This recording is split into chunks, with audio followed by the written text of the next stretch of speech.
in the record. And I'll now recognize myself for 4 minutes for the purposes of an opening statement. Chair Gensler, we welcome you before the committee. As you can see, we're under new management and a new Congress, so please get comfortable. We expect to get through a lot today. So let's get started with digital assets. Under your leadership, the Securities and Exchange Commission has brought nearly 50 separate enforcement actions against digital asset firms. And now your agency is requesting an additional $78 million to expand your enforcement agenda. At the same time, you've refused to provide clarity on whether digital assets offered as part of an investment contract are subject to securities laws. And, more importantly, how these firms should comply with those laws. You're punishing digital asset firms for allegedly not adhering to the law when they don't know it will apply to them. It's nonsensical. The administration said it, the Fed has said it, and I'll say it again. Congress must provide clear rules of the road for the digital asset ecosystem because the regulators cannot agree. Regulation by enforcement is not sufficient nor sustainable. Your approach is driving innovation overseas and endangering American competitiveness. The ranking member and I have worked for more than a year on this issue, and we'll continue to work this Congress. But let me be clear. Our goal is to make law. We expect you to play a constructive role in that process. Now, next up, we'll discuss your overly aggressive and very expensive rulemaking agenda. In the past 2 years, the Commission has proposed 53 new rules at a breakneck pace. That's twice as many rules as your predecessor, Mary Jo White and Jay Clayton, in the same amount of time. This raises serious concerns that the rulemaking process is being rushed, undermining the quality of our securities laws, and risking negative unintended consequences. These concerns have been echoed by senior personnel at your own agency, and they are similar concerns raised while you were at the CFTC. Time and time again, you've cut the public out of the rulemaking process with unreasonably short comment periods, even for major rules like your disastrous climate disclosure proposal and equity market structure overhaul. You failed to justify these significant rules with thorough evidence, careful studies, and even cost-benefit analysis. I look forward to hearing why the Commission is rushing to make such dramatic changes in our public markets based on paltry economic analysis and limited public input. Finally, it appears you've been so busy weaponizing the Securities and Exchange Commission to push your agenda that you've forgotten a key pillar of the Commission's statutory mission, capital formation. Unlike you, this committee is working to strengthen public markets, help small businesses and entrepreneurs, and increase market access for all investors to ensure the long-term growth and prosperity of this country. I'll close with this. Chair Gensler, your responses to congressional inquiries have been unacceptable. You have a constitutional duty to conduct your business in your agency, but we too have a constitutional duty to conduct oversight of your agency. Under our jurisdiction, we intend to do that, and we will continue to do so aggressively. But it is your duty to respond and comply with congressional inquiries. If you continue to thwart this institution by ignoring our requests and providing incomplete responses, we will be left with no choice but to pursue all avenues to compel the information or documents we need and the American people need and deserve to see themselves. So with that, I yield back. The chair now recognizes the ranking member of the committee, the gentlewoman from California, for 4 minutes for the purposes of an opening statement. Thank you, Mr. Chairman. Good morning and welcome, Chair Gensler. Right now, our financial system is still recovering from the sudden collapse of Silicon Valley Bank and Signature Bank. Our nation's affordable housing crisis is worsening, and we are on the brink of a Republican-imposed debt default that will create unprecedented and untold levels of harm to the United States and global economy. But, unfortunately, today's hearing is not focused on addressing any of those looming crises. Instead, We're here this morning because last Congress, Republicans threatened to do a big number on the SEC and Chair Gensler, and today is the start of them making good on that promise. This playbook isn't new. Committee Democrats and the American public have seen it all before. Under the first Consumer Financial Protection Bureau Director, Richard Cordray, Republicans worked around the clock to harass the agency with sham investigations, baseless subpoenas, and nonstop hearings, all in hopes of delaying or impeding the important work of the agency. This is the same exact strategy they plan to use on the SEC, and unfortunately, everyday people will pay the price. The SEC has on average provided over twice the legally required time for comment on its proposals to strengthen Wall Street's rules, and yet Republicans still claim that things are still moving too fast and are joining industry's efforts to attempt to delay these long overdue reforms. For example, Republicans are desperately trying to hamper the finalization of the SEC's rule on climate-based disclosures, which will finally provide the material information that investors have been asking for to evaluate how their investments will fare as climate change worsens. The SEC is also working to finalize rules to implement major market structure reforms that would increase transparency, promote competition, and address issues that arose during the GameStop events and identified by investigations this committee led. Additionally, the SEC has proposed rules to require greater transparency for private equity and hedge funds, which are opaque even though they have significant impacts on our economy and society. These reforms are not being rushed. They are long overdue, and this committee held several hearings and considered legislation addressing all of these issues. Meanwhile, Republicans are eager to rush forward with measures that would deregulate our capital markets. We just witnessed that Trump's deregulation means in the banking sector and financial stability as the collapse of SVB and Signature Bank threaten confidence across the banking system. I can't believe that this committee is rushing to take off more guardrails when we should be adding them. I would also like to applaud Chair Gensler and his staff for the forceful actions the SEC has taken and dedicated more resources to go after crypto criminals. This is a stark difference from the hands-off approach that the Republicans' SEC chair took to mask non-compliance in crypto. In fact, under Chair Gensler, the SEC has nearly doubled the size of the unit responsible for protecting investors in crypto markets and from cyber-related threats. Since the recent bank failures and the fall of XTX and various crypto platforms. With that, I'm going to yield back the balance of my time because the chair did not go over his time, and I'll honor his notion here for me to. The chair recognizes Mrs. Wagner, chairwoman of the Subcommittee on Capital Markets, for 1 minute. I thank you, Mr. Chairman. Chair Gensler, it's been 18 months since you've appeared before this committee. My colleagues and I look forward to discussing your agency's overly aggressive agenda that is, in fact, rushing through rulemakings at a frenzied pace, the likes of which we haven't seen since the response to the 2008 financial crisis. However, your agenda is neither driven by congressional mandate, and let me underscore congressional mandate, nor a widespread market failure like we saw in 2008. In fact, it remains to be seen what actual deficiencies the Commission seeks to address with its 53 new regulations.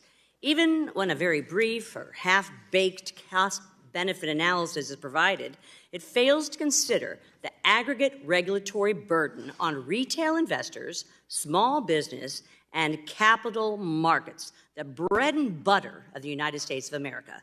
Those dramatic changes you are proposing will cause death by 1,000 cuts to U.S. capital formation. And I yield back. The chair now recognizes the ranking member of the Subcommittee on Capital Markets, Mr. Sherman, for 1 minute.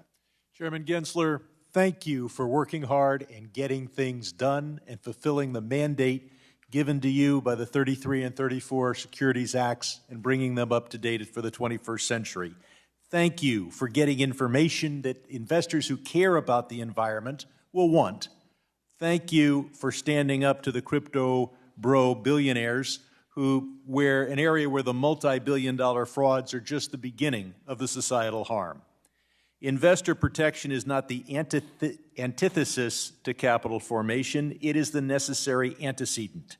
If we don't protect investors, capital will go to other markets. The private placements cannot swallow the whole idea of companies being public.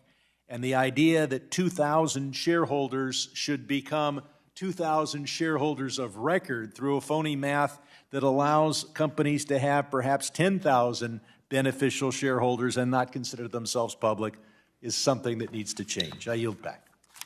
Today we welcome the testimony of Gary Gensler, Chair of the Securities and Exchange Commission. Chair Gensler, we thank you for taking the time to be here. You'll be recognized for 5 minutes to give an oral presentation of your testimony, and without objection, your written testimony will be made part of the record.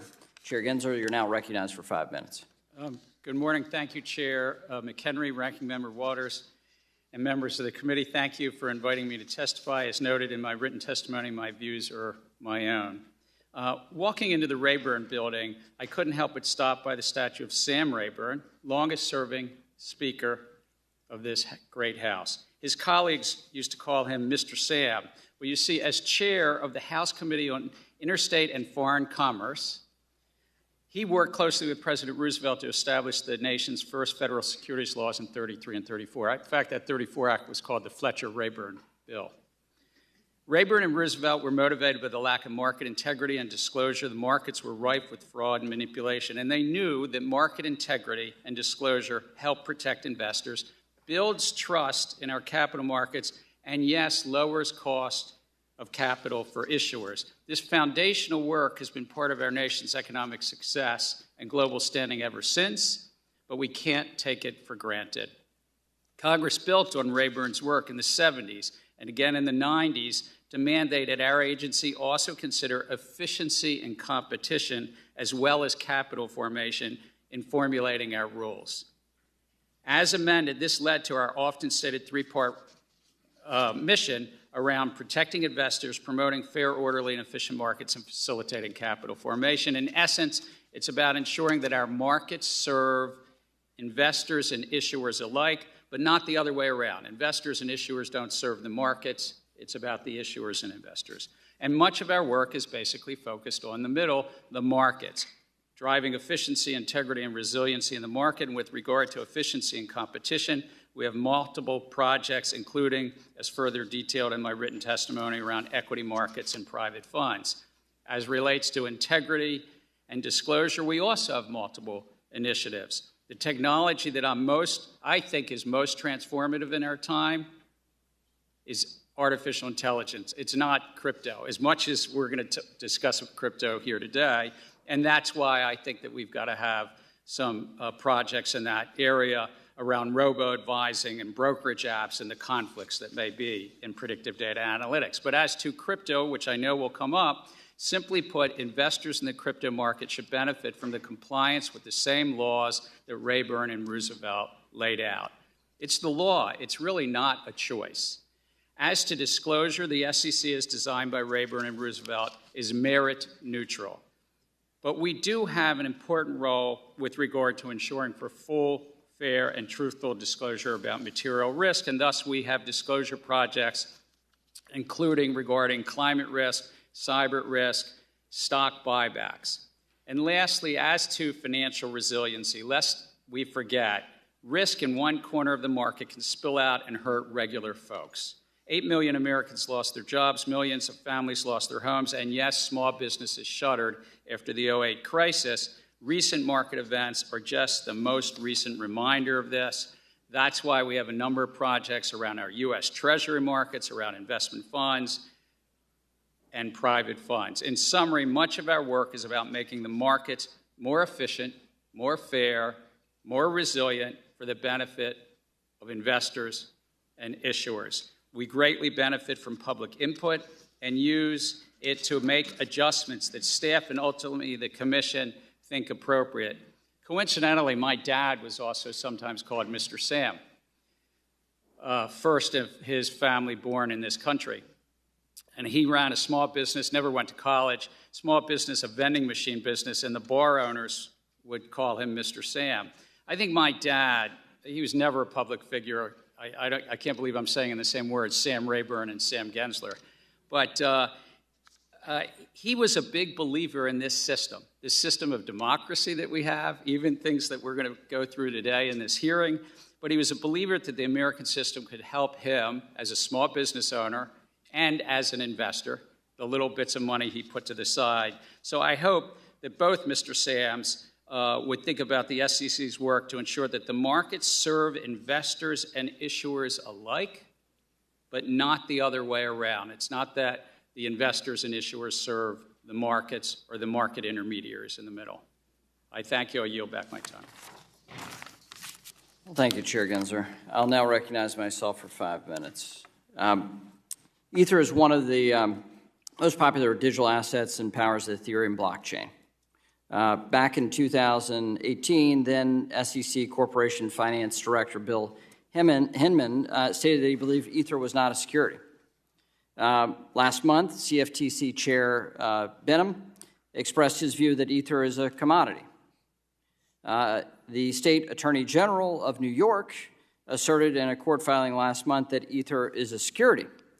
Clearly, an asset cannot be both a commodity and a security. Do you agree?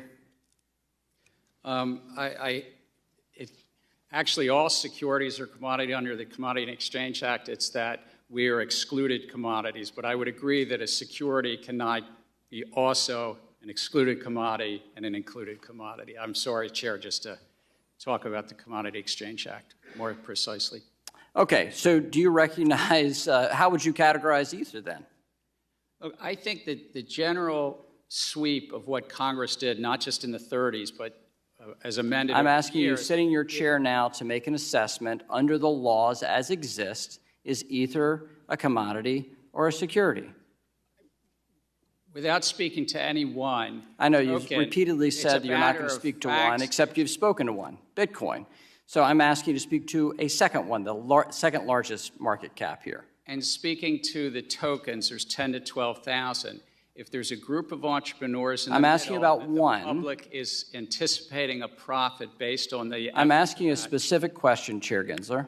I said this in private. This should be no shock to you. I'm asking this question.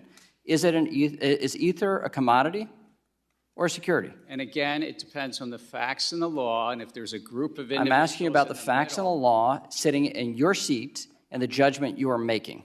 And so, Mr. Chair, I think you would not want me to prejudge because I'm also... But you have prejudged on this. You've taken 50 enforcement actions. We're finding out as we go, as you file suit, as people get Wells notices on what is a security in your view, in your agency's view. I'm asking you a very simple question about the second largest digital asset. What is your view?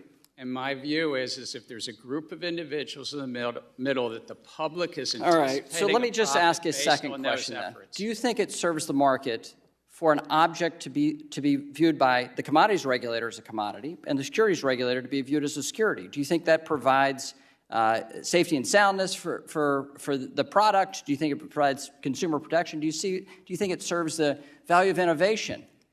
I think no should be a very simple answer for you here. I think that uncertainty is bad, is it not? And I think that Congress has said that there's one agency, the Securities and Exchange Commission, under this committee. And you won't answer my question, and you're the head of that agency. So give me a break. Come on. I'm answering it in the generic because you would not want me to speak about any one set of facts and circumstance. Okay, so, but you've already spoken. Have you said anything about Bitcoin? My predecessors and the agency itself has spoken to that. Okay, but you're not willing to do the same about Ether. Okay, so let me just step back. There's a lack of clarity here in the marketplace. Can you at least agree to that? I think that the clarity is there. The law is clear. All that right. There's a group So of individuals let me be explicit about this. The market doesn't see it. Your regulatory actions and the CFTC's regulatory actions say that there's a great deal of uncertainty here. It is the intention of this committee to fix that uncertainty and actually provide a sound legal basis for this. So let me get into your rulemaking process. So you've proposed 53 rules in 2 years. Mary Jo White proposed 23. Jay Clayton proposed 26. At the same time, your agency has consistently provided less comment period than either of your predecessors. Just as one example, when the SEC made significant changes to the U.S. equity markets in 2005 for regulation NMS, the Commission broadly solicited public feedback, held numerous roundtables, issued white papers and concept releases. Fast forward to today, you've proposed 4 equity market structure proposals that would impact millions of retail investors, and you provided a mere 60 days of comments on 1,600 pages of regulations. So let me ask you this. Do shorter comment periods and less public interaction improve rulemaking? We actually put out the equity market structure rules, had 105 days of comment from the time we voted it out through March 31st. But I think robust public input helps us greatly, and we take comments on our rules. Our average has been about 70-plus days overall. But we also get comments. And I want to get into the cost-benefit analysis, but my time has expired. With that, I'll recognize the ranking member. Thank you very much, Mr. Gensler. I'd like to give you time to give your answer to Mr. McHenry and explain to him exactly how you define securities and commodities. Please go right ahead. So a security by Congress's will has about 30-plus terms, and one of those terms is an investment contract. And the Supreme Court has addressed this multiple times over the years, and we as a commission have addressed this in these 100-plus actions that the chair mentioned. I think there's 130 or so actions we've taken. And it's basically, if the public is putting their hard-earned funds with entrepreneurs, promoters, and anticipating a profit, there's a 4-part test. And it's really, it's a broad sweep. Thurgood Marshall said that Congress painted with a broad brush to protect the public. And the SEC is an agency you all set up years ago, is a disclosure-based agency. We're merit neutral, but we're not neutral to full, fair, and truthful disclosure in crypto or elsewhere. And that's really the core. And so is there a group of entrepreneurs in the middle that are working on that project, promoting that project, have a website that the public looks to? Do they have Twitter accounts and handles? Do they upgrade the software, and is the public sort of reading about them, anticipating a profit based? And in fact, is there somebody that's even visiting you and they're hiring lawyers and sending them in to, to talk to us and so forth? Is there something there that the public is anticipating a profit based upon those efforts? Thank you very much. Chair Gensler, I'd like to ask a few questions about crypto. You've often suggested that we're witnessing mass noncompliance with our securities laws by crypto firms. However, crypto firms often suggest that their coins and activities are different and need a new statutory framework. Do you agree? And does the SEC have the authorities it needs to bring crypto issuers and intermediaries into compliance with the investor protection and market integrity framework built over the past 90 years? Yes, I do believe that we have the authorities we need and the laws to protect the investors. Would you say that one more time? Yes, I do believe that we have the laws and we have the authorities to oversee the crypto intermediaries, the crypto exchange. Are you exercising that authority now? Yes, we are. Would you describe for this committee how you're doing that? I understand that you have engaged with a number of crypto firms. Is that correct? We have. We talked to the crypto firms, some tokens to how they can register, but also these platforms. I've been around finance for over 40 years in one way or the other. I've never seen a field that's so non-compliant with laws written by Congress and affirmed over and over by the courts. But this is a largely unfortunate for the investing public, non-compliant field. Thank you very much. I'm going to move on to a question about deregulating capital markets. As you know, this committee cares about increasing access to capital, particularly for small businesses. I, for example, have worked with Chair McHenry to pass legislation on crowdfunding and other innovative ways for startups and small businesses to raise capital. These are targeted approaches to supporting business growth and creating jobs. Some on the committee suggest, however, that deregulation is needed, but I don't see how deregulating capital markets is good for small business, job creation, innovation, or economic growth. Would you please explain whether or not you believe deregulation is needed? I think that we've benefited in this country by the markets, and that small businesses can raise capital in a well-regulated market that protects against fraud and manipulation. And the reason small business benefits is because it lowers the risk in the markets when you can lower the amount of fraud and manipulation, and you promote good transparency. Thank you very much. My time is almost up, but I just want you to reiterate whether or not you really have the authority to do what is necessary in dealing with the crypto markets. You said it twice. Say it a third time, please. Well, I think we do. We could use more resources, but I do think we have the authorities. Have you indicated what resources you need? We have in congressional testimony to the House Appropriations Committee, and it's included in this testimony as well. Thank you very much. I yield back the balance of my time. We'll now recognize the gentleman from Arkansas, Mr. Hill, for 5 minutes, the Vice Chair. Thank you, Mr. Chairman. And Mr. Gensler, thank you for coming to be with us today. I want to continue to follow up on Chair McHenry's questioning. I'll attempt to be more successful. In November 2021, the President's Working Group on Financial Markets released its report on stablecoins, which recommended that Congress enact legislation to establish a federal prudential framework for stablecoins. You remember that report? I do, sir. Is the SEC a member of the President's Working Group? We are, sir. And do you believe that, did you support that recommendation of the President's Working Group? I did.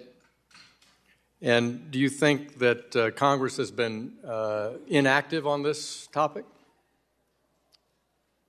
As best I know, Congress is engaged with the administration throughout the 2 years. So you would call that active? Yeah. We're looking for that framework, and you support us drafting a regulatory framework for payment stablecoins. If I could say, when stablecoins, I think that it's important to ensure that there's safety and soundness there, and that if this committee and Congress were to address this through legislation to ensure that we don't undermine our $100 trillion capital markets, that we don't inadvertently somehow undermine what money market funds operate in this country or how other parts of the financial markets.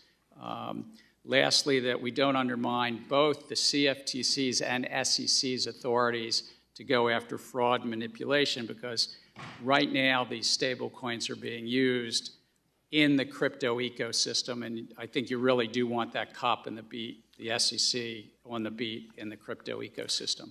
Well, I'm glad to hear you say that you support a regulatory framework, and I think those issues you raise have to be taken into account by the President's Working Group, and I think they have. I mean, I think those are addressed in their reports, and I think that's certainly the focus of hearings, and so I'm glad to hear, and I don't think I'm putting words in your mouth, that you do support Congress attempting to create a regulatory framework for payment stablecoins. Is that fair? I think with the guardrails of not undermining the $100 trillion capital markets, and remember, I got your checklist. We've got that. I was just going to also, in the recent events in the markets, one of those stable coins actually had over $3 billion at Silicon Valley Bank. Understand? So terrible decision by them.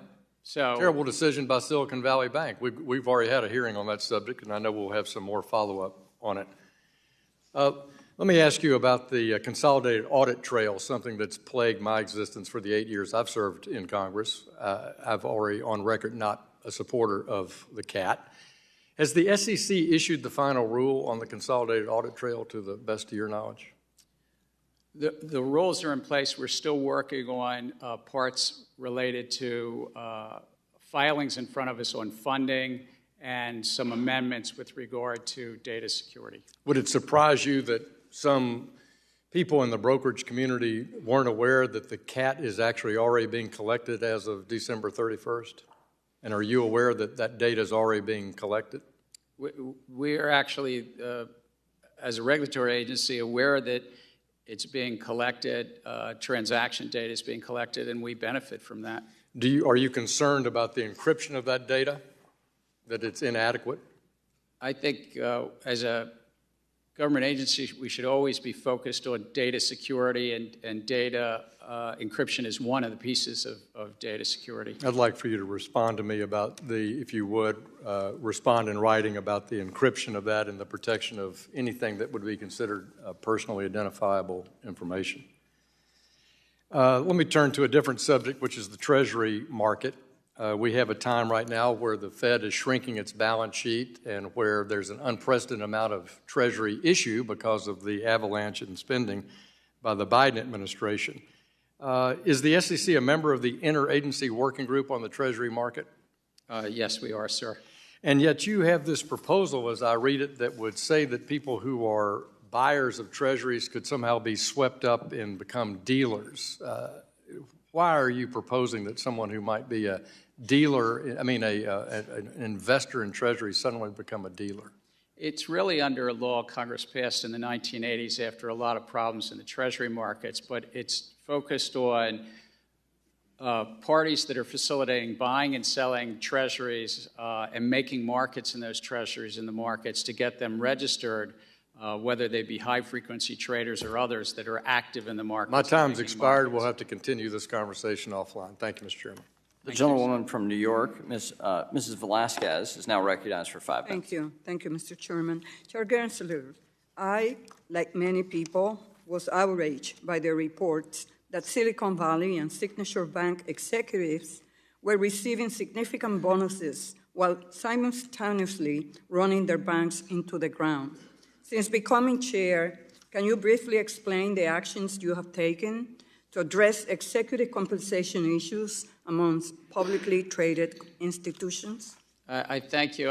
I'm proud that we were able to complete 2 mandates from Congress in this area. One was with regard to executive compensation needs to be clawed back if it's built upon erroneous financials. And number 2, disclosure about pay-for performance. And then also we took up something around how insiders sell their stock and how they do this under the plans. And this was one of the proposals that we adopted last December as well, unanimously. It's about insiders selling their stock. So in line of that response, as you know, Section 956 of Dodd-Frank requires the SEC and several other agencies to write rules to ban incentive-based executive compensation that encourages inappropriate risk-taking. It has been almost 12 years, since we passed Dodd-Frank, and the SEC, like other required agencies, still hasn't finalized this rule. So what step has the SEC taken under your leadership to finalize this important rule? We have initiated discussions with the other 5 agencies. We have to work with the bank regulators and the Federal Home Loan, FHFA, to do this. But I'm committed to get this done. We have to do it in coordination with the bank regulators. When? Another 12 years? No, you're absolutely right. I came into this job 2 years ago. There were 8 mandates from Congress that had not yet been done out of Dodd-Frank. We've completed a number of those, and I'm committed to complete this along with the 4 bank rate agencies and the 1 FHFA. Sir, it has been publicly reported that Greg Becker, the disgraced CEO of Silicon Valley Bank sold 3.5 million of Silicon stock less than 2 weeks before the bank's collapse, raising questions about whether he ran afoul of insider trading laws. What actions has the SEC taken to investigate stock trading by bank executives leading up to the bank's collapse? If I could step away from any one circumstance and say it's against the law to trade on material non-public information. That's whether you're at a company or whether you're in just a private citizen, that's against the law, and we take that very seriously. So what action has the SEC taken under your leadership to address insider trading generally? Well, over the course of the last 2 years, we've brought over 1,500 law enforcement actions, and we could get back to you and give you a list of those related to insider trading, but unfortunately more than one. Mr. Gensler, the S-2155 legislation that passed in 2018 contained legislation I authored that extended the 1940 Investment Company Act to Puerto Rico and the other territories. The legislation provided a 3-year phasing period for enforcement that could be extended for another 3 years at the discretion of the SEC chair. I recently met with several investors from Puerto Rico who informed me the SEC was not enforcing this statute. It has been almost 5 years since this became law. Is the SEC currently enforcing this statute, or has a second extension been granted? I thank you for raising. I think it was an important amendment to bring this under the Investment Company Act, Puerto Rico fund companies. And if you're aware of anybody or want to tell us somebody that you think is not in compliance, that would be helpful to us. But we are enforcing all of the laws that are on the books of the SEC. Well, we need to have a meeting, sir. I look forward to that. Thank you. The gentleman from Texas, Mr. Sessions, is now recognized for 5 minutes. Mr. Chairman, thank you very much. Mr. Gensler, you started your conversation with this committee with "my views are my own." Yes. Why did you say that? Because it's part of our law that I always say that my views are my own. They don't represent the staff or my fellow commissioners. Do they represent the agency? I'm here as the chair of the agency, but because I'm a member of a 5-member commission, the commission speaks as that commission, and so that's standard language that we include in each of our speeches and our testimonies. So you don't represent you cannot speak on behalf of the agency. Why are you here? As chair of the agency to express the views as the chair of the agency. Then why didn't you say I express the views as chairman as opposed to my own? I don't understand that. Those are personal. When you say my own, that's personal. Now you're contradicting that and saying as chairman. Again, because it's written into our... I think you ought to reevaluate that, because I think that's a complete cop-out.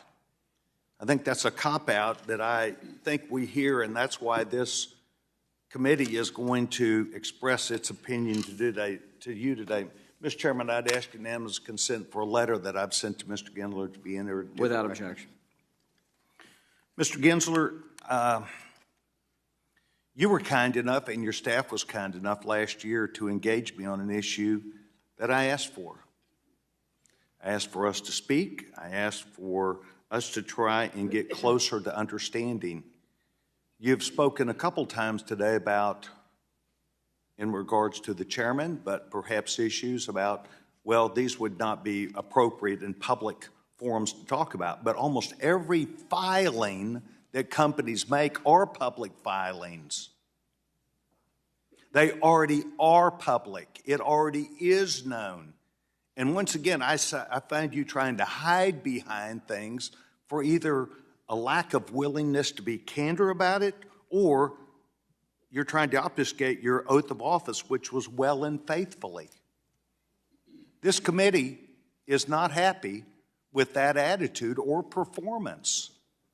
I was told by you, after we'd had numerous discussions with your staff, about a company that had a capital formation issue with millions of dollars at risk at the last minute based upon their public filings, that you would not respond at all or even discuss the matter with the company to try and alleviate a problem for the average number of days that it would take your agency to respond. In other words, the agency had to respond. You were simply a placeholder. You have no real responsibility. You have your own views, not the views of the management of the organization responsible. So I would say to you today that there's a corollary. You talked about your father. I'm going to talk about my father. And my father, who served as a federal judge for 14 years, became director of the FBI for President Reagan.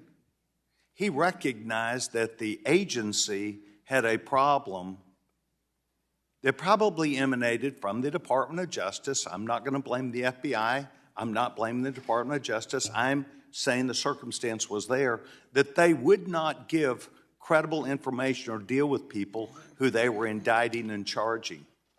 And my father changed that and said, if you are, or if you have reputable counsel that stands at the behest of a court, that a court could punish them for incorrect or unlawful behavior, inappropriate or unethical behavior, if you had a counsel who was of extreme confidence, then the Bureau would deal with you even on the most sensitive issues.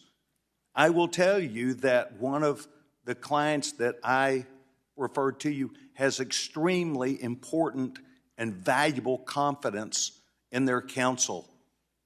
And you as an agency have chosen to stonewall, obfuscate, and not do your job.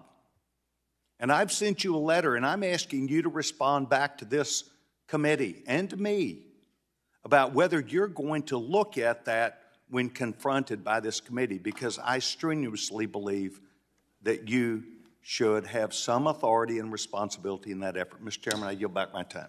The gentleman from California, Mr. Sherman, is now recognized for 5 minutes. Mr. Chairman, Chair Gensler, I am very pleased with your attitude and your performance, but my views are my own. I'd like to speak for the gentleman from Texas, but he hasn't authorized me to do so. I won't. The chair of the committee says that we ought to have absolute clarity in this issue, and I agree with him. And we can achieve that if the chair will work with me on legislation to say that all intangible investment assets, including all crypto, are securities.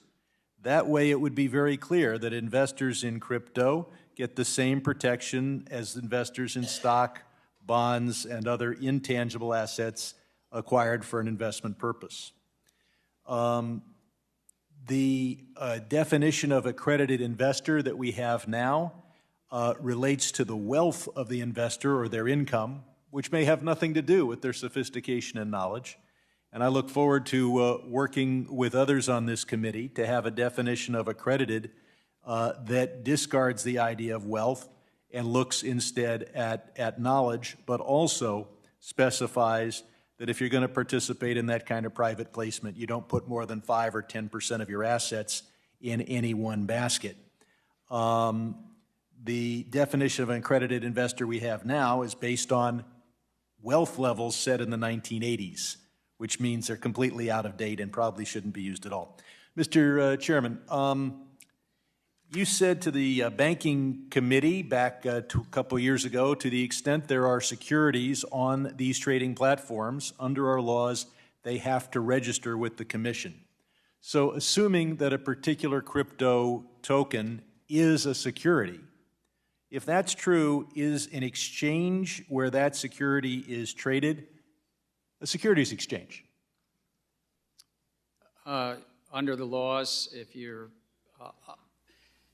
meet the definition of an exchange and you have securities on that exchange, yes, you have to come in and comply and register and protect the investing public. Well, I heard you earlier say that no field in finance is so rampant with noncompliance.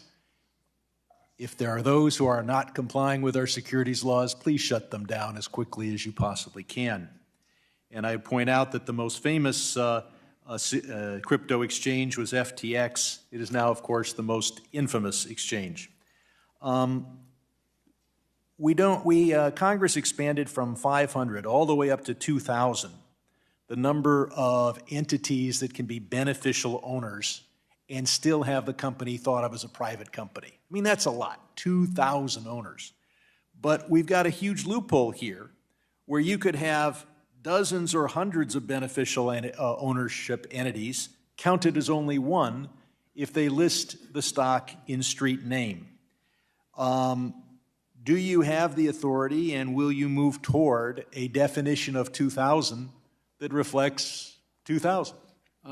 I think you raise a good point, and I've asked staff for recommendations for the Commission's consideration, really to ensure that Congress's will about these numbers, the 2,000 number you reference in the Jobs Act, it really means 2,000, and how to look at, as you say, street name ownership that a broker might hold for hundreds of thousands. I think you'll find companies calling themselves private that have many, many thousands of beneficial owners, and that's not what the securities law calls for. Companies, when they file their 10Ks every year, they list their risk factors. One risk factor that's increasingly important is the risk of a disruption in the U.S.-China relationship or economic relationship. If investors got explicit information about that, that would protect investors. If companies had to fight for capital by demonstrating their resiliency, their ability to withstand such a breakdown, then our entire country would be more resilient and Taiwan would be more secure. Can you move forward to be more explicit and clear with companies that they need to disclose the risks to the company and hopefully what they're doing to ameliorate that risk of a possible breakdown in the U.S.-China relationship? Under current rules, companies need to disclose material risk, and if they have operations and there's material risk related to any geopolitical area, not just the one you mentioned, they're obliged to disclose that. Thank you. The gentleman from Oklahoma, Mr. Lucas, is now recognized for 5 minutes. Thank you, Mr. Chairman. And Mr. Chairman, it's good to see you again. It's good to see you. If I can call you Mr. Chair as well. Absolutely. And as I always like to remind my friends here, we spent a great deal of quality time together at your previous posting at the CFTC when I was chairman of the committee. That said, I'd like to begin by focusing on a proposed rule pertaining to security-based swaps. There's a consensus from market participants that the SEC's proposed rule to publicly disseminate large security-based swap positions would deeply harm liquidity, particularly in the credit market. And I'll note standing up a large position reporting regime for confidential regulatory purposes is sensible. As you know, for example, CFTC has a large position reporting regime for futures, but that information is anonymous and aggregated. In November, I and my Democrat colleagues and Republican colleagues sent a letter from the members of the committee regarding this proposal. We specifically asked that you support an approach that would require confidential reporting, noting the potential harm of putting sensitive position information out on the market. Chairman Gensler, have you carefully considered this bipartisan feedback, and will the SEC amend the proposal to reflect this? I recall your thoughtful letter and the approach, and we're taking that into consideration. I think the part of the motivation, as I understood it, that Congress put this in the act that you helped write was not only for the official sector to have some information, the confidential information, but also then some of that information to be also in the public domain. And that's what we're sorting through, but your letter is helpful. I look forward to your response because I think the issues that have been raised are very legitimate. As chairman, As the chairman also discussed, the volume and breadth of SEC rulemaking is of significant concern to me. The implication of many of the proposed rules are massive and often affect the same or interconnected financial products and market sectors. The adverse consequences in one sector can bleed over into another, causing lasting economic harm. I'd like to reflect on my time as chairman of the Ag Committee during the implementation process of Title VII of Dodd-Frank. The CFTC's rulemaking process seemed to be rushed and chaotic, which led to proposed rules that were poorly vetted. As a result, the CFTC routinely resorted to last-minute staff guidance and no action letters that were needed to modify new rules that simply weren't always workable. This patchwork approach circumvented the standard rulemaking process and lacked many real cost-benefit analysis. At this time, many of the proposed rules were required by Dodd-Frank. They were at that time. The same cannot be said today. Even still, the SEC is following the same path, some would say flawed path. The proposed rules have a major impact on every asset class under the SEC's jurisdiction, with serious consequences for public companies, investors, retirees.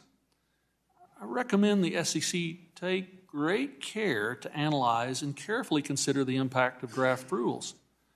This way you can avoid the rush to fix all of the unintended problems that were created. Thought to consider, Mr. Chairman, as we work through this process together. Yeah, I agree. I think the input from the public, we put these proposals together carefully, but we so benefit from the public comment. We benefit from hearings like this as well, and the letters that you send us to sort through. It generally takes over a year before we finalize something, and we take these meetings with market participants seriously and consider their thoughts. I would just note, Mr. Chairman, you've issued twice as many rule proposals in your first 2 years as the SEC chairman, 53, as chairmans Mary Jo White, 23, did, or Jay Clayton, 26, in their first 2 years, while providing 21% less time for public comments.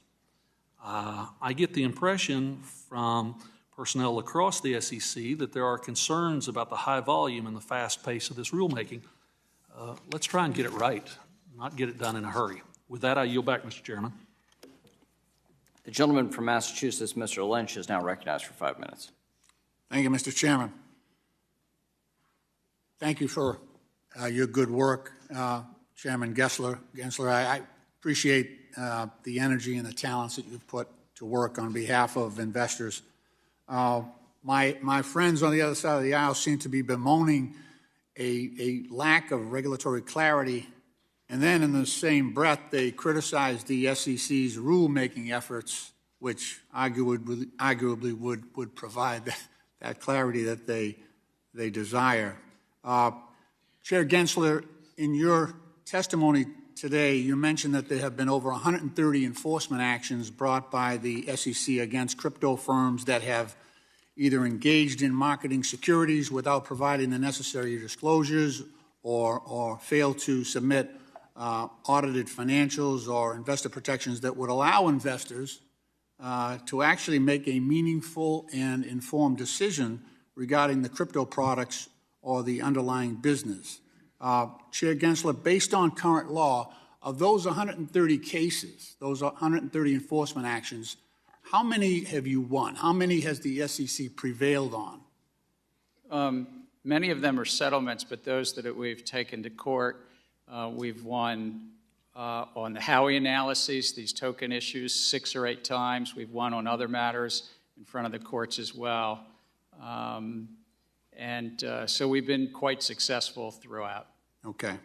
Am I correct in asserting that in each of those cases went through a regulatory or legal process and or maybe even judicial appeal, and that actually there are decisions, written decisions on each of those cases, either by an administrator or by a court of law that do provide explicit guidance based on current law to other crypto and stable coin firms to provide clarity and that actually lay out some rules of the road that should, you would think, guide other crypto firms in their actions. You raise a very good point. Every one of them is a vote of a 5-member commission, sometimes run by Jay Clayton, sometimes I'm honored to chair, but always a 5-member commission and always with a written public document, an order, or a charging document.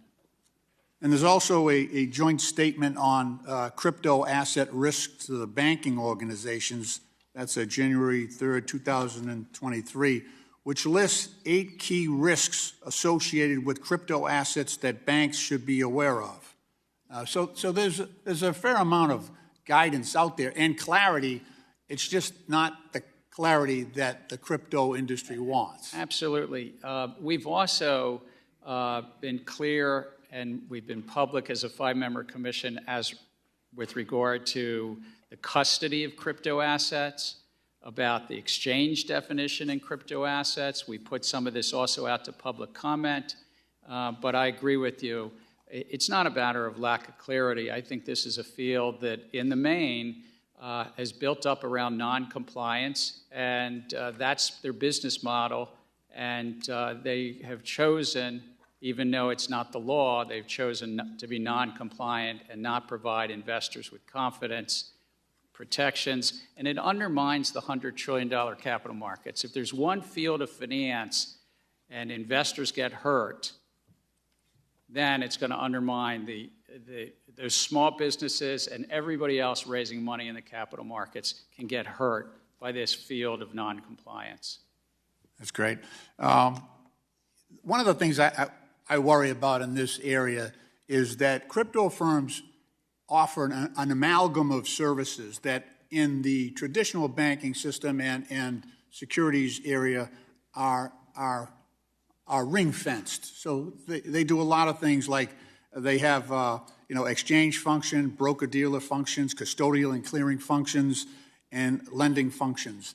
And we've seen commingling of investor funds. Can you talk about the risks that arise from that structure? We separate these everywhere else. The New York Stock Exchange is not running a hedge fund trading against the people trading on that New York Stock Exchange. And here we have a field that commingles this and trades against their customers and doesn't give the proper disclosures. And we've brought a number of cases, one settled, one a litigated matter with this regard. Thank you. Mr. Chairman, I yield back. The gentleman from Florida, Mr. Posey, is now recognized for 5 minutes. Thank you very much, Mr. Chairman.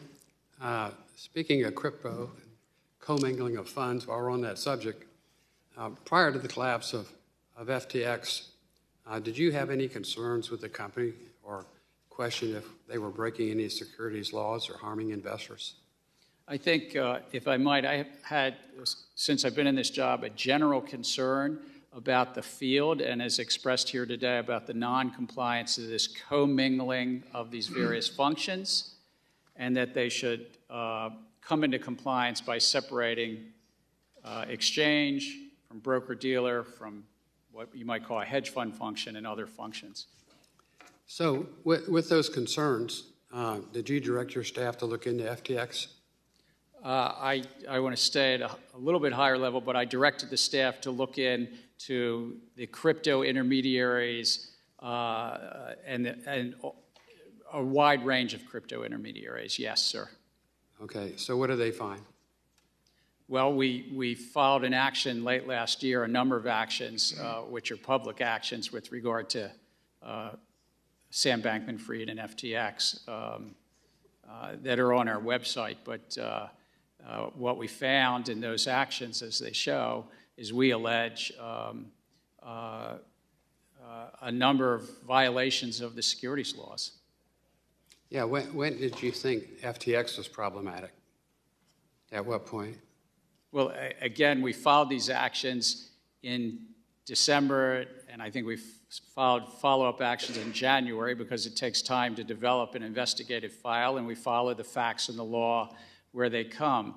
But I've given speeches, and I've been clear with many members of this industry that right now they need to come into compliance. We have one goal, is to bring them into compliance and to stop commingling all these functions, stop using customer funds as if they're their own. It's like somebody who's got their hand in the cash register because they say, I want to take some money out of the cash register for the weekend. I'll put it back later. And that's just not proper. How long after you met with FTX and investigated, did you notify the public and investors that there was an issue? As we've chatted earlier today, we protect anything we do in our examination function, our investigative function. We protect that information and hold it confidential because it's important for the integrity of any investigation, but also for people's privacy. And often we find that we close investigations without bringing action. So there's a time-tested reason that you, of course, would want us to keep things confidential. So we only make them public when and if we either settle or bring charges. Sad to hear that.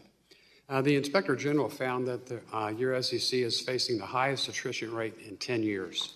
How has the attrition rate affected your agency's ability to regulate digital assets? No, it's a very dedicated workforce. We've moved up to about 6 or 7% attrition. That's consistent with other financial regulators across the U.S. government. I'm really pleased to say that last week the Partnership for Public Service, we went up in the overall rankings. We're now in employee surveys. These are employee surveys done by outsiders.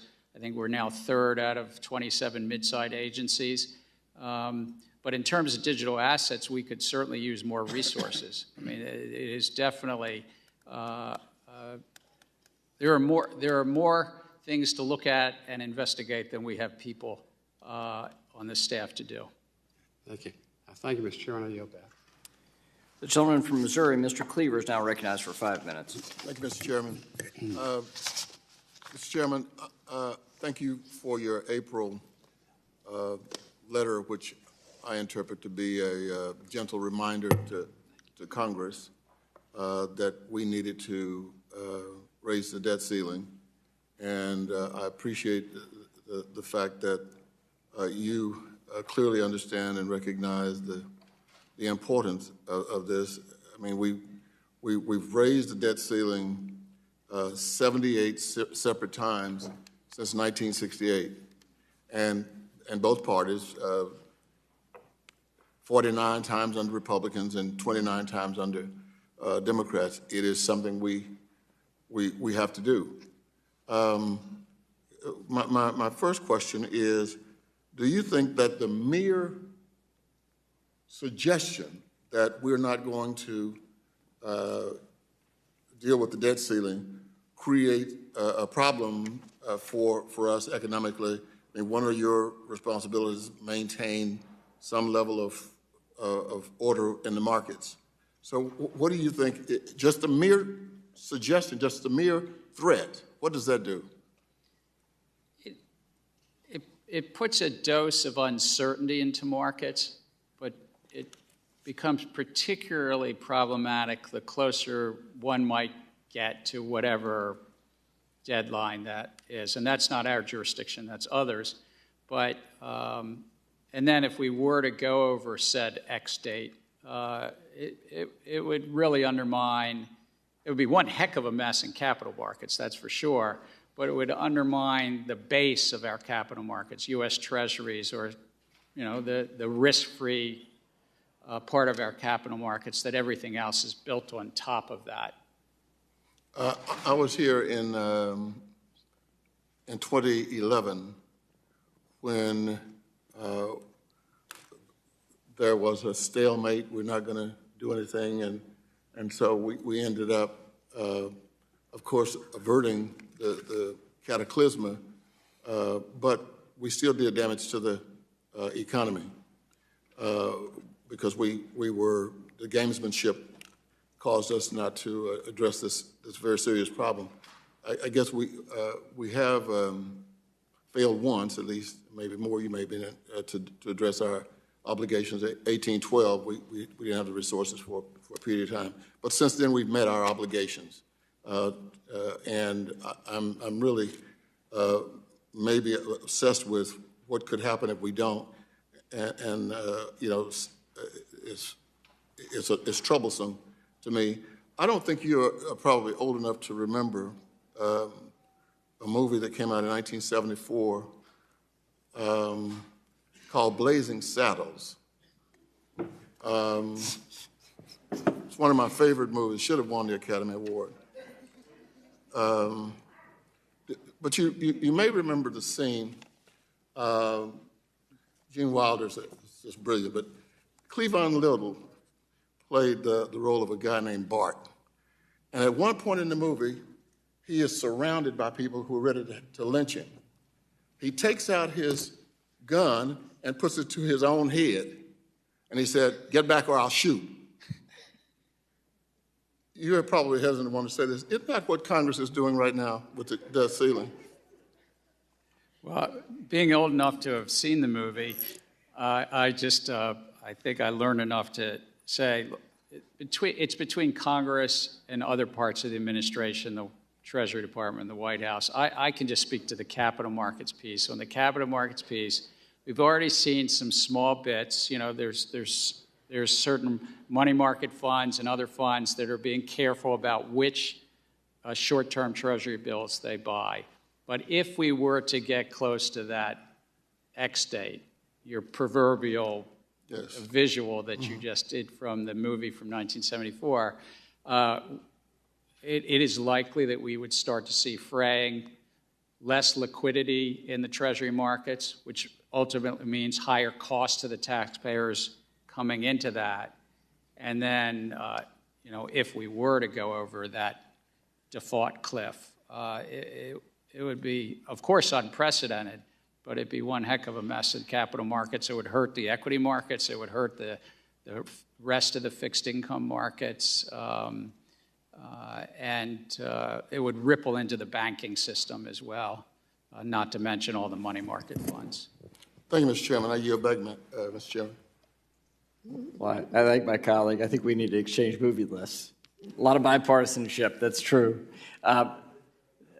So with that, we'll go to the gentleman from Missouri, Mr. Lukemeyer, for 5 minutes. Thank you, Mr. Chairman.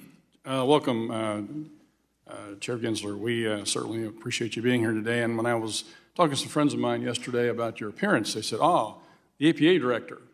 And we both chuckled about that, but it makes the point that it seems as though your agency has taken on a different mission, that you seem to be pushing an ESG agenda, which is, in my mind, something that's not in the best interest or under your purview of the SEC.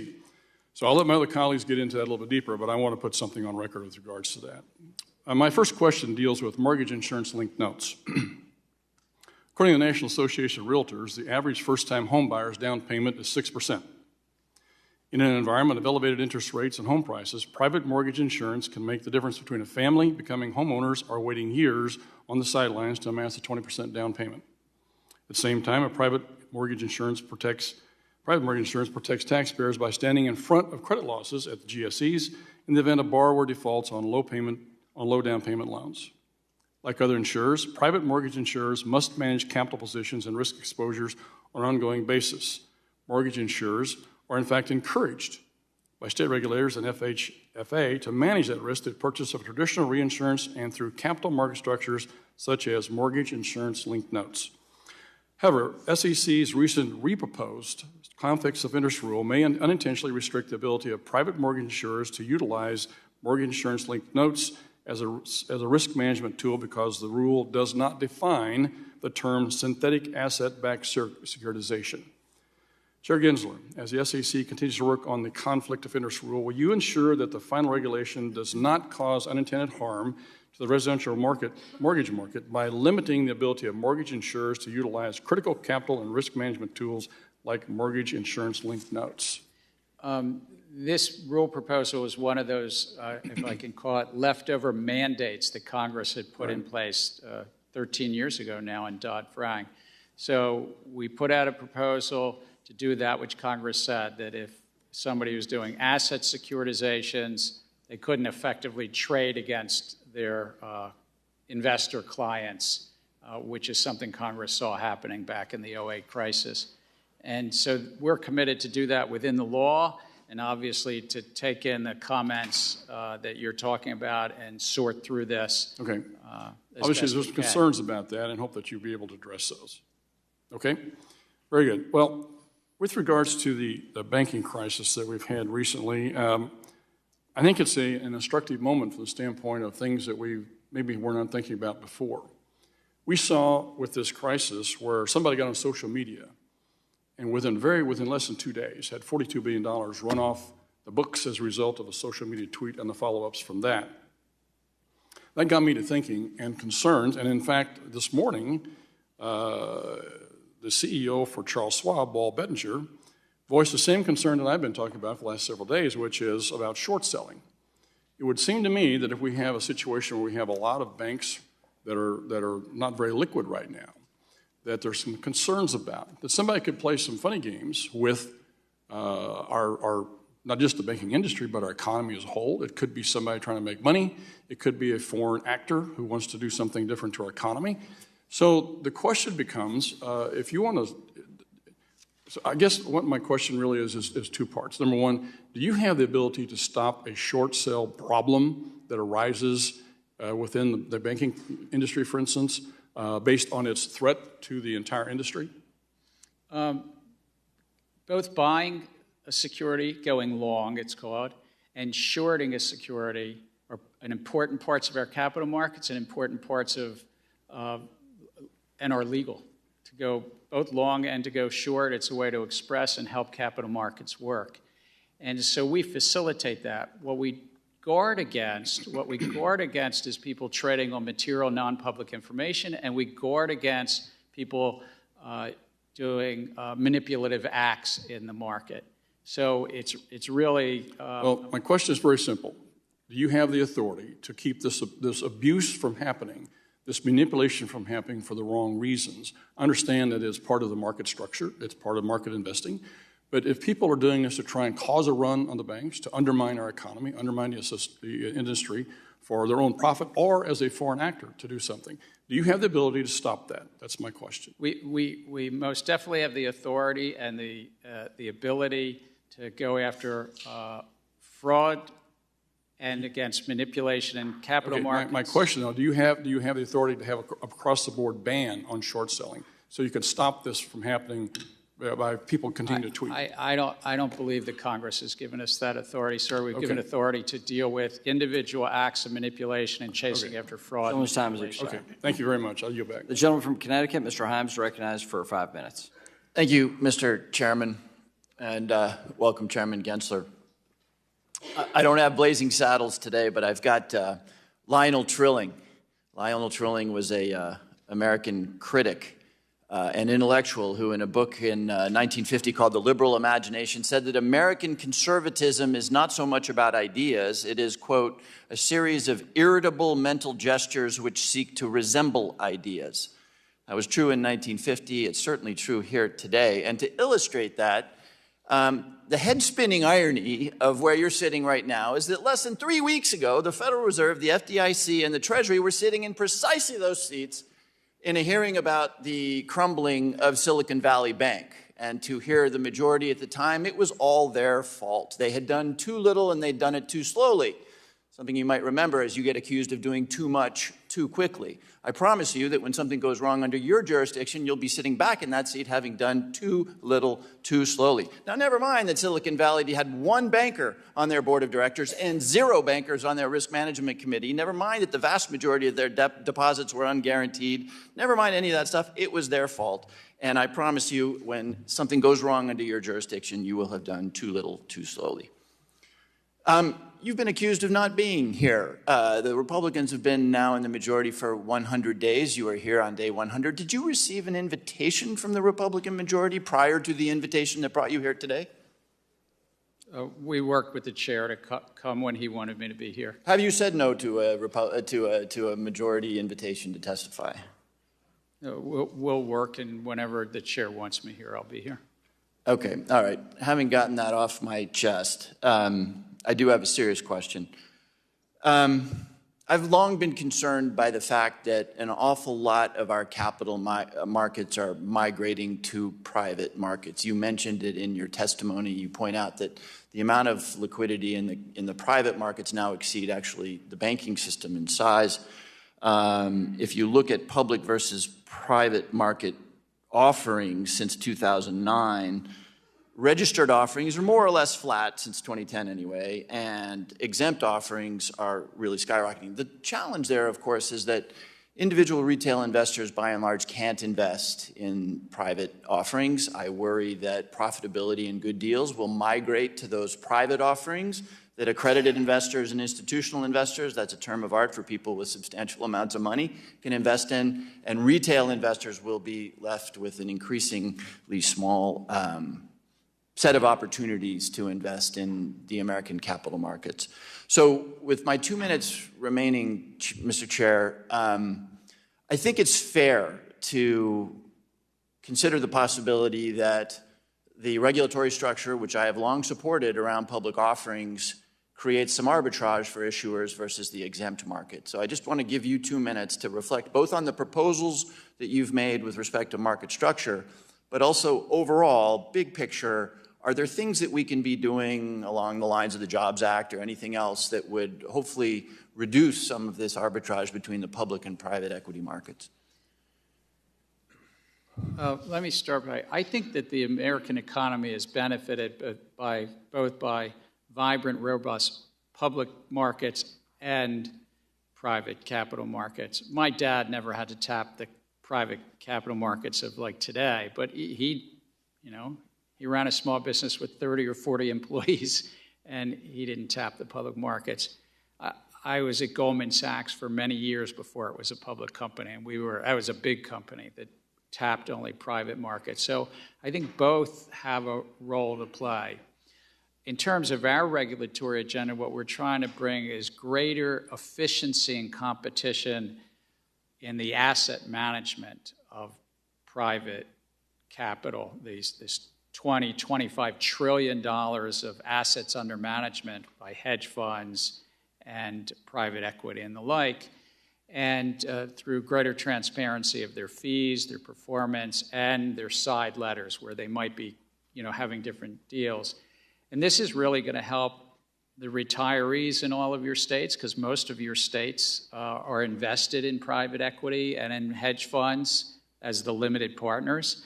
It helps the state treasurers, it helps the endowments, it helps the people behind that if we can bring greater competition in a field that probably has, at just 2%, it would be $500 billion a year in revenues to the asset managers. This is what I meant earlier. It's important that our capital markets work for investors and issuers, not the middle, maybe. Time's expired. Thank you, Mr. Chair. We'll now go to the gentleman from Michigan, Mr. Huizinga, for 5 minutes. Thank you, Mr. Chair, and I'm glad to see you here, Chair Gensler.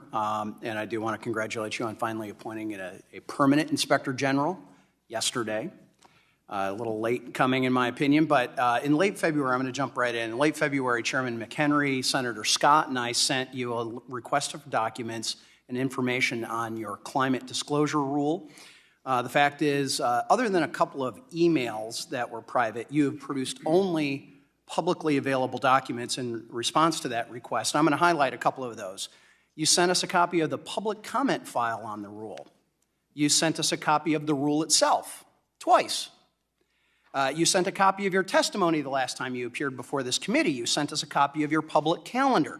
You sent us copies of public speeches, testimony, and press releases from you and your fellow commissioners. You sent us a copy of a public FSOC report from 2021.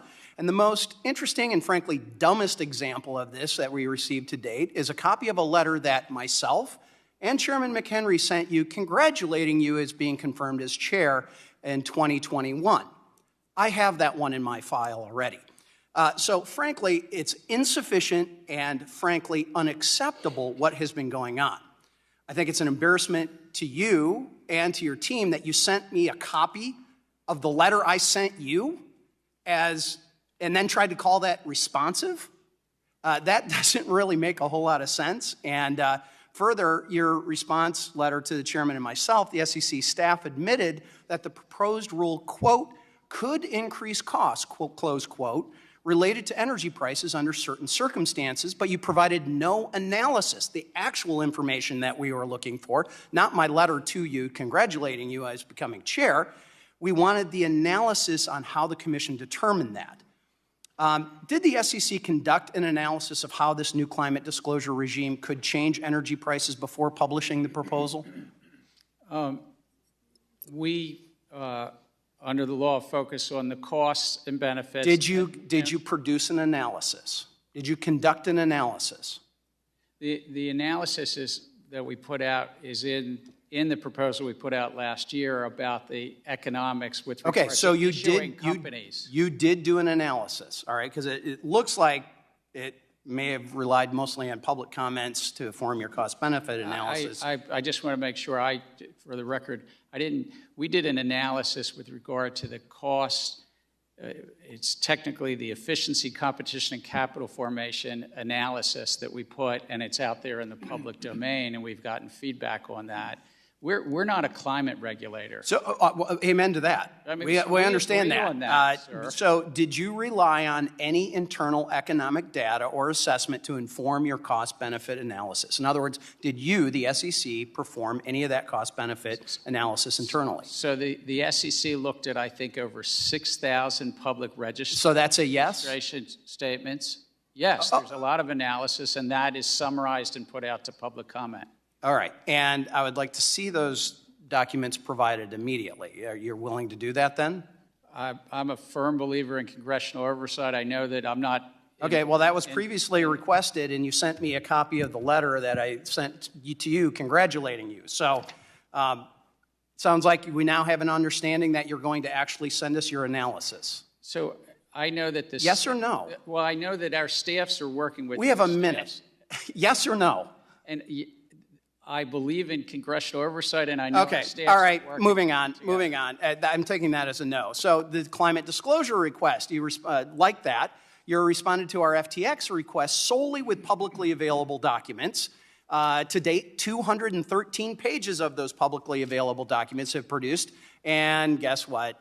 You didn't give us anything surrounding the charges filed against Sam Bankman-Fried.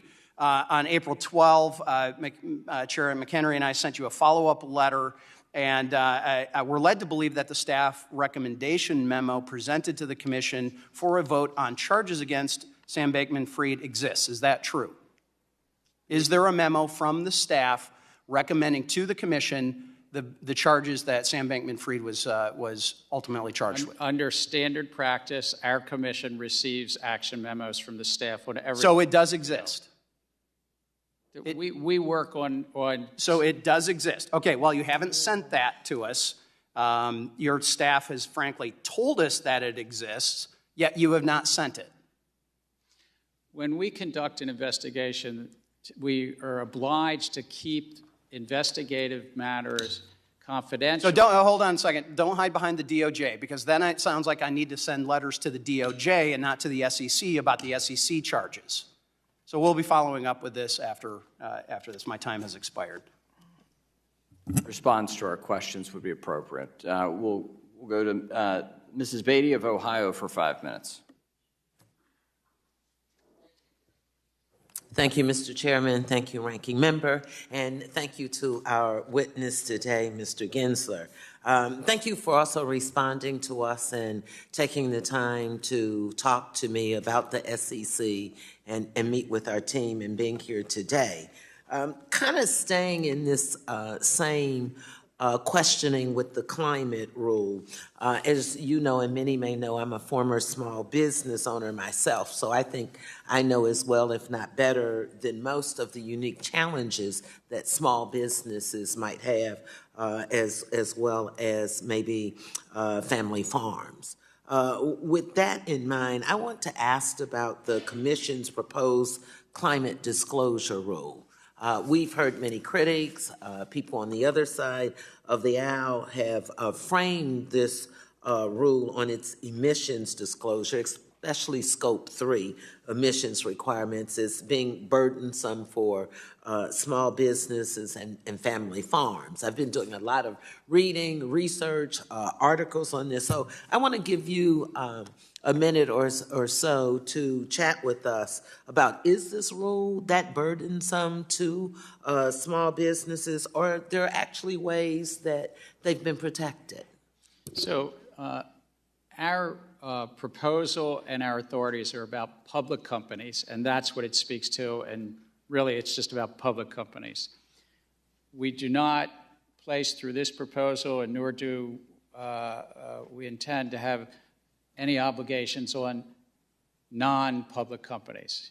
You know, there's small businesses, there's agriculture interests that you might be referencing. Companies currently are making, hundreds and hundreds of companies are making disclosures about greenhouse gas emissions, and some of those are, as you mentioned, about their supply chain or so-called Scope 3. And even in our proposal, we recognized and we said, the obligation is only on the public company. They can make estimates if there's something that they are talking to their shareholders about. But we got a lot of feedback. We got a lot of comments on this issue, and we're taking that into consideration. And as we do on all our rules, we'll consider making adjustments if appropriate. Okay, thank you. Let me try to get another question in here. Certainly, as you know, investor protection is a key part of your mission. And I want to take a moment to highlight some of the investors in my home state of Ohio, like teachers and firefighters, police and other public servants, saving for retirement through their state public pension system. These public servants saving for retirement are a part of the constituency the SEC is tasked with protecting through its investor protection mission. Last month, and we've heard, or it's been referenced many times about our SVB hearing, I expressed a concern then about the Ohio State Teachers Retirement System, how it suffered a big loss with some $27 million invested in SVP. What actions has the SEC taken under your leadership to protect these workers, their retirement savings, or what can I go back and tell my constituents? Well, I think really most of our agenda, whether it's our enforcement that we do, ensuring that people follow the law, or our rulemaking, helps protect those retirees. But I would just even go back to an earlier comment. We're really trying to bring greater competition and efficiency in the private funds area, because those retirees are often invested in those private equity and hedge funds. And if we can help through transparency instill greater competition, that could mean lower costs, lower fees to those folks. Okay. I have about 35 seconds. Is there anything you'd like to share with us if I yield my last 30 seconds to you? Well, if I could just note something about you mentioned your hearing about the recent events in the markets, and I would note there were 3 banks that failed in those handful of days, those 4 or 5 days. And 2 of those banks, the first and the third that failed, Silvergate and Signature, were engaged in the crypto business. I mean, some would say they were, crypto banks. And the third, the biggest, Silicon Valley Bank, actually, when it failed, you saw this country's, the world's second leading stablecoin, had $3 billion involved there, DPEG. So it's interesting just how this was all had some crypto narrative as well. And my time is up. Thank you, Mr. Chairman. The gentlewoman from Missouri, Mrs. Wagner, is now recognized for 5 minutes. Nothing. Thank you, Mr. Chairman. Chair Gensler, you've publicly stated that, and I quote, our markets are the finest in the world, and that, quote, retail investors have greater access to markets than at any time in the past. Yet, despite these statements, which I wholeheartedly agree with, you still released 4 proposals last December: order competition, regulation best X, tick size, rules 605, that completely upend those markets and remake them from top to bottom.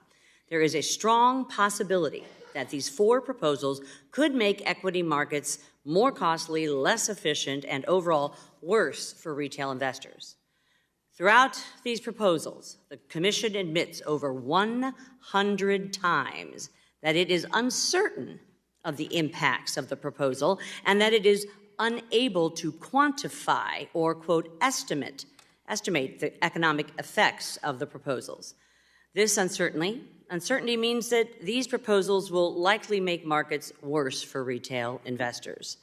You may be willing to risk that, but members of Congress who represent these retail investors, as well as American businesses seeking to raise capital in our equity markets, are not, sir. If the SEC's client truly is the American public, as you've said many times before, then I would urge you to reconsider these proposals before putting millions of Americans' hard-earned savings at risk. You've said repeatedly, let me change topics here, that the duty of best execution is too important for only FINRA to have a best execution rule, and that the SEC should have one as well. I'd like a yes or no answer here, sir. Are you aware that there is a process under existing rules for the SEC to amend or change FINRA's rules, which would include its current best execution rule? Yes or no? Yes, I'm aware we have that authority. Yes or no? Do you believe FINRA is incapable of maintaining and enforcing an adequate best execution rule? I think this is an important rule that we should have at the Commission level. Yes or no? Are they incapable of maintaining and enforcing an adequate best execution rule? Again, I think we should adopt one at our level as well, and we have it in other areas. All right, reclaim my time. As proposed, it would be duplicative, onerous, and costly for firms to comply with both the SEC and now FINRA's best execution regulations at the same time. Chair Gensler, your proposed rule on open-end fund liquidity would require funds to assume a worst-case scenario of a 10% sell-off on the fund when classifying the liquidity of assets. I have spoken with many asset managers who inform me a 10% run would be a magnitude higher than any that they have seen in recent history. One asset manager informed me that the highest run they have seen going back to the crash of 2008 was 2%. What historical data did you use to justify the 10%? And is it appropriate for the SEC to require funds to operate in a scenario that is 5 times worse than historical standards? This was just to define what is highly liquid, middle liquid, and illiquid. And so it was really a definitional. What historical data did you use to come up with the 10%? Again, we lay that out in our no, you don't. Proposals, but I'd be glad to follow up. You don't lay it out at all. Chair Gensler, you have testified before this committee twice that both times I have asked you if you intended to rewrite Regulation Best Interest Reg BI, and you have said no. Is that still the case? That's still the case. It's not on our unified agenda. agenda. Do you remain committed to supporting the continued implementation of Reg BI? We look to vigorously enforce it. So do you intend to rewrite Regulation Best Interest Reg BI? You've said no in the past. Oh, I'm sorry. I misunderstood your question. It's not on our unified agenda. Great. Chair Gensler, out of the more than 50 rules proposed under your leadership, none appear to directly address capital formation. If you believe that one or more of these proposals directly addresses this crucial issue, please cite which ones and specifically how that standard is met in 10 seconds. I think that many of them do because it's about issuers and investors. I would just take private funds. If private fund advisors, the general partners, are taking $500 billion of fees a year, if it My time's expired. Down, I'd ask you to respond in writing and be very specific to your mandate of protecting the retail investor, capital formation, and small businesses and IPOs. Thank you. I leave it back. The gentleman from Illinois, Mr. Cass, is now recognized for 5 minutes. Thank you, Mr. Chairman. Nice to see you, Mr. Chairman. Do you believe that climate change creates significant financial risks to corporations? I'm sorry, I didn't hear the word in there. Do you believe that climate change creates financial risk to corporations? It's really what investors are basing their investment decisions. And what we found in public input is significant number of investors managing tens of trillions of dollars of assets believe that it's important to their investment decisions. That's the standard we're held to. Well, let me maybe then sort of add a little color. In 2020, as you know, the CFTC said that climate change poses a major risk to the stability of the U.S. financial system. In 2021, FSOC said that climate change is an emerging threat. And recently, the IPCC said that within the range of possible temperature rises, global economic losses could amount to $23 trillion per year. Are these numbers material? They're significant to the economy, but what's material is that investors in public companies are today making decisions based on climate risk disclosures, and we're trying to bring some consistency to that. Is it your view that clear disclosures would help investors to hedge those risks?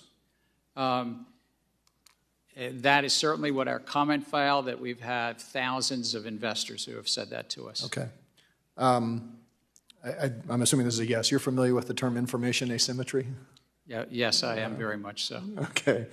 There was a report from Nature Climate Change recently that said that real estate in the United States is estimated to be overvalued by $121 to $237 billion due to unpriced flood risk driven by climate change, with low-income households facing the greatest risk of losing home equity, as was the case in the 2007-2008 housing crisis.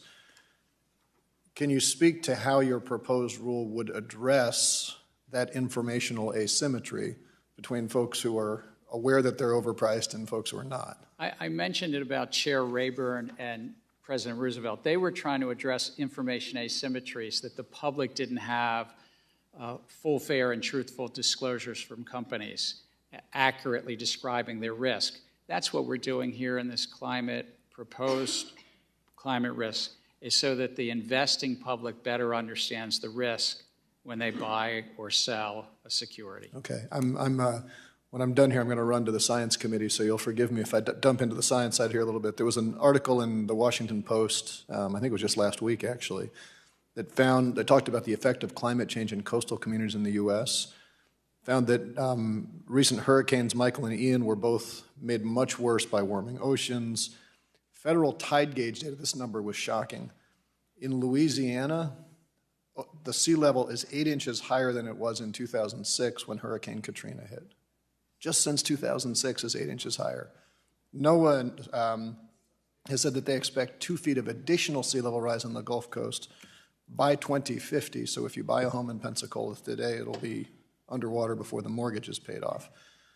I could go on and on. There's data from First Street that there's more than 400,000 properties, more than a third in West Virginia, that are at risk of severe flooding. Is it logical to assume that purely profit-driven companies are going to seek to offload that risk onto less sophisticated players? Well, public companies, which is the only thing we oversee is the public companies, manage their risk, and this has become an important risk, and it's a risk that investors want to understand how they're managing it, whether, as you say, they're defraying it or offloading it on others, or they're retaining it inside. And that's really, it's about disclosures of how they're managing that risk, like they manage other risks. So I asked that question because we know, and the CFTC report actually acknowledged that they said that they have seen that insurers are offloading risk onto Fannie and Freddie disproportionately in flood-prone areas. Given that movement, and given your obligation to protect investors, is it safe to say that your mandate is to protect all investors, not just the sophisticated ones? It is absolutely correct that it's all investors, whether it's the most sophisticated, the largest, and the smallest, but we're merit neutral, I just want to say. So it's a matter of disclosure-based, disclosing the risk and how those companies are managing those risks. Well, obviously from my questions, I agree, and you had mentioned $130 trillion of global assets under management that are looking to get into ESG pieces. And as we sit here saying, should we be protecting all investors, or is that just woke? I'm glad to hear you keep pushing this, and I would just urge you, given your mandate at the SEC, to continue to push hard for a strong climate. The gentleman's time has expired. The gentleman from Kentucky, Mr. Barr, is now recognized for 5 minutes. Chairman Gensler, I want to discuss Staff Accounting Bulletin 121, which was issued last year by the SEC's Office of Chief Accountant. SAB 121 requires SEC registrants, including banks, to include on their balance sheets crypto assets that are custodied on behalf of their clients. Requiring banks to place custodied digital assets on their balance is a shift, as Chairman Powell recently noted, in historical practice, as custody assets have always been treated as off-balance sheet.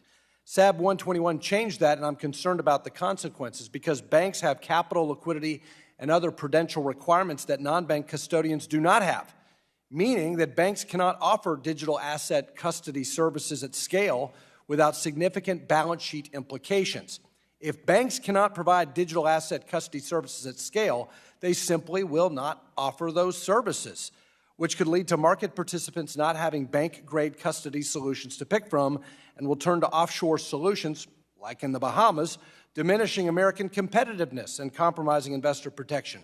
Chairman Gensler, has it occurred to you the irony that at the same time you pursued SAB 121, which has effectively precluded highly regulated banks from offering customers the safety and security of segregated digital asset custody services, not a single one of the 4,500 employees under your supervision at the SEC noticed that FTX was allowed to commingle customer funds, allowed FTX to trade, settle, custody, lend, and borrow digital assets without institutional-grade custody? I'm actually quite proud of the staff that put out that staff accounting bulletin, because what they said is that public companies, not just banks, but that public companies needed to put on their balance sheet if they had their customer crypto. And it's what we subsequently found in bankruptcy court, Celsius bankruptcy and others, that in bankruptcy, investors just stand in line. Well, reclaiming my time, did you or your staff consult with prudential bank regulators? Was there any interagency interaction on SAB 121 before or after this was issued in March of 2022, given the ramifications that this effectively prevents well-regulated banks from providing digital asset custody services? There was significant dialogue beforehand with accounting professions at the Big Four and others, because this question kept coming up, but there has been consultation about this with the bank regulators subsequently. Well, I find it very interesting that nobody at the SEC, under your supervision, noticed that FTX, a one-time $32 billion company, was run on QuickBooks. Private funds rulemaking. You have repeatedly stated that increasing competition in the private fund market is one of the primary objectives of your proposal. But last week, the Committee on Capital Markets Regulation issued a competitive analysis of U.S. private equity fund market. Its key findings: concentration is very low and 4 times lower than the concentration of the public mutual fund industry. The number of fund advisors and funds is steadily growing. The range of investment strategies available to investors is increasing at a significant rate. Barriers to entry are low. Effective management fees have been declining. Performance net of fees and portfolio diversification benefits outmatch that of public markets. Demand from investors is growing. This analysis directly refutes the entire basis of your rulemaking, that there is a lack of competition in private equity. Indeed, your proposal will have the exact opposite effect: reduce competition in U.S. private funds markets, including disadvantaging newer and smaller private equity advisors and decreasing the number of investment opportunities available to investors. When you contend there's a need for greater competition in the private funds market, what specific evidence are you relying on? Just looking at this field and what the limited partners came to the SEC and did various filings with us saying they needed greater transparency about fees, about performance, and about the side letters, and particularly the side letters, because the fund managers are cutting special deals. If I might just say on the earlier point on crypto, if these companies had registered, we'd be able to look at their books and records. But when they don't register, the only tools we have is actually investigative. Well, reclaiming my time and back to private funds, you know, the United States has only 4.4% of the world's population, but 50% of the capital is raised here.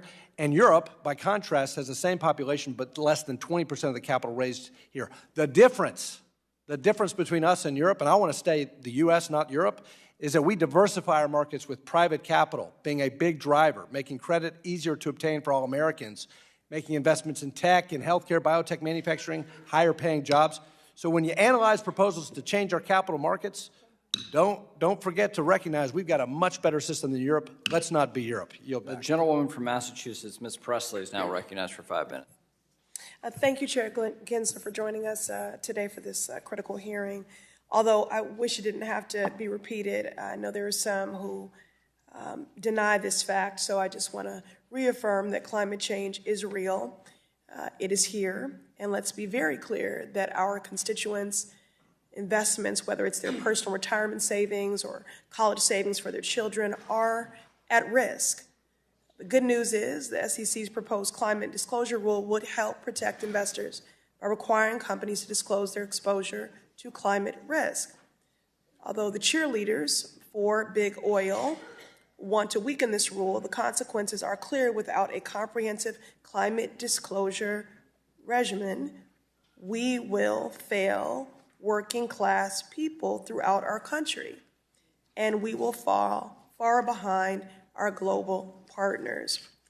Chair Gensler, you mentioned earlier that during the comment section that there were thousands of investors that commented favorably, correct, on the proposed rule? That's correct. I think we've gotten 15,000 comments, and on the investor side, it's almost uniformly supportive of mandating climate risk disclosures. Right. They were overwhelmingly favorable.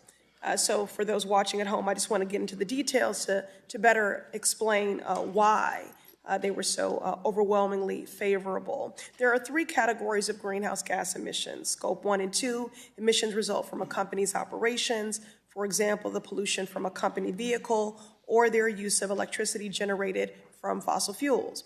And then there are Scope 3 emissions, which are the biggest category, making up on average 70 to 80% of a company's carbon footprint. These are resulting from indirect ops, which include the entire business model, including emissions produced by suppliers and also from consumers using the company's product. Big Oil is fighting to get rid of Scope 3 emissions disclosure from the SEC's proposed rule because in a world without transparency, they can gravely misrepresent their exposure to climate risk and rake in millions of dollars. If oil companies like Chevron reduce their Scope 1 emissions by switching to electric vehicles for transportation, and their Scope 2 emissions by installing solar energy at their headquarters, then they could technically claim to be net zero, even if they continued selling fossil fuels as their core product. Chair Gensler, if you were an investor looking at climate transition risk in your portfolio, do you think that looking at an oil company's Scope 1 and 2 emissions alone would give you an accurate picture of your risk exposure? Well, in my personal portfolio, I'm only allowed to be in index funds, but in terms of or broad-based funds. But what we've learned is many of the comments we received from actual investors have said they would like to have better consistency around this greenhouse gas emissions, including some estimate about their supply chain. Right. The people want to see Scope 3 disclosures. The European Union and other countries around the world are implementing new disclosure rules that include Scope 3 emissions in the next few years. Now, some argue that reporting is too burdensome, but 70% of U.S. companies will be reporting Scope 1, 2, and 3 emissions within the next few years, regardless of what the SEC does. So let me make it plain. This is not the time to backtrack and to weaken regulations. Now is the time for action and to put people over polluters. Thank you, and I yield. The gentleman from Texas, Mr. Williams, is now recognized for 5 minutes. Thank you, Madam Chairman. We've seen a troubling, and I'm from Texas, I need to tell you this, so a lot of this conversation doesn't ring well back where I live, but We've seen a troubling trend with current administration who continues to call for more government regulations and push an anti-growth green agenda. The SEC's climate risk disclosure rule would have major consequences for the businesses across the country, especially smaller entities who lose out on opportunities because they cannot afford the increased compliance costs that come with burdensome regulations like these. And we see this administration continue to put the pressure on small business. An economic analyst of the SEC's climate proposal estimated that compliance associated with these requirements could cost over $100 million for certain companies. This would be detrimental for companies and will stifle innovation and businesses' ability to grow. So what is the SEC's legal authority to enforce these climate-focused regulations, and how does the SEC plan to ensure that its climate disclosure rule does not disproportionately harm smaller entities? I'm a business guy in Texas. I'm a small business, which may lack the resources and expertise to comply with the rule's reporting requirements. Let me take your second question first, Okay. if all right. Our authorities are just about the public registrants, these 7,000 or 8,000 companies. And we're not placing any obligations on non-public companies, companies that aren't raising money in, like, on the New York Stock Exchange. In terms of the authorities, we're staying right within those authorities I talked about earlier that Rayburn and Roosevelt wrote. It's about describing the business, putting it out there, the full and fair description, including the material risk, and investors today are making decisions based on climate risk disclosure. So it's trying to bring some consistency to that. But we are not a climate regulator, and we're neutral about that. So following up on this previous question we talked about, is it clear that your climate proposal will undoubtedly impact private companies who cannot shoulder the increased costs that would come with collecting and providing data obligated by this rule? This is not making our public markets more attractive to companies trying to break into the market. And this rule's unnecessary information requirements will subject companies to public scrutiny, investor pressure, and increased regulatory burdens. So this will use valuable company time and costly resources. And we see this on Main Street with the regulations that Biden administration has put on businesses. So we'll see it in costly resources that business owners could otherwise be using towards raising capital, growing business operations, quite frankly, hiring people and put people to work. So can you discuss the impact that increased reporting requirements and the associated costs will have on attractiveness of our public markets and private companies' decision to go public and grow? I think those public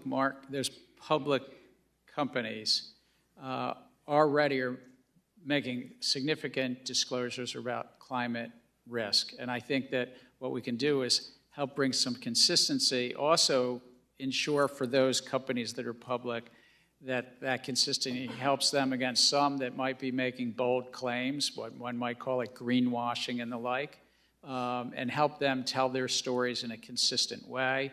And as the representative said earlier, Europe also is requiring things. So it will help us be recognized by Europe, hopefully to be that our rules would be recognized by them rather than their more restrictive rules. Yeah.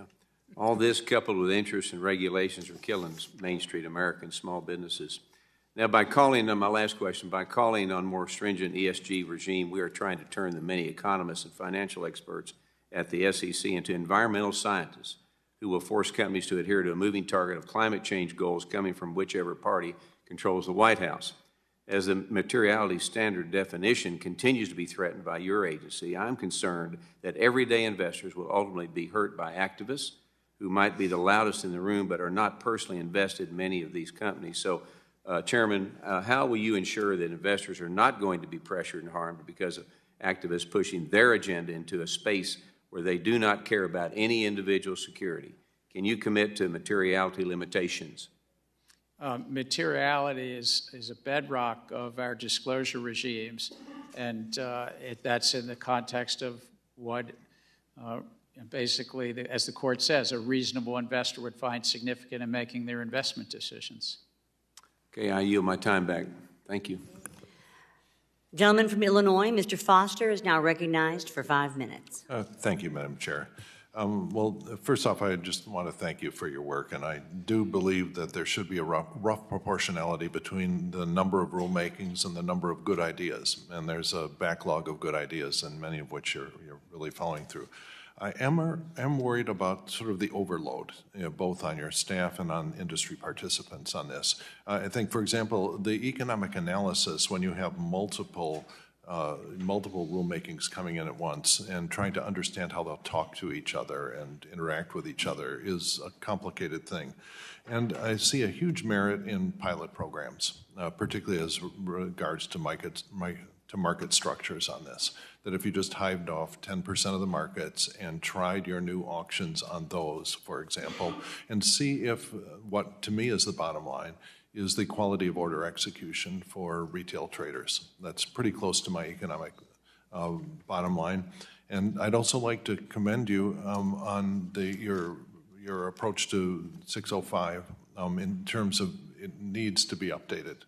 And providing retail investors some idea of what kind of quality of order execution they get when they switch to different platforms, I think is the right answer.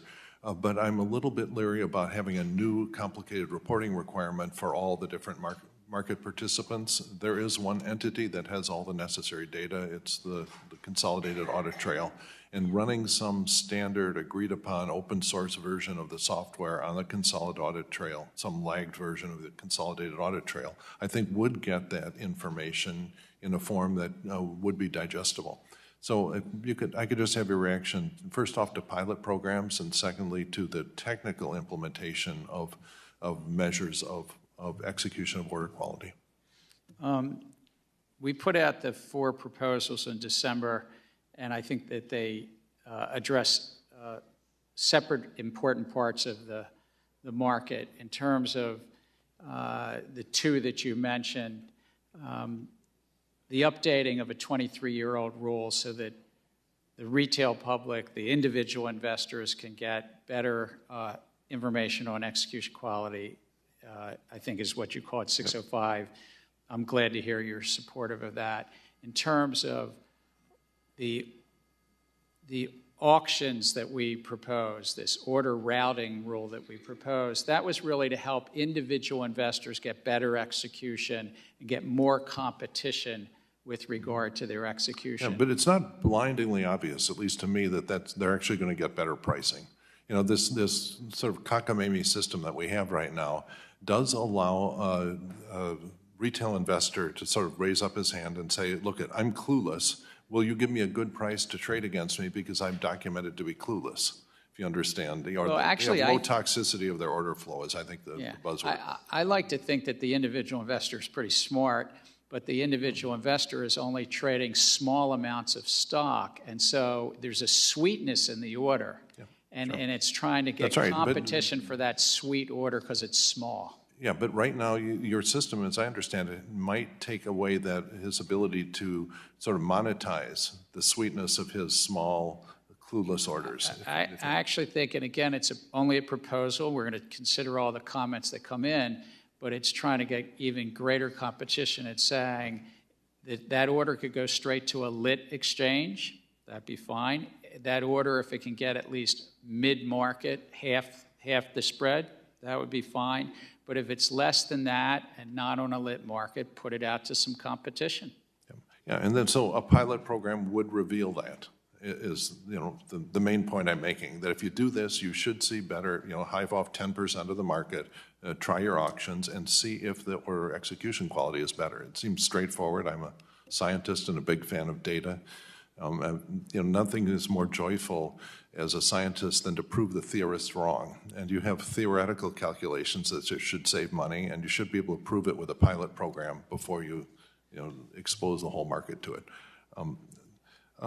Let's see, you sort of touched on crypto, and one of the lessons, it seems like if you're going to prevent wash trades, you need to know the true identity. Some regulator somewhere has to know the true identities behind market participants. And have you found any way in the crypto business to reconcile sort of the crypto libertarian point of view with the absolute necessity to know the true identities to prevent wash trades, or our Look, wash trades, the price we pay for crypto. It's to get the intermediaries, the storefronts, to register, and then we could get the data from those crypto exchanges themselves as to where the buy and sell orders are coming from. All right. Gentleman's time's expired. The gentleman from Minnesota, Mr. Emmer, is now recognized for 5 minutes. Thank you. Chair Gensler, I have a lot of questions in a limited amount of time, so if you could keep your answers to either a yes or a no, that will allow us to get through as many as possible, sir. From your perspective, is it more difficult now for the digital asset industry to access financial products and services in the United States than it was, say, 2 years ago?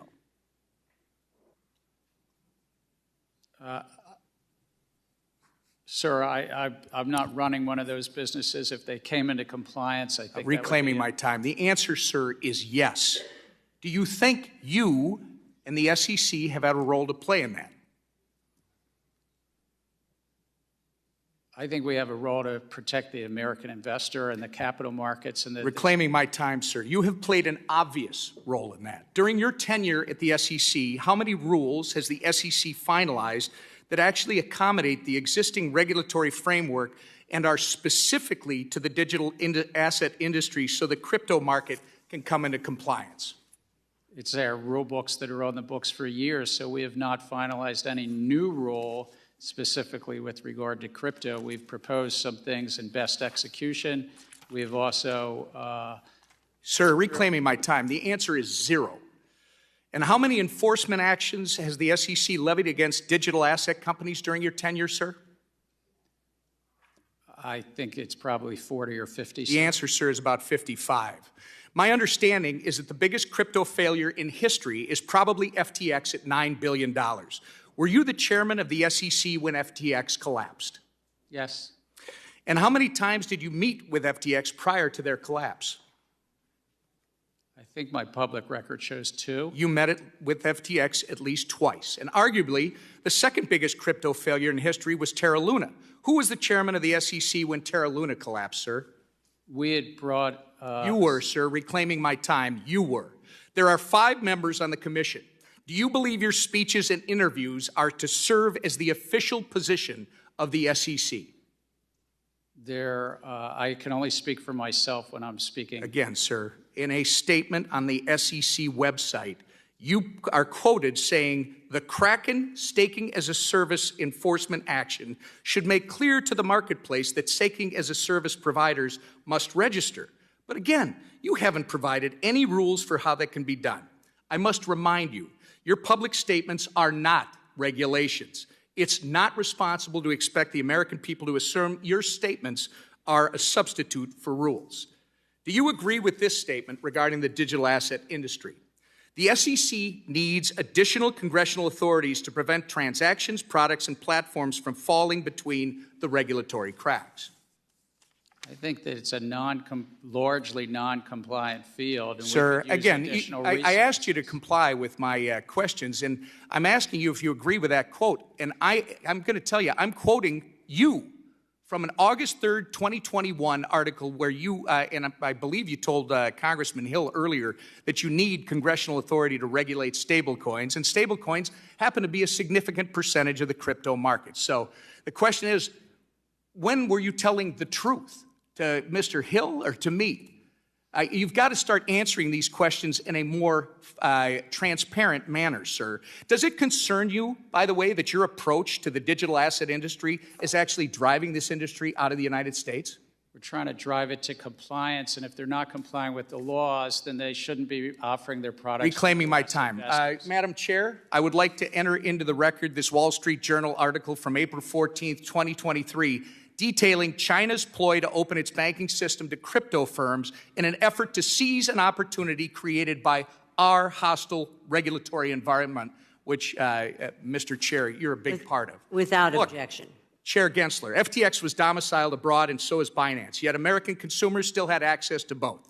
You can't really think that pushing this industry abroad is going to protect American consumers when it hasn't several times in the past on your watch. You say the crypto market is rife with non-compliance. However, existing SEC rules make no sense for blockchain-based companies, and following them would actually kill these businesses. Your regulatory style lacks flexibility and nuance, and as a result, you've been an incompetent cop on the beat, doing nothing to protect everyday Americans and pushing American firms into the hands of the CCP. Your intention to work against SEC mission and put American investors in harm's way has been made very apparent, sir. It's been a year and a half since you've appeared before this committee. You need to answer to Congress about the issues that you've had with the SEC staff union, the work environment you've cultivated at the SEC that's led to hemorrhaging of senior staff, the intellectual inconsistency of your regulatory treatment towards Bitcoin spot ETFs, and your politicization of capital formation opportunities through your treatment of certain SPACs. And that's just to name a few. Thank you. I yield. Gentleman from New Jersey, Mr. Gottheimer, is now recognized for 5 minutes. Thank you, Madam Chairwoman and Ranking Member Waters. Mr. Gensler, thank you for being here today, and thank you for your leadership on many fronts. I'll try to take a breath here, but I have a couple quick questions. I've shared with you my concern with the unusually short-fused, overlapping, rushed, and zone flooding rulemaking under the SEC, and undermining my fear that it undermines the public's ability to provide thoughtful feedback on the proposals of the Commission and risk stressing an already tenuous economic climate. The SEC's Inspector General raised concerns with this aggressive and rushed approach to rulemaking in a report last October, and raised concerns the SEC has staffing issues that may affect the quality of the rulemaking given these short fuses. Some of these proposals are necessary, obviously, to protect investors, and I want to make sure they see their way through and to ensure stability in the financial markets. But I'm concerned that doing it in this manner, it's sometimes hard to tell the impact these rules will have collectively on the economy, on jobs, on certain key job-producing sectors in my state of Jersey and the tri-state area and nationwide. Since you've taken the helm of the SEC, 27 of the Commission's 53 comment periods have had a highly unusual comment periods, shorter than 45 days from the date the proposal was published in the Federal Register. Considering the delay between when rules are posted on the website and when they are posted in the Federal Register as part of the comment period is not only consistent, it strays from the historical practices of the SEC. These proposals collectively total more than 4,000 pages with more than 2,500 questions to respond to. Last year, it took a letter from 47 members of Congress to get you to extend a 30-day comment period on a 300-page rulemaking with more than 900 questions. Many of the proposals put forward by the Commission in the last 2 years affect the same stakeholders who've repeatedly requested additional time, especially small businesses and other smaller players in the space, to respond to the SEC's often overlapping and rushed comment periods. And I'm concerned that limited stakeholder engagement, especially from small businesses without large regulatory teams to respond, will lead to unintended consequences that will ultimately harm American consumers. Have you at any point been concerned that by moving this hastily, that it could really hurt smaller market participants and their time to provide feedback? I'm very proud of what we've done. We put out 46 proposals to date. We've reopened some, so that may be why this other numbers floating around this hearing.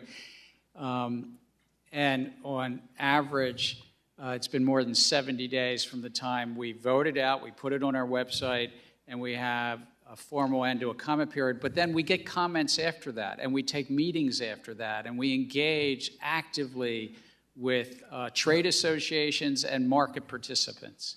My only concern there is when, it doesn't actually count when it goes on a website because there's no formal comment period on a website. It's the Federal Register. When it goes to the Federal Register is what the standard is. So, with all respect, people can read it. People can start to do their analysis. They can engage with staff or with their trade association members. So they can start submitting comments as soon as it goes on the website? Is there a way to do that? Formal comments? They tell us that they want to have time to read what we do. We put it out. It's very transparent. And we also often consider comments well beyond that period of time and continue to receive comments. So on average, it takes 12 to 15 months from proposal to considering an adoption. And so, but the comment period closes. But the comment period closes during that time, right? But we continue to have meetings. We continue, and the staff and the commission is able to consider. Just like this hearing right here is going to influence me as a decider, a decision maker on that commission. Thank you. I'm just going to reclaim. Yeah, if I can just come back to this, I'll shift gears. Since 2019, I've pushed this committee and financial regulators to create smart guardrails for digital assets. You've repeatedly claimed that most cryptocurrencies are covered by existing securities law, and despite that belief, the Commission has issued little formal guidance to facilitate digital asset firms' compliance with existing rules. The SEC, under your leadership, has largely used enforcement actions to spur compliance. I'm concerned the lack of formal guidance through the normal rulemaking process is spurring even more uncertainty in the space, hurting our global leadership in financial technology and putting consumers at risk and further enabling bad actors. The SEC's advisory committee urged you to solicit comments on federal securities law regulation to crypto assets. Do you plan to take their advice and go through a public rulemaking process that allows regulatory changes in the appropriate manner versus just we have, Congressman, in a number of areas. The best execution rule that we put out last December includes a whole section on or crypto assets, if I might. We're updating our custody rule, and we put out a lot of words and important economic analysis. And last Friday, we did the same on an expanded definition of Do you feel, before I lose you, do you feel like you have all that you need from us to all the laws you need to be able to do what you need to do? Yes, as it relates to crypto assets. And to the earlier question, I do also, though, support Secretary Yellen's initiative about stablecoins. Thank you so much. I yield back. The gentleman from Georgia, Mr. Loudermilk, is recognized for 5 minutes. Thank you, Madam Chair.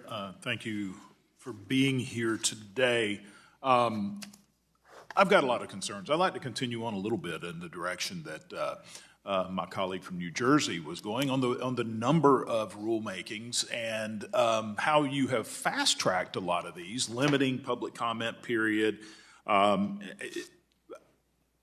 heard you say in here that you support congressional oversight, and you respect it, but from what we've seen, your actions are different than what your words are saying. You've shortcut a lot of the Administrative Procedures Act in your rulemaking. It appears that what you're wanting to do is hurry things along before Congress can have its due oversight. Excuse me. But what I want to talk about is something that I have not been in favor of, and I've opposed ever since it was proposed, which is the Consolidated Audit Trail. I know Mr. Hill asked you some questions about that. First of all, I've never been supportive of it, but it's here, and we have to constrain it. I believe it's a violation of the Fourth Amendment, of right to privacy of individual investors. Let me put it in the words of the American Securities Association, and they described it of how the collection of this data violates the Fourth Amendment right to privacy because it forces every investor's financial information, personal information, and transaction history without any evidence of wrongdoing. And I want to quote in a letter that they have sent to this committee, both the ranking member and the chairman, is that tracking unsuspected and unsuspecting Americans' every move in hopes of finding unlawful activity is not consistent with the principles undergirding the Constitution, which is true.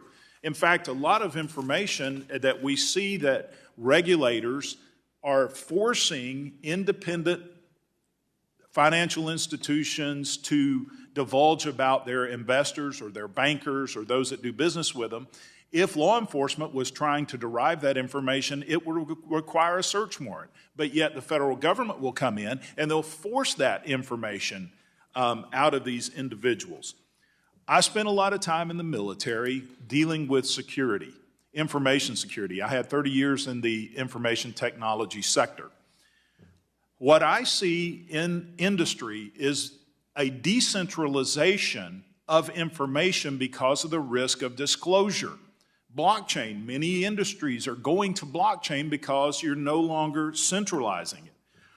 When it's centralized, there's a one-stop shop for the bad players to come and get information about individuals.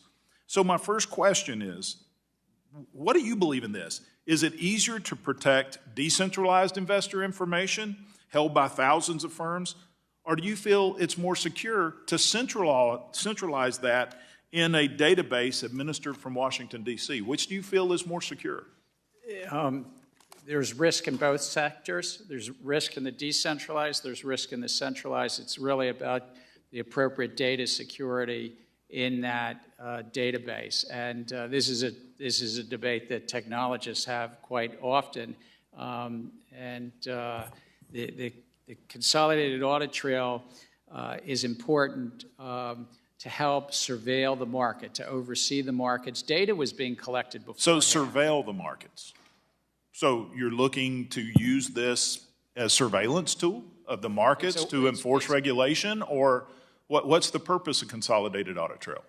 To help oversee the markets to protect against fraud and manipulation, front-running, insider trading. Without Any just cause? Or, I mean, are you just randomly going to look? Maybe somebody's doing something wrong here and I've got all this information. But let me tell you, there is no one in the information systems industry that's worth their salt that will tell you it's more secure to have information at one point, one-stop shop. So if I'm a bad guy, I'm a foreign player, I've only got one spot to go to pull all this information. I'm going to put all my investment, all my technology in breaking your security to get that information, versus thousands of places that I do not have the resources to do that. Centralizing is a security risk.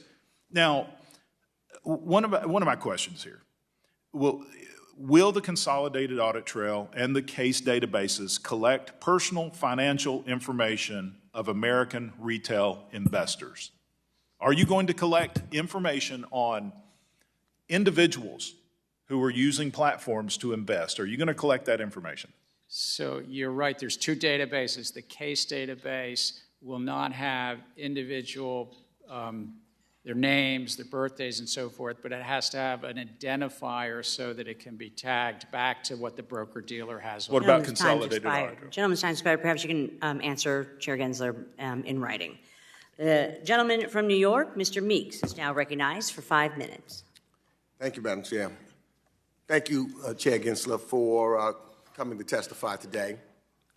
Now, when you appeared before this committee in 2021, I asked you about your commitment to improving the SEC's diversity disclosures, empowering investors, and encouraging greater corporate diversity, especially within America's boardrooms and among senior management. And you mentioned your focus at that time on human capital rulemaking, which would include such disclosure improvements. And I understand that a proposal should be coming out within the next few months. Now, what concerns me, however, is much has happened since 2021, including efforts by some on the extreme right wing, like Florida's Governor Ron DeSantis, to politicize diversity, equity, and inclusion efforts and attempt to ignite his own, I guess, presidential campaign. Now we have well-intentioned companies in states like Florida trying to make improvements to their policies who find themselves at odds with the leadership of their state. It's also disappointing since there is evidence, strong evidence, that improving corporate diversity can be a bipartisan issue. This should not be a partisan issue. For example, my board diversity bill received the support of 55 of my Republican colleagues right here on the House floor in 2019. So we passed it with the support, a bipartisan support with my Republican colleagues, many of whom sits on this very committee. So given the attempts by Governor DeSantis and others to curtail DEI efforts in academia and corporate America, I have two questions related to your human capital rulemaking work. Is the SEC considering how state-level efforts to hamper DEI-related programs could make it harder for companies to comply with more robust human capital disclosures, which we expect from the SEC? We consider the law, the federal law, but certainly if you have things, and we maybe have staff follow up, if there's something at the state level that you want to flag for us and help us sort through in terms of any of our rulemaking, but particularly with regard to human capital management. But we try to do our best to stay within the law and how the courts interpret our laws. Yeah, so, what I'm concerned about are there things that the SEC can do in your human capital rulemaking so that you can shield public companies looking to do the right thing with respect to DEI and disclosure from state-based legal challenges? Or at least will the SEC seek public comments on this question? Well, in all of our rulemaking, we seek public comment on our authorities because we want to, of course, stay within our authorities, but our disclosure-based authorities, again, we're merit neutral, and that's because Congress chose that we needed to stay that. But it's the disclosures for investors to best understand the companies they're investing in as it relates to human capital, that they could best understand that most important asset of the company. And I couldn't agree with you more. And I think that's good policy. That's why it should be bipartisan. And that's why it has been bipartisan previously. So I'm just hoping that states, like what's happening in Florida, doesn't occur or affect what you're trying to do on an equitable basis, just giving investors the information they know. Let me do real quickly. See, I'm running out of time. You know, I know I want to touch on crypto regulation. As you are aware, our regulator in New York, the New York Department of Financial Services, has created a first-in-class bit licensing regime for virtual currency businesses, which we are very proud of. What I'm afraid of, some are saying that they may take businesses throughout this country abroad and get regulated someplace else. What say you on that? I say if they're complying with the laws and doing the right by investors, they can be here, but if they're not complying with the laws, investors will get harmed. I'm out of time. The gentleman from West Virginia, Mr. Mooney, is now recognized for 5 minutes. Thank you, Madam Chairman. The Securities and Exchange Commission may be the agency that most directly threatens the livelihoods of West Virginians today. I never imagined I would say that because American presidents are not supposed to so brazenly weaponize the SEC to push through radical climate change policies that they're unable to pass through Congress. When the Obama-Biden war on fossil fuels was first launched in 2009, coal mining gainfully employed nearly 28,000 West Virginians. Today that number has shrunk to 14,000, a 50% decrease. And the SEC has proposed a crippling climate disclosure rule to mandate all sorts of detailed emissions data for public companies and many non-public companies. The SEC already requires the disclosure of material information to its investors, so let's not kid ourselves and say it's about materiality. SEC Commissioner Hester Peirce put it best when she stated, quote, although styled as a disclosure rule, the goal of this proposal is to direct capital to favored businesses and to advance favored political and social goals. In other words, it's about naming and shaming fossil fuel companies. Some estimates suggest this disclosure rule could cost companies over $100 million to comply. So, Chair Gensler, the SEC Inspector General issued a scathing report saying you were rushing through rules without adequately considering the costs. So can you tell me today how many jobs this climate disclosure rule will cost West Virginia families? Again, sir, we're not a climate regulator and we're merit neutral. This is about companies are already making disclosures and trying to bring some consistency to that disclosure. That's what it's about, is, with all respect, not about something further than that. In terms of the economics, it's really about ensuring that investors get the benefit of those disclosures. And if they want to go long West Virginia coal, they have the right information to long means to purchase companies that public companies, and it's only about public companies. Again. Well, thank you. Despite your assurances, I think it's clear this rule will be devastating to my state of West Virginia. I'd like to submit for the record, Madam Chair, the Inspector General's statement on the SEC's management and performance challenges. Madam Chair, I'd like to submit for the record the Inspector General's statements on the SEC management and performance challenges. So ordered. And I would also like to submit, thank you. I'd also like to submit for the record an op-ed I wrote for the Washington Times on the SEC's climate disclosure rule. Riveting, without objection. Thank you. I do have a couple more questions. Chair Gensler, how many climate scientists does the SEC employ? We employ economists that are more general economists, so some of them might have some knowledge, but I just think of them as market economists and financial economists. Okay.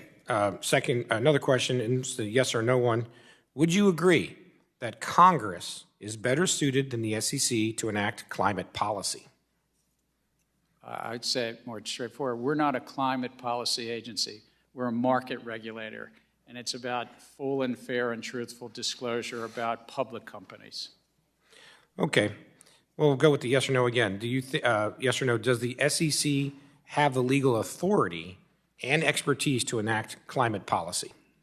We have the legal authority to enact rules about disclosure about risk, and climate risk is something investors today are investing in. So it's just about authorities about disclosure about these material risk in the financial companies, in companies that are accessing the financial markets. Okay, but it sounds like you'd agree the SEC doesn't have the legal authority to enact climate policy then. We're not a climate policy agency. We're a market regulator and a disclosure-based regulator for public companies. Well, I ask because this rule is designed to choke off capital from politically disfavored sources of energy. Let me be clear in my last 30 seconds. The SEC has no business enacting climate policy, which is exactly what you're doing. No matter what changes are made to this proposed rule, it's rotten to the core and should be rescinded entirely. The SEC and the Biden administration must end its war on fossil fuels and return to focusing on the needs of investors, not activists. Thank you, Madam Chair. I yield back. The gentleman from New York, Mr. Torres, is now recognized for 5 minutes. Mr. Gensler, there are areas on which we do see eye to eye, like the need to disclose climate change risk or the need to understand the immense implications of the unfolding AI revolution. But I'm going to offer, however, observations about 3 areas about which I've heard concern and then have you respond as you see fit. First, on the subject of crypto. The lesson learned from the collapse of FTX is that companies that bear the characteristics of FTX, offshore, deregulated, over-leveraged companies, have the greatest risk of losing customer funds. In a world of scarce enforcement resources, one would think that the SEC would prioritize enforcement actions against high-risk companies that resemble FTX, offshore, deregulated, over-leveraged companies. Instead, it appears the SEC has done the opposite. Instead of targeting an offshore, deregulated exchange like Binance, you've chosen to target an onshore, regulated exchange like Coinbase. Instead of targeting an offshore, deregulated stablecoin issuer like Tether, you've chosen to target an onshore, regulated stablecoin issuer like Paxos. It seems like your enforcement priorities ignore the lessons learned from the FTX failure. Second, on the subject of equity market structure, if a broker sends a retail order to an exchange, the broker would be in compliance with your proposed rule. But if the broker sends the retail order flow to an off-exchange wholesaler, the broker would be out of compliance with your proposed rule, even if the wholesaler is offering a better price than the exchange. And therein lies what seems to be the perversity of the proposed rule. It strikes me as perverse to tell a broker that you cannot send retail order flow to the wholesaler who is offering a better price and therefore a better execution. On the third subject of private funds, both New York State and New York City retirement systems are heavily invested in private funds. The New York State Common Retirement Fund invested about $29.5 billion in PE, and over the course of 10 years saw an annualized return of 10.12%. The New York State Teachers Retirement System invested $14.7 billion, and over the same period saw 16.6% in annualized returns. The New York City Employees Retirement System invested $6.5 billion, and over the course of 10 years saw an annualized return of 15%. So when I see returns as high as 16.6%, which seem impressive, there's a question that comes to mind: does the SEC risk fixing what ain't broken? So those are 3 observations, and you're free to respond. I thank you, and let me try to do them in kind. In terms of crypto, you're right that U.S. investors are accessing the crypto markets, both onshore companies and offshore. Our jurisdictional reach is to both if they're U.S. investors that are participating in that. But let's be clear, you have the authority to take enforcement action against offshore deregulated exchanges. We do. And stablecoin issuers. It takes longer to build the investigative files. It takes longer, sometimes in cooperation with offshore enforcement authorities to pursue that. And it is, frankly, more challenging to actually get subpoenas complied with. And so it takes longer in time. In terms of your second area about the efficiency in the capital markets, one area is these individual investors and individual investors placing, as you described, these market orders.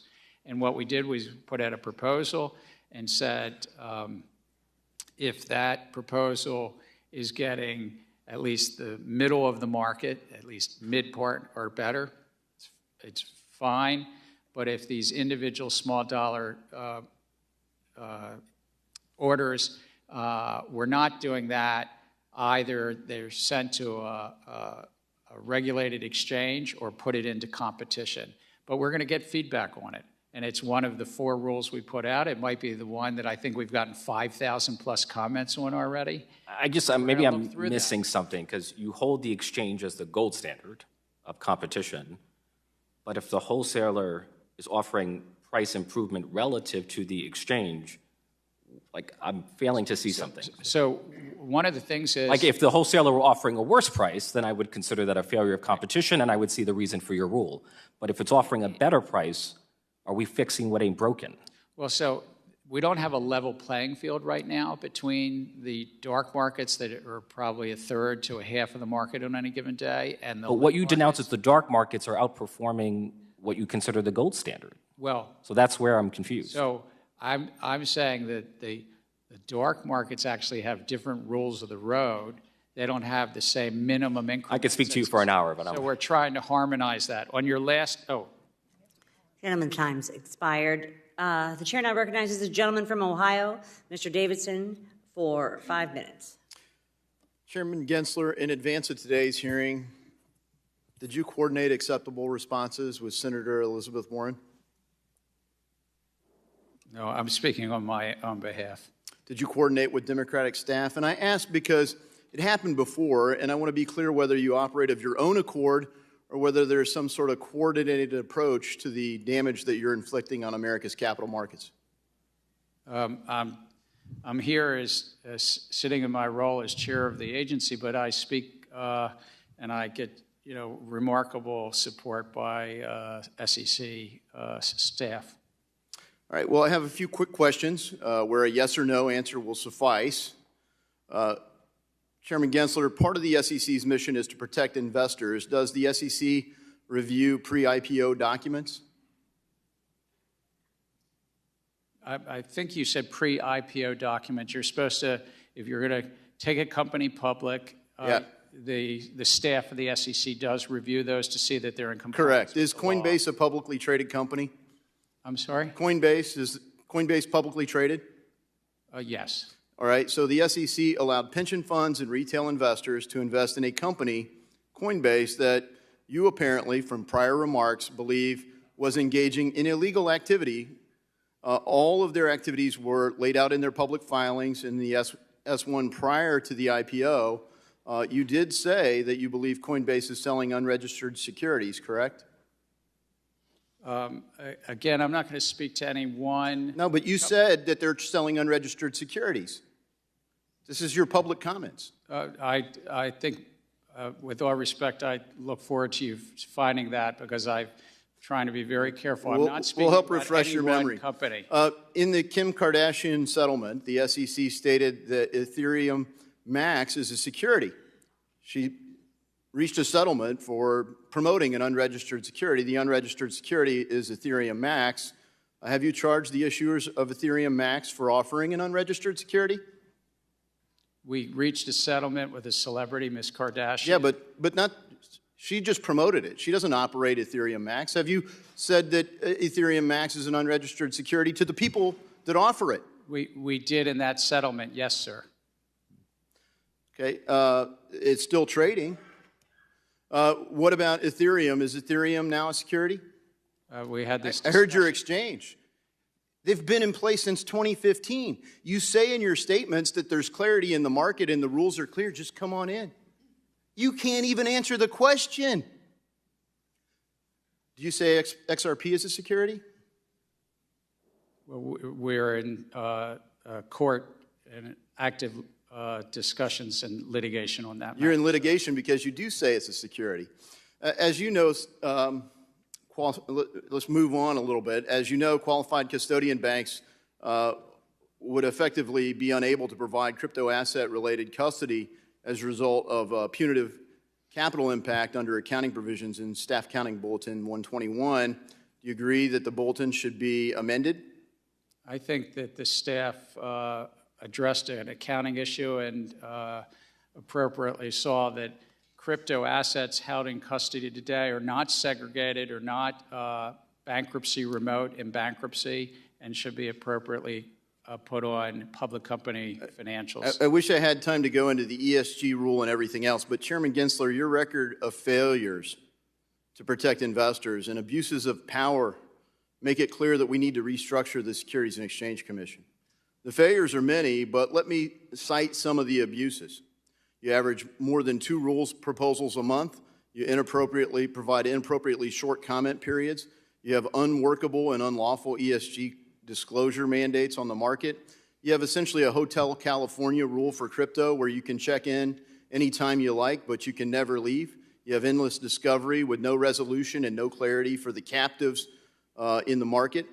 You have unworkable proposals for overhauling equity market structure, a de facto ban on crypto through proposed custody rule. You have high staff turnover, unhappy people leaving your office, and unhappy companies and capital leaving our country.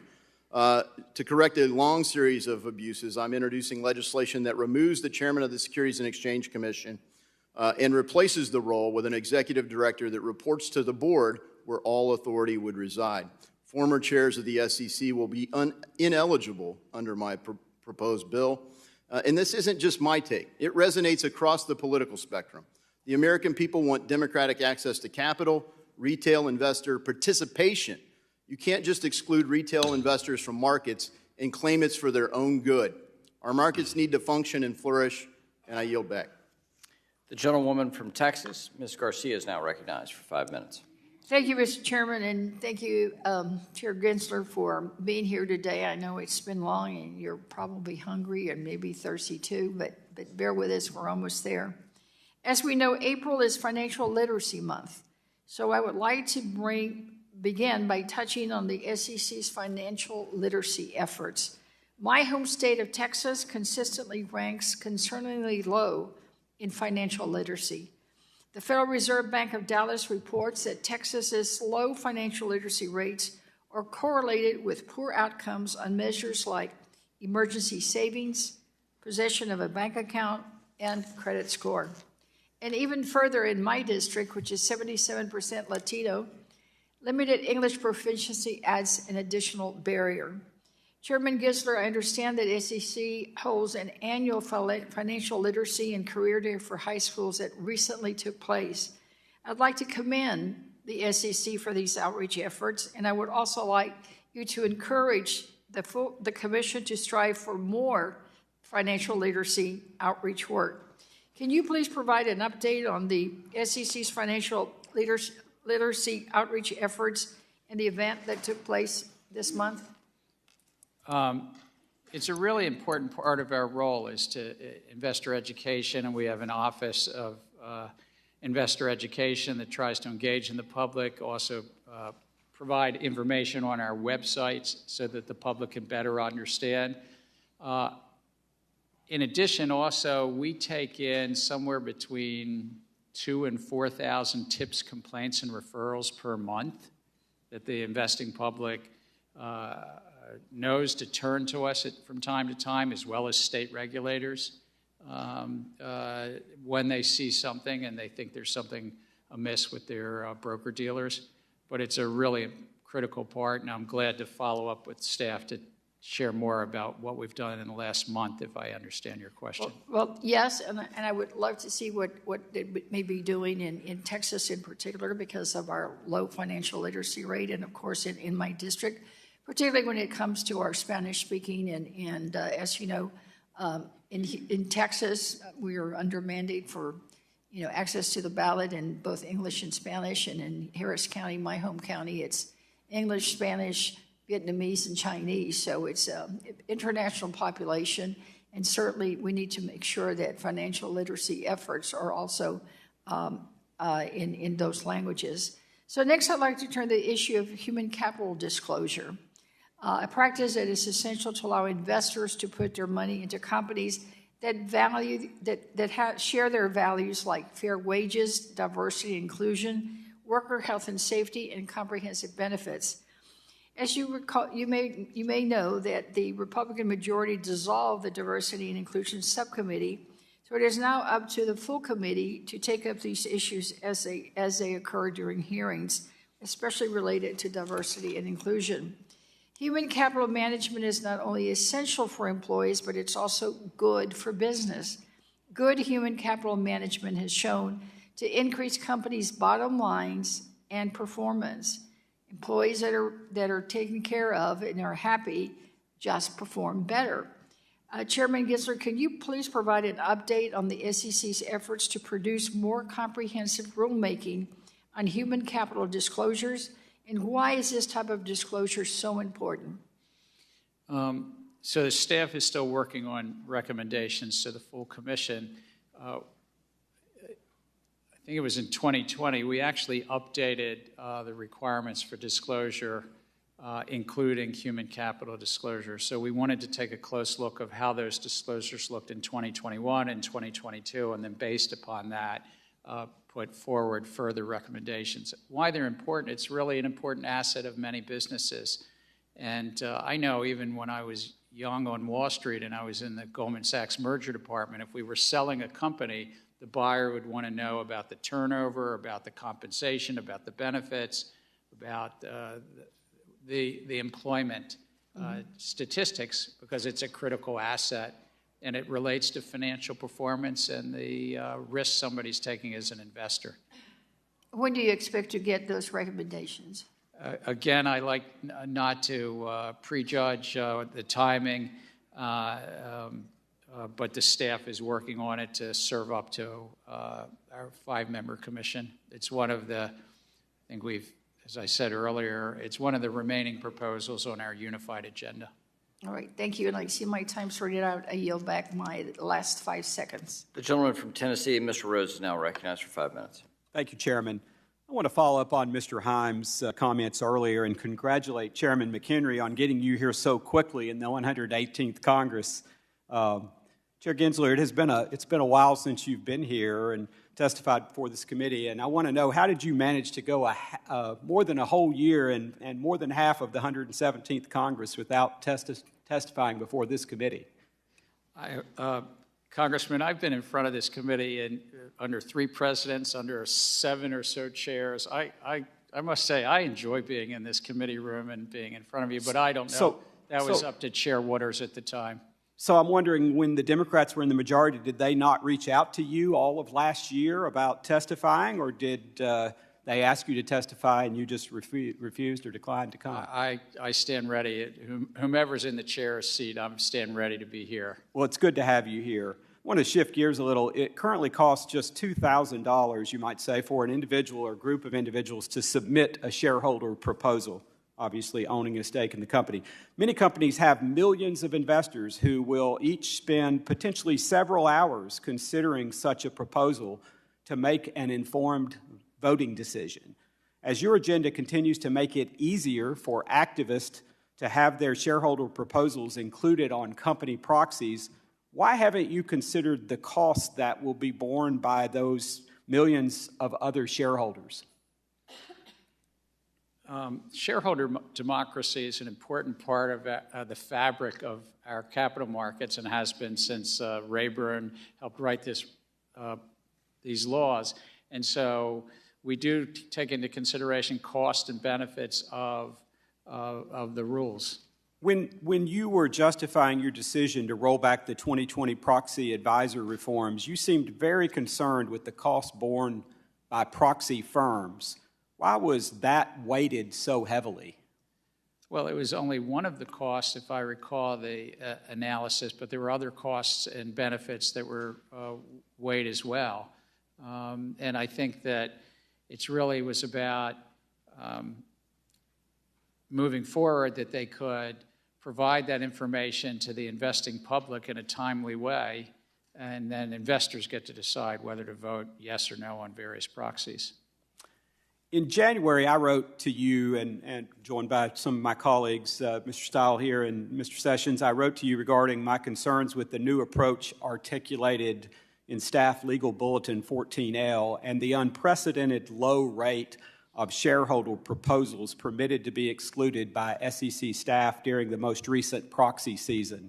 I'll note that you did not respond to this letter. I hope you will do so. Is it common practice for you to miss deadlines and ignore requests from members of this committee? No, I thank you for reminding me. I will take a close look at that letter. I appreciate that. I hope you will.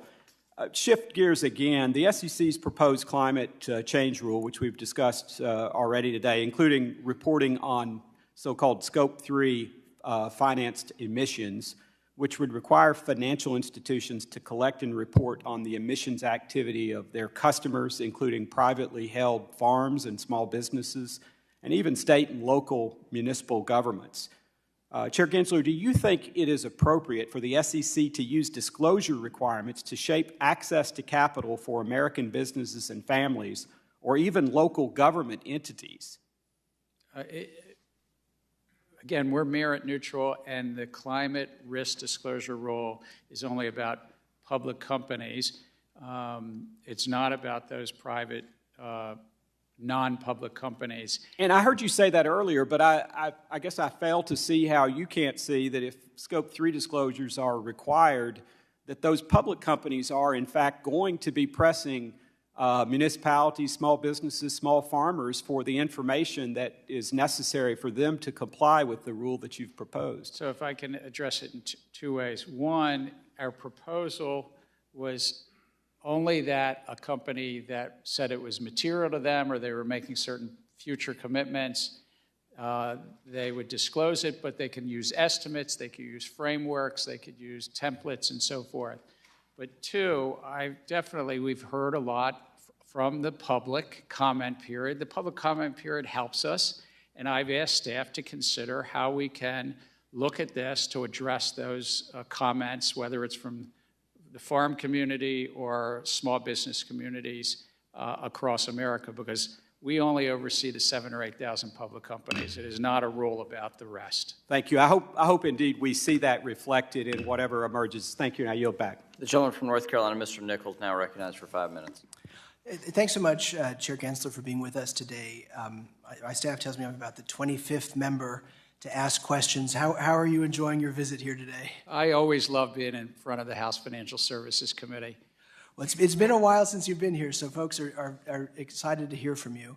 My first question involves a bill I've recently introduced, the Improving Disclosure for Investors Act with Congressman Huizenga, which would make it easier for investors to receive documents electronically. According to a recent survey, a large majority of everyday retail investors, regardless of income or age, prefer e-delivery for its environmental benefits, speed, and convenience. And businesses strongly support e-delivery because it allows them to enhance the quality of their disclosures, improves investor engagement, and reduces cost. Additionally, it's estimated that the industry sends over 27 billion pieces of paper in the mail, which my staff tells me is the equivalent of 2 million trees being cut down every year. Our bill would align the SEC's rules with my constituents' preferences, and I believe this is an issue that industry, the SEC, environmental groups, and Congress can work together on to make life easier for my constituents. I feel pretty good about this bill. I think it's going to pass. I think it's going to get signed by the president. When that happens, number one, what do you think about the bill? Do you know about the bill? And number three, will the SEC prioritize adopting e-delivery? I look forward to actually looking at the details of the bill, but if passed and the president signs it, certainly we'll implemented according to its law. I would note, many years ago, I helped work in the late Clinton administration on the e-signature bill that then Senator John McCain led work on. So I believe that a lot that was once done in paper can be done electronically. Thank you so much. Chair Gensler, we share the same goal of making our markets more safe, fair, and equitable. So I'm concerned that dramatic changes to our capital markets, as seen in the proposed rules on equity market structure, could have negative and unforeseen impacts on the working families in my district saving for retirement. I was happy to see the Commission pursue updates to Rule 605 data to modernize data collected from the industry, and applaud you for those efforts. This will certainly improve competition and lower prices. However, since the rules were proposed, several new academic studies have come out with evidence for two of the proposed rules that would do the opposite of what the SEC claims, increasing costs for everyday investors. Without the wholesaler system, these retail investors could lose close to $1 billion per month in additional trading costs. Any increased costs on my constituents looking to save for retirement concerns me. Additionally, I'm concerned that commission-free trading, which my constituents rely on, would go away. Have you considered constituents like mine in North Carolina's 13th district that are saving their hard-earned money for retirement, and how these proposals could increase costs for them? Absolutely. Your hard-working constituents, I would note, zero commission does not mean zero cost. There's a lot of costs that are elsewhere also in the system.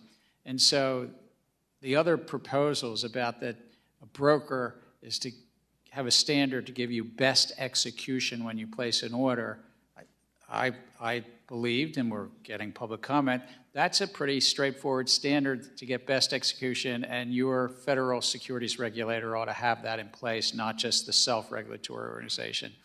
The other proposals are to level the playing field between what's called the lit market and the dark markets, that they have more harmonized rules and they compete for your orders. And then we've proposed something around getting better competition for individual orders of below a certain dollar amount. But absolutely, it's about trying to make the markets more transparent, more competitive for your constituents.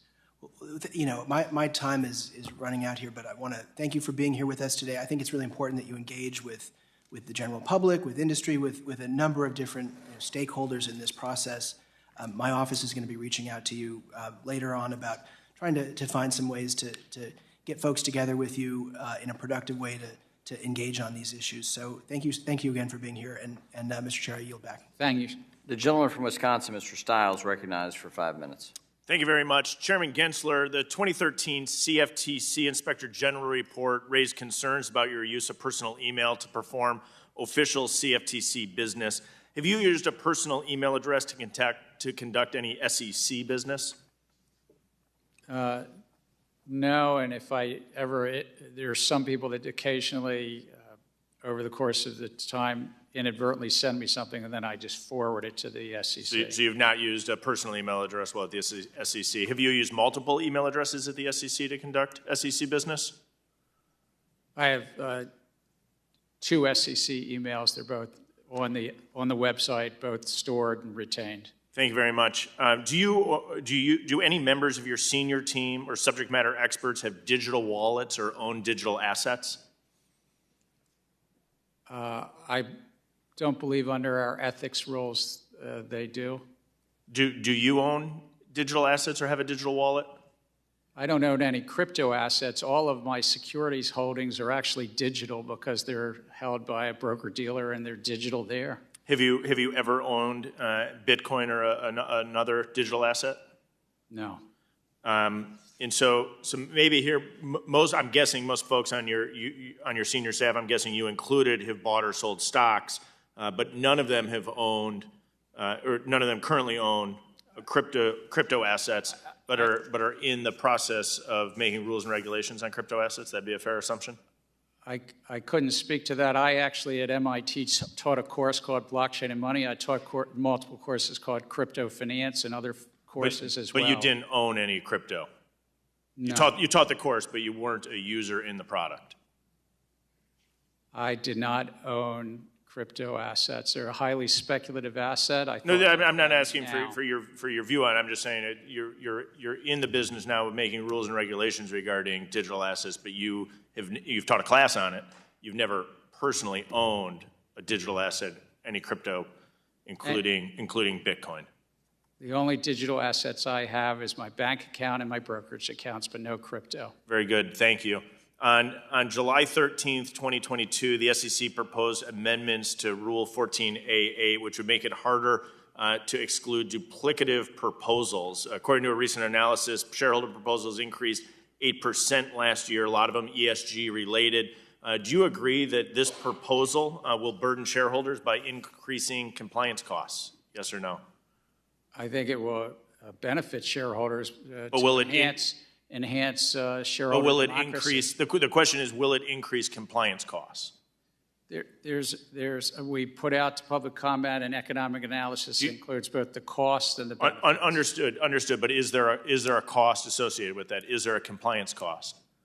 Sir, I'd have to get back to you as to what we put out in that. Well, I would know. I believe that's fine. The proposal acknowledges the fact that it increases compliance costs, and Commissioner Ueda argued in a statement that this proposal is, quote, one more reason for not becoming a public company to begin with.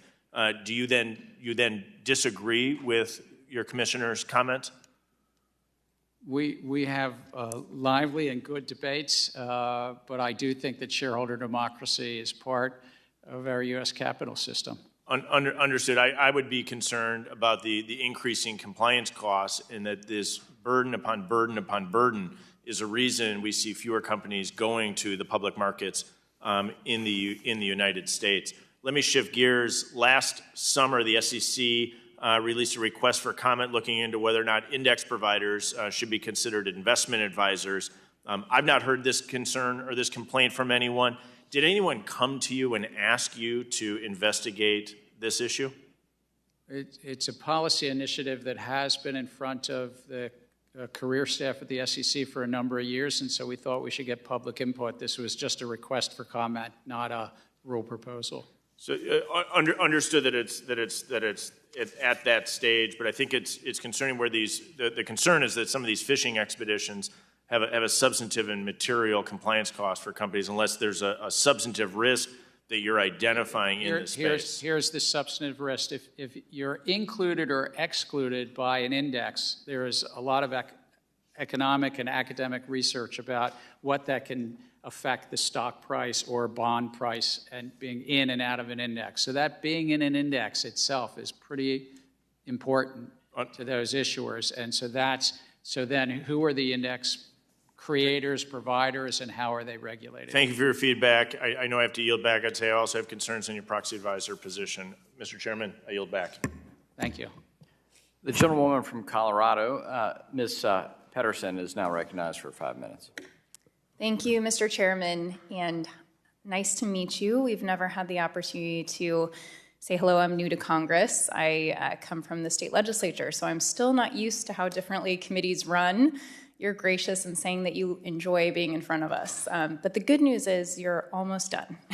But thank you so much for being here today and explaining to the public the important role that the SEC plays in ensuring the American financial system remains strong. April is National Financial Literacy Month, and it's something that I know has been highlighted by Congresswoman Beatty and Congresswoman Kim. The theme this year is investing for everyone. This issue was brought to the forefront during the GameStop issue that this committee was heavily involved in nearly 2 years ago.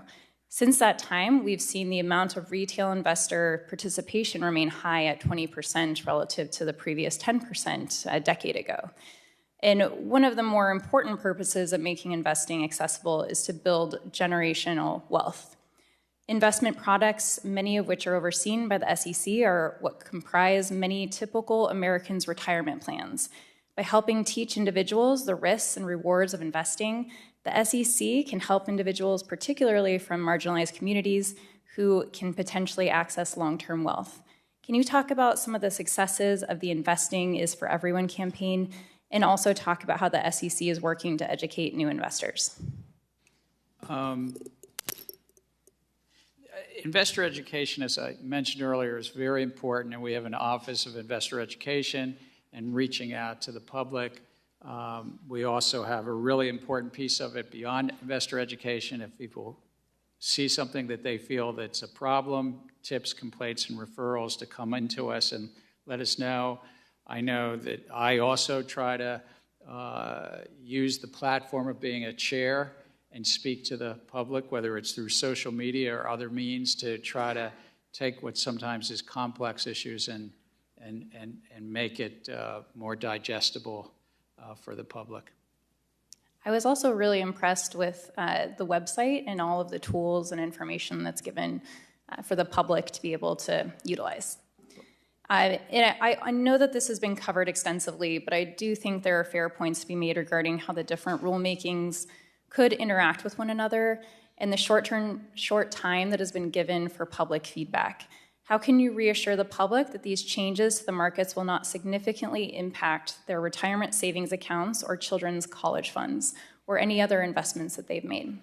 Well, I think our whole mission, our whole goal is to help both issuers and investors. And you asked about investors, but it's really about lowering the cost of the markets in the middle and making sure that that market works for them, and then they're not just working for the market. In terms of comment periods, I would note that we put out to public comment reforms of our stock market, and they were out for 3.5 months for comment. We've gotten 3,000 to 6,000 comments on each of these rules, so whatever that adds up to, nearly 20,000 comments. But we continue to take comments as they come in. Great, thank you for that. I know it's a concern that I've heard throughout the financial services community. So we've talked about something that I want to cover, and I'm almost out of time. It goes by quickly. I want to discuss a topic that you've briefly mentioned in your testimony and that you have a background in. Players in the financial sector have traditionally sought to use advanced technology and analytics to get on the edge, the cutting edge of their competitors. The rapid growth and expansion of artificial intelligence has the potential to revolutionize many sectors of American life, but also bring new challenges. The White House, in October 2022, the White House Office of Science and Technology Policy published a blueprint for the AI Bill of Rights, which shared a roadmap for the responsible use of deployment of AI.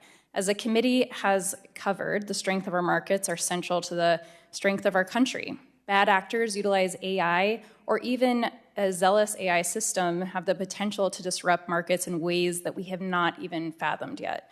What specifically should Congress consider as we potentially look at developing a regulatory framework for AI? I thank you for asking. It's much more transformative than anything we've discussed about crypto, with all respect to that. And now we have 10 seconds. but I really think that it's going to bring great progress for the country. We're looking at it as in terms of the conflicts in robo-advising and in brokerage apps and the conflicts that are there, potentially. The gentleman from South Carolina, Mr. Timmons, is now recognized for 5 minutes. Thank you, Mr. Chairman, and Chair Gensler, thank you for being here today. The SEC currently has rules that aim to prevent market participants from trade front-running. These rules help to protect retail orders from having the price move against them due to a participant trading ahead of the order and impacting the supply and demand for that security. Do you agree that such a prohibition plays an important role in helping protect retail investors? I do think that rules against front-running help individual investors. Thank you for that. But under the auctions mechanism that the SEC has proposed in December, detailed information regarding the characteristics of a retail order would be publicly announced prior to that order being executed. In practice, this would allow participants to use that information to legally trade ahead of the retail order. I find this astonishing. Do you agree that the ultimate result of the SEC's auctions rule would be legal front-running with prices moving against retail investors? I understand your point, but I think that actually it could benefit investors and be part of a critical structure. We have auctions in the options market. We've learned from that. Those are and look to see whether to have something and build on that in the cash markets. Given your repeated statements on the need to protect retail investors, it is shocking that the SEC would issue such a proposal. I believe it's clear that the SEC should not move forward until a proper impact analysis can be conducted. Furthermore, as highlighted earlier by Congressman Lucas, there is substantial evidence to show that the SEC rushed this proposal without considering the real-world impact on the investing public. Moving on to rulemaking, the SEC's recently proposed rule on third-party vendor due diligence for investment advisors is concerning because it seems that the Commission again failed to consider the real-world impact. The reality is that the broad scope and significant due diligence obligations required as a result of this rule would force many small to medium-sized vendors out of their respective markets and push their clients to a few larger vendors. Many of these businesses don't have the capacity or resources to comply with the unnecessary and overly burdensome obligations. Are you concerned about the potential consolidation that could happen and subsequent risk that consolidation creates if there is an over-reliance on a small number of vendors? I think we've already seen that in the markets, that there's a great deal of consolidation about outside service providers to the investment advisor. We shouldn't facilitate that. That's not good. So we already live in that ecosystem. What we're trying to do is ensure that the investment advisors relying on those service providers still do their role and comply with the laws and do due diligence on use of those service providers. I have one final question, and I got to be honest, I don't know how you're going to answer it, so I'm kind of excited. But the fact that I don't know how to answer it, the fact that I don't know how you're going to answer it is actually really concerning. So in 2014, Jared Bernstein published an op-ed in the New York Times titled "Dethrone, quote, King Dollar," where Mr. Bernstein advocated for the U.S. government to actively take steps to remove the dollar as the global reserve currency. President Biden has now nominated him to be the head of his Council of Economic Advisors, all while the Chinese are actively undermining the dollar as the global reserve currency, and their successes are increasing both in number and at an ever-increasing rate. So, Chair Gensler, you have been in and out of government for 25 years. As well, you have ample experience on Wall Street. Do you agree with Mr. Bernstein that the U.S. government should take steps to actively remove the dollar as the global reserve currency? I'm not familiar with the op-ed, but I think that we've benefited as a nation that the U.S. dollar has had such a central role since actually a little over 100 years now. So no, you do not think that we should actively take steps to remove the dollar as a global reserve currency? I'm going to go a little further. I think a lot of our agenda at the SEC is about ensuring that we go as many years, as many decades as possible, that we have the best capital markets. And I think the best capital markets undergirds our geopolitical standing and helps our dollar be the leading currency. We agree. I really appreciate that. It's disappointing that the president is nominating someone that disagrees with both of our positions on this. I guess just real quick, if we do lose the dollar, the cost of import goods will skyrocket because foreign companies will no longer want dollars. We'll lose our ability to borrow at current levels. Inflation will be higher than it already is after spending trillions of dollars we don't have. Interest rates will rise. It'll crush the real estate market. All of that is bad, but even worse, our interest rate on our $32 trillion of debt would go through the roof. President Biden has nominated somebody that thinks that we do not need to have the position we have in the world. Thank you, Mr. Chairman. I yield back. The gentleman from Nevada, Mr. Horsford, is now recognized for 5 minutes. Thank you to the chairman and ranking member for your leadership, and thank you to Chair Gensler for appearing before the committee. The sophistication and sheer size of the United States capital markets could not be possible without the competence and information provided by a strong Securities and Exchange Commission. Investor protection is paramount, and it is worth reiterating that as a result of the SEC, you've helped return hundreds of millions of dollars to defrauded Americans each and every year. Your consumer protection efforts go beyond enforcement action to ensuring that every investor has access to the same timely, accurate, and complete information required to participate. So I applaud the Commission's work around facilitating capital formation for U.S. markets, maintaining fairness and efficiency in those markets, and especially your strong stance on protection for Main Street investors. Now, I know that having 3 pillars to your mandate can also create tension between differing objectives. However, I want to urge you to keep in mind that for many of my constituents in Nevada and many all across this country, their main interaction with our vast financial system is through their retirement plans. For example, I commend the vision of consumer protection inherent in your open-end fund liquidity rulemaking, and I also agree that net asset value should be considered as a way to shield general shareholders from ending up on the losing side of a first-mover advantage. However, as I understand it, this proposal would require open-end funds to implement a hard close at 4 p.m. Eastern Time. Upon first glance, this deadline doesn't seem too onerous. However, in Nevada, my constituents, retail investors, often make their investments through intermediaries such as 401k plans and other retirement accounts. These hardworking Nevadans who aren't able to submit their orders directly to the fund would need to submit their orders to their intermediary hours beforehand, potentially as early as noon. So I don't think I have to remind anyone here, but that would mean constituents in my state would miss out on today's price if they can't get their trades in by 9 a.m. Pacific Standard Time. So Chairman Gensler, what would you say to investors who worry that a hard close will lead to a bifurcated market where sophisticated investors will be able to utilize more information and lock in the day's price while others are forced to trade early in the morning? And additionally, do you see ways to mitigate this disadvantage for West Coast investors while still implementing a swing pricing proposal?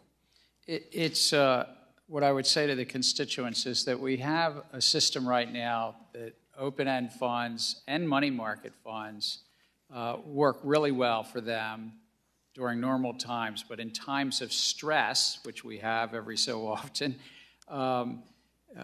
we've had to rely on our Federal Reserve and other means to sort of support them from time to time in the 2008 crisis in 2020 and so forth. And so what we're trying to do is find a way that those funds are less reliant on potential extraordinary measures by our central bank. And that's really what we're trying to do. And so there's a bit of plumbing, it's a bit of infrastructure behind the scenes that when you and I think we're putting in an order by 4 o'clock Eastern Time, or I guess 2 o'clock. 1 o'clock. 1 o'clock, so it's 3 hours difference, thank you.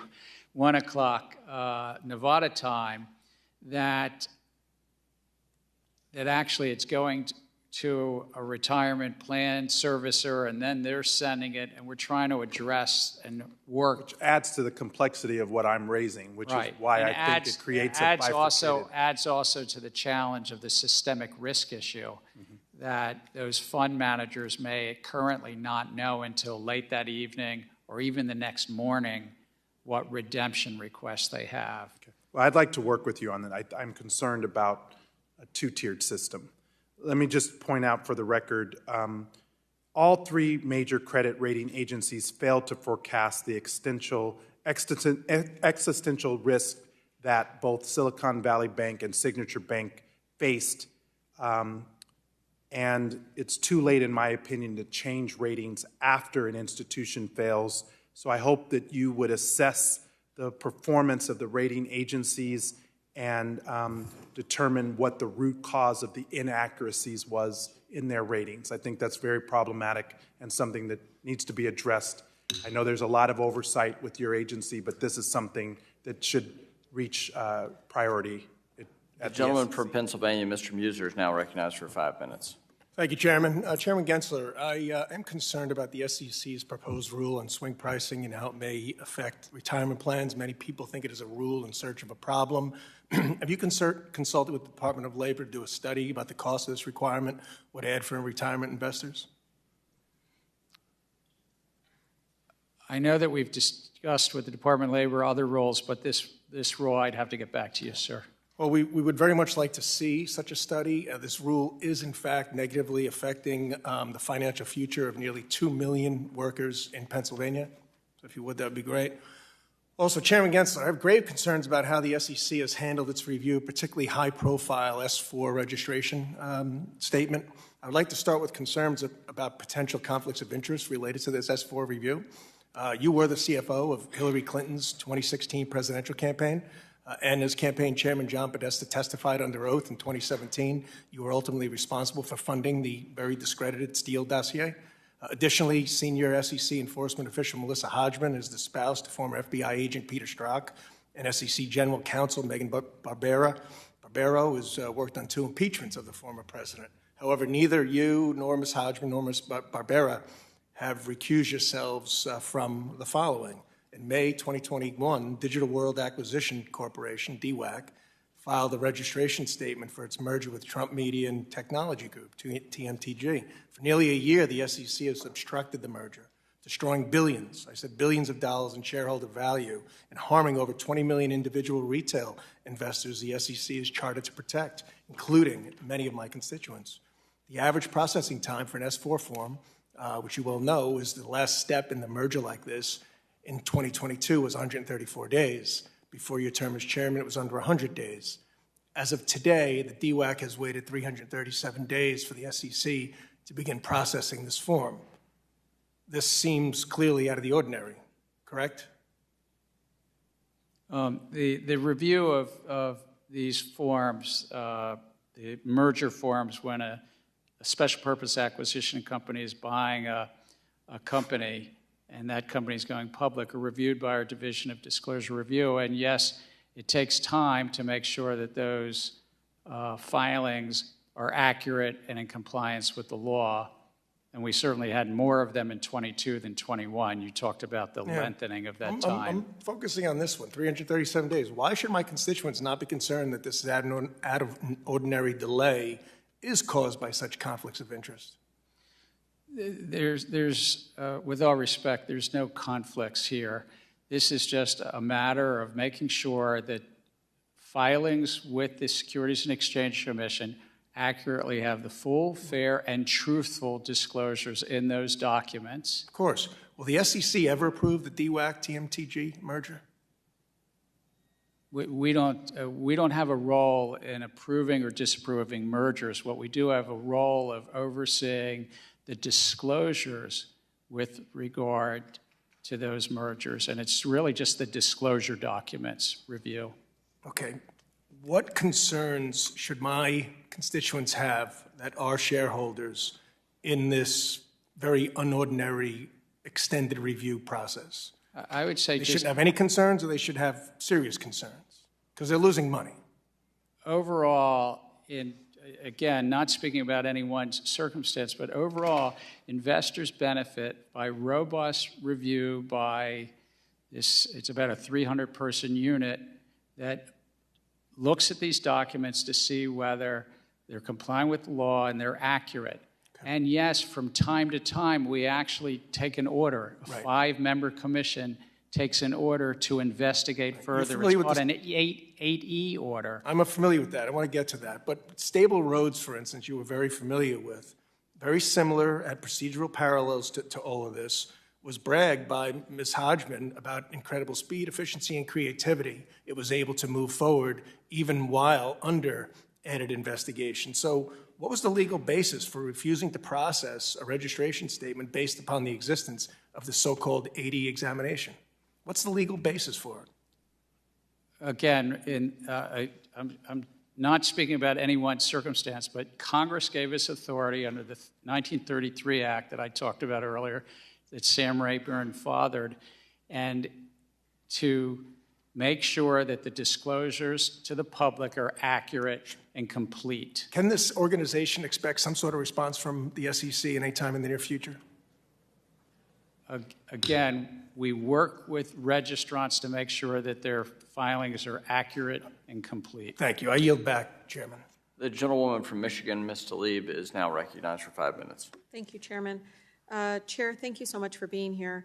Climate disasters cost us money, right? Like climate disaster, does it cost the economy money? Is there an impact on the economy? There's a lot of economic research that shows that Oh, it's a pretty simple. that climate risk has led to cost to the economy. Like the disasters that a lot of my residents talk about. I mean, somebody's paying the cost to clean it up.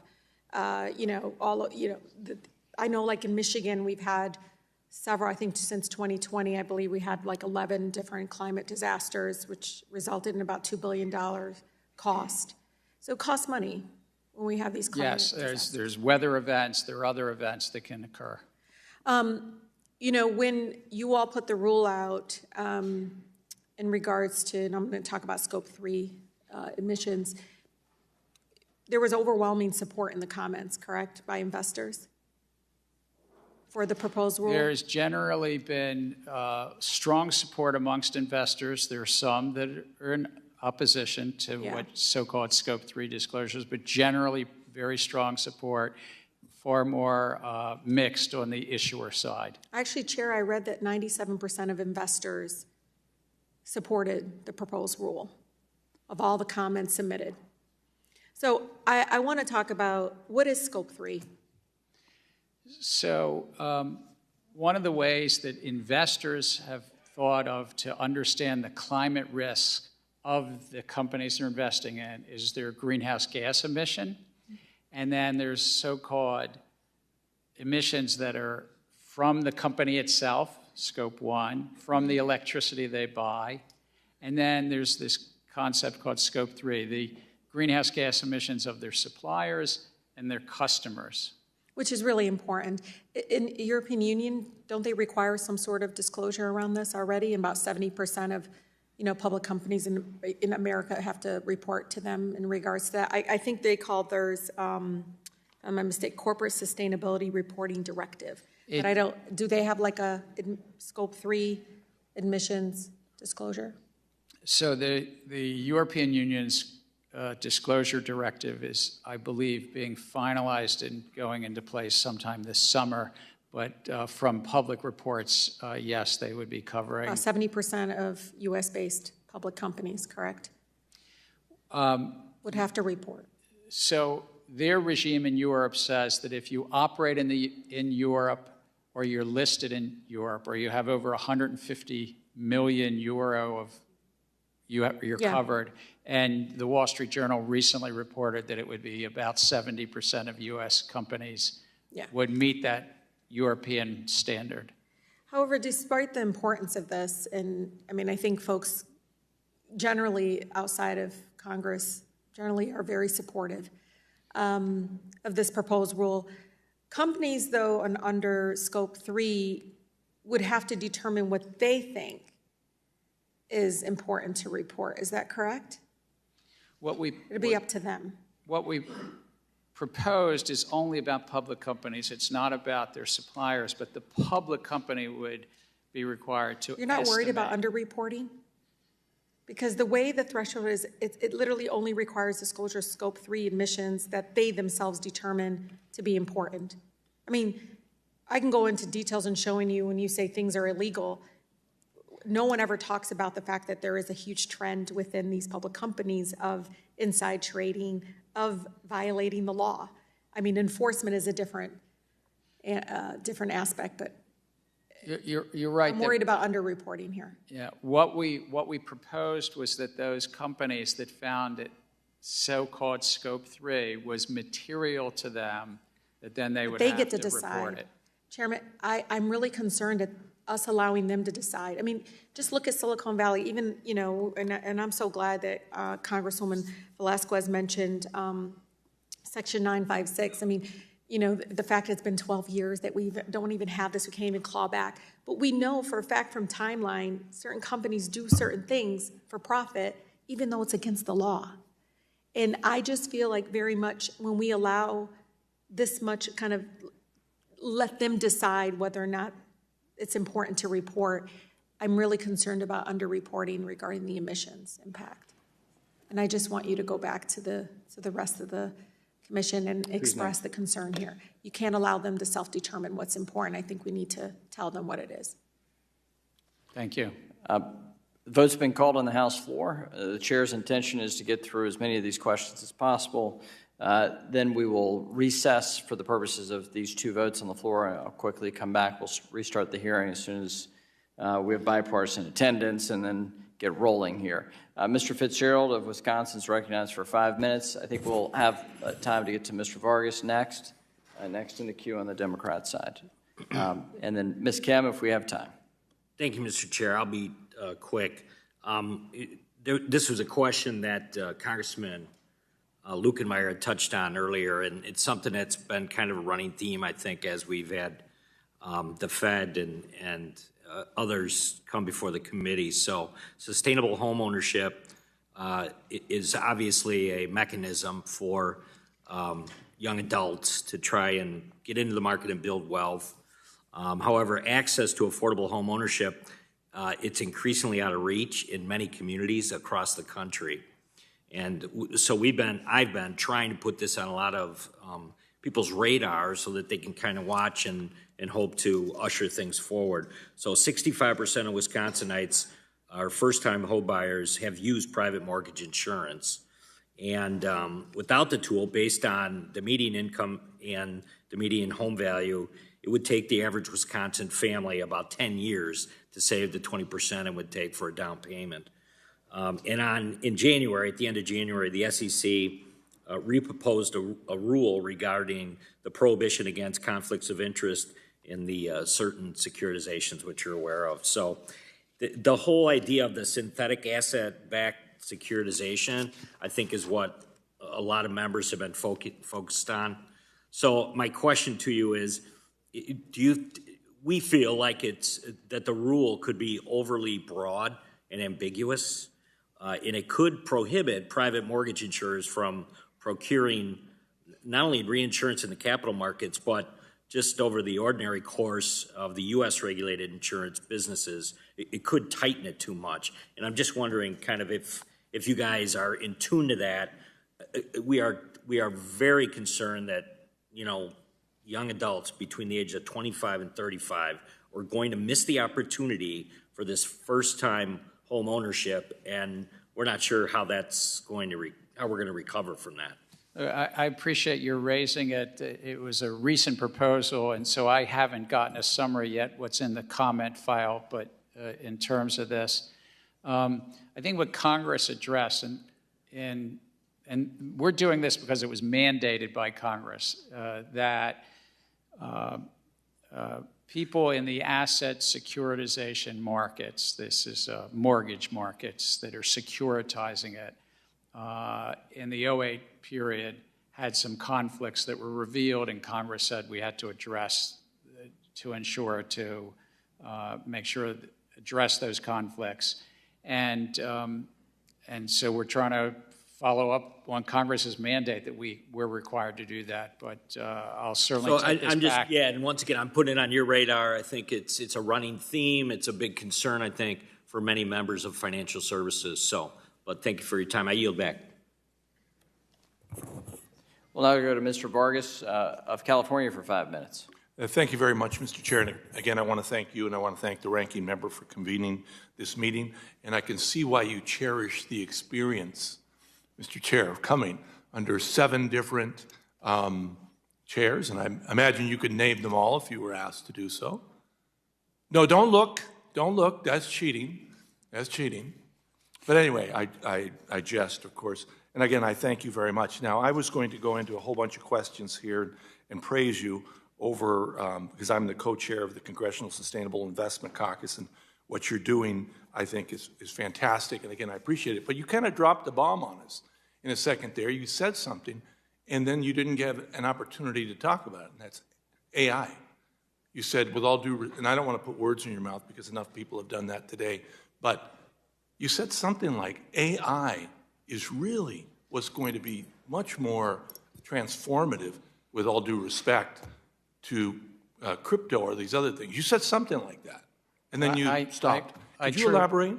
I truly believe it. I think it's as transformative as the internet itself. It's going to affect all parts of our economy, whether it's radiology, whether it's driverless cars. But in finance, it's already being adopted. It's being adopted for call centers, for compliance. robo-advising, brokerage apps, something called sentiment analysis, where even this hearing right now might be being fed right into a sentiment analysis to analyze, and would the markets go up or down depending upon what the chair said. This is Chair McHenry, not this chair. Yes. You know, and you'll have a picture up soon. Yeah. Very nice. It'll probably be life-size, actually. So it's transformative, but it's also raises public policy issues, and one of them that we're looking at the SEC is using predictive data analytics in robo-advising and in brokerage apps. Are the applications just solely looking at the interest of the investor, or are they also looking at their own interest, and that might inherently have conflicts in the algorithms? As liberal as I am, I'm actually conservative in the way I look at the world. When there are changes, it makes me a little nervous. So, for example, when we take a look at risk for insurance and we take a look at zip codes, other things other than the person's driving experience, miles driven and all that, it makes me a little nervous. So when you get into AI, especially how it's going to affect poor communities, people of color, and that concerns me. Does that not concern you? I think it's a big challenge because, look, I mean, right now you can sweep the data up from your automobile driving. It's called telematics. You can sweep up your social media usage and sort of, based upon that, decide how to underwrite and make a loan. There's research, actually, interesting research that shows that if you capitalize your letters for pronouns in your emails, you're better credit than if you don't. I'm giving you this away a little bit. And if you charge your phone every night, you're better credit, believe it or not. So now, what if it happens to be that people that capitalize their letters are of a certain race or ethnicity or gender, and it has nothing to do with credit, but then we're embedding something into the systems which has inherent biases. So yes, I think you're right to have that consideration. Okay. I know that we're pressed for time, so I'm going to go ahead and yield back, and again, thank the chair. I thank my colleague. Mrs. Kim is recognized for 5 minutes. Thank you so much. I know we're rushed with time over here, but I have to say that in my ongoing conversations with those stakeholders in the financial industry, there are some things that they raise as concerning, and there is a theme here, and that is the frantic pace, limited comment periods, and complexity of the rules proposed by SEC under your leadership undermines the SEC's long-established three-part mission to protect investors, maintain fair, orderly, and efficient markets, and facilitate capital formation. Persistent inflation is eating away the hard-earned savings of retirees, and now some of the proposals by the SEC will make it harder to save for retirement, and this is unacceptable. And so I echo Representative Horsfield's comments about the hard close rule that would force investors to put in orders to purchase or redeem funds as early as 10 a.m. Eastern Time in order to get that day's price. As a member of Congress who represent California, this is concerning because my constituents may have to place orders way before they are getting out of bed.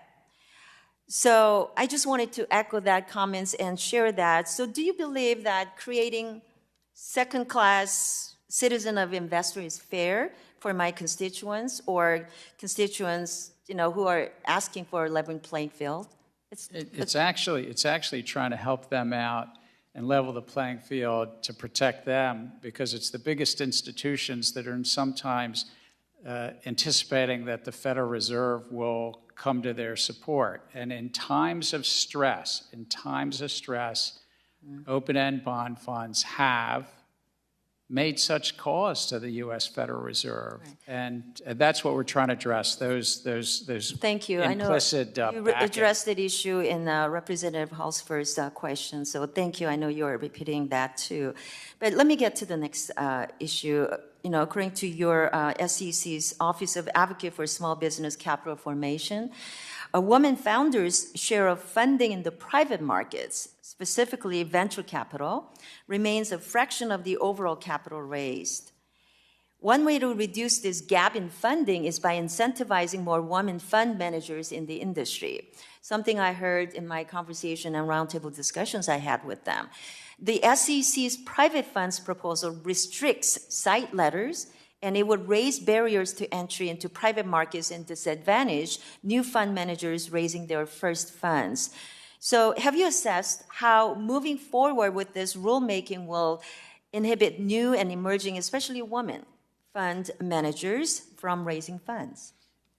I think this rule proposal, if adopted, would really help a diverse array of investors. Mm-hmm. Those are the investors behind the pension funds that are in here, and help a diverse array of small businesses. It would potentially, frankly, lower the profits of the middle. That's the efficiency. Competition would drive greater efficiency in the middle of the market, the asset managers, and I would imagine they would comment to you that they might have lower potential profits, but that's going to help investors on one side and small businesses on the other side, raising money from those private funds. Thank you. Thank you. Thank you for your comments on that. I want to make mention of the Commission's ABS conflict of interest rule. As you know, there are many Americans who can save up to 20% down payment on a home. But private mortgage insurance allows them to get into a home in a fiscally responsible manner. And it's especially critical in Orange County, where I represent, which has some of the most expensive housing stock in the industry. Whopping 72% of first-time California homeowners use private mortgage insurance. So will you ensure that private mortgage insurance can continue to utilize the capital markets for transactions that are recognized by state regulators, FHFA, and the GSEs being important tools for prudent risk and capital management in today's housing market? Obviously, I'm talking about the working class and middle class Californians that I represent. They agree that PMI would be needed to give them the access to home ownership. I want to get your thoughts on that. So as the discussion with Representative Fitzgerald earlier, I'll take this back and think about it, but we have to comply with the law passed by Congress that addresses these conflicts in the market. If you'll please provide that in writing. Thank you. Thank you. Will you please provide that in writing? Yes. Thank you. We'll go to Mr. Green for 5 minutes, and we'll adjourn. We'll recess so members can finish questioning. Thank you, Mr. Chairman. I thank the ranking member as well, and Mr. Chairman Gensler. Given that we're into a countdown to default because of my Republican colleagues and their failure to permit a vote on legislation to lift or suspend the debt ceiling so that we might, the richest country in the world, pay our bills, the hearing should really be about, in my opinion, the adverse consequences of the richest and most powerful country in the world failing to pay its debts because of politics. And questions to be answered would include, what will the adverse consequences of default be on auto loans, things that impact a good many people, mortgages, the stock market? What will the adverse consequences be on our $100 trillion capital markets, the largest in the world, I might add? The adverse consequences on the dollar as a global reserve currency. And what are the likely adverse consequences on our need to attract investors to our treasuries in the event of a default? Of course, a question of paramount importance would be, what is the likelihood of a Republican recession? So, Mr. Gensler, let me ask you, please, as it relates to our global reserve currency, a default, what do you prognosticate the consequences to be on our status with our global reserve currency? Representative, it's hard to predict because we'd be in uncharted waters, but it'd be quite disruptive. The base of our markets is U.S. Treasury, and you would envision that there'd be more risk in that market, less liquidity, and that it would cost more as taxpayers to raise money.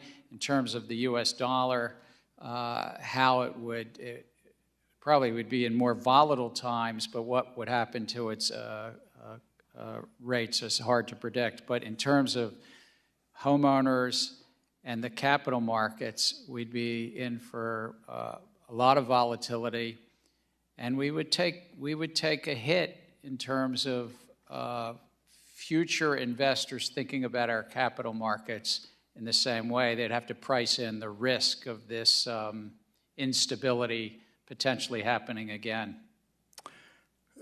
This is a good segue into the question with reference to the adverse consequences on the need to attract investors to our treasuries. Our treasuries are considered the best in the world. People believe that their money is secure when it's in an American treasury. What would be the consequences? Again, it's hard to predict, but it'd be quite disruptive, quite volatile, and uncertain.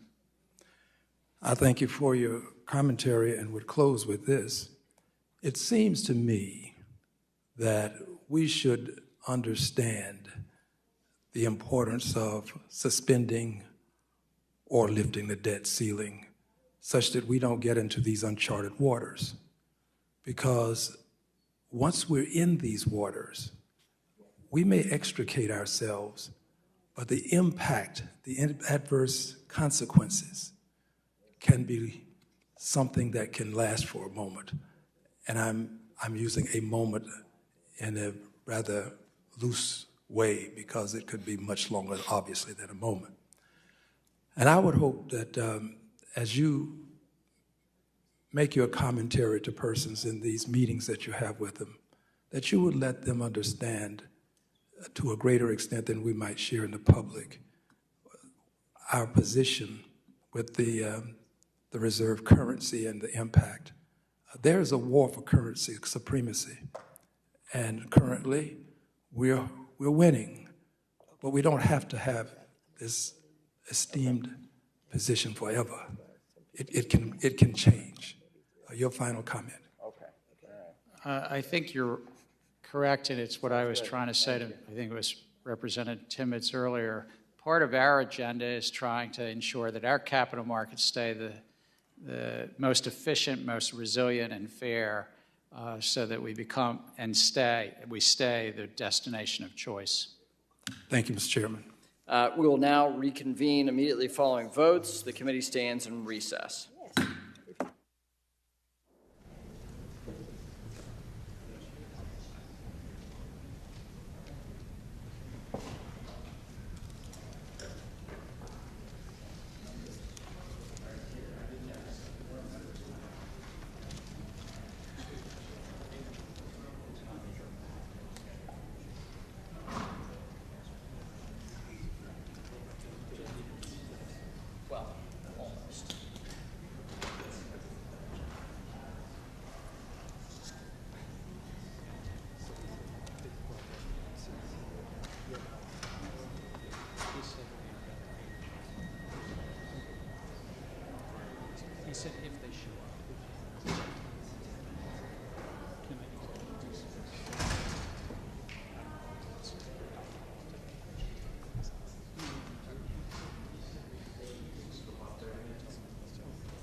So I work at the committee, but I just do, I'm like member services, which basically means I'm traffic, punching bag, therapy.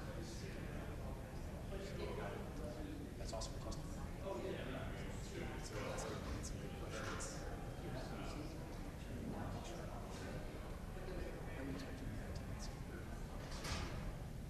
So there's at least one member who's still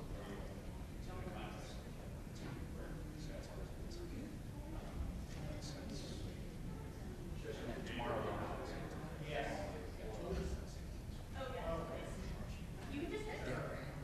If you have questions, should we send in some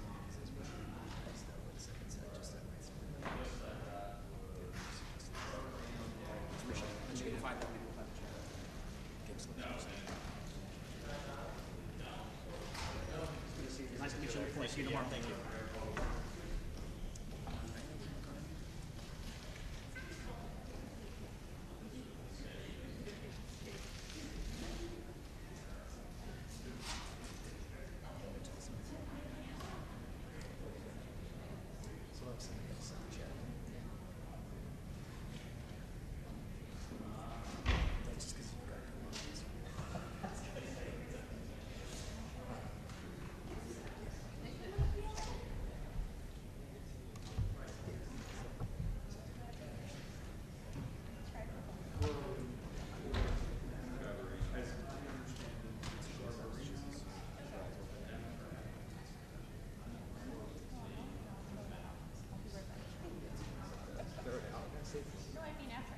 Oh, true.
Yeah, should be fine. So,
committee will come to order.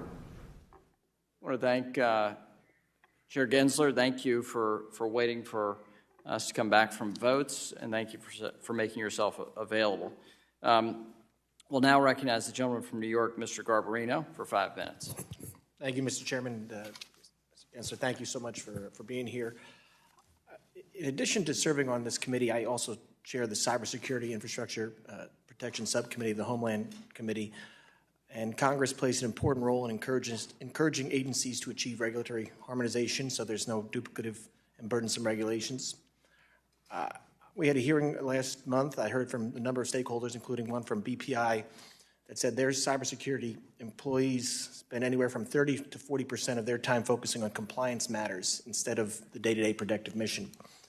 Last month, the SEC decided to release 4 newly proposed rules that contain more than 1,400 pages of regulatory language on cybersecurity and operational resilience for the capital markets industry.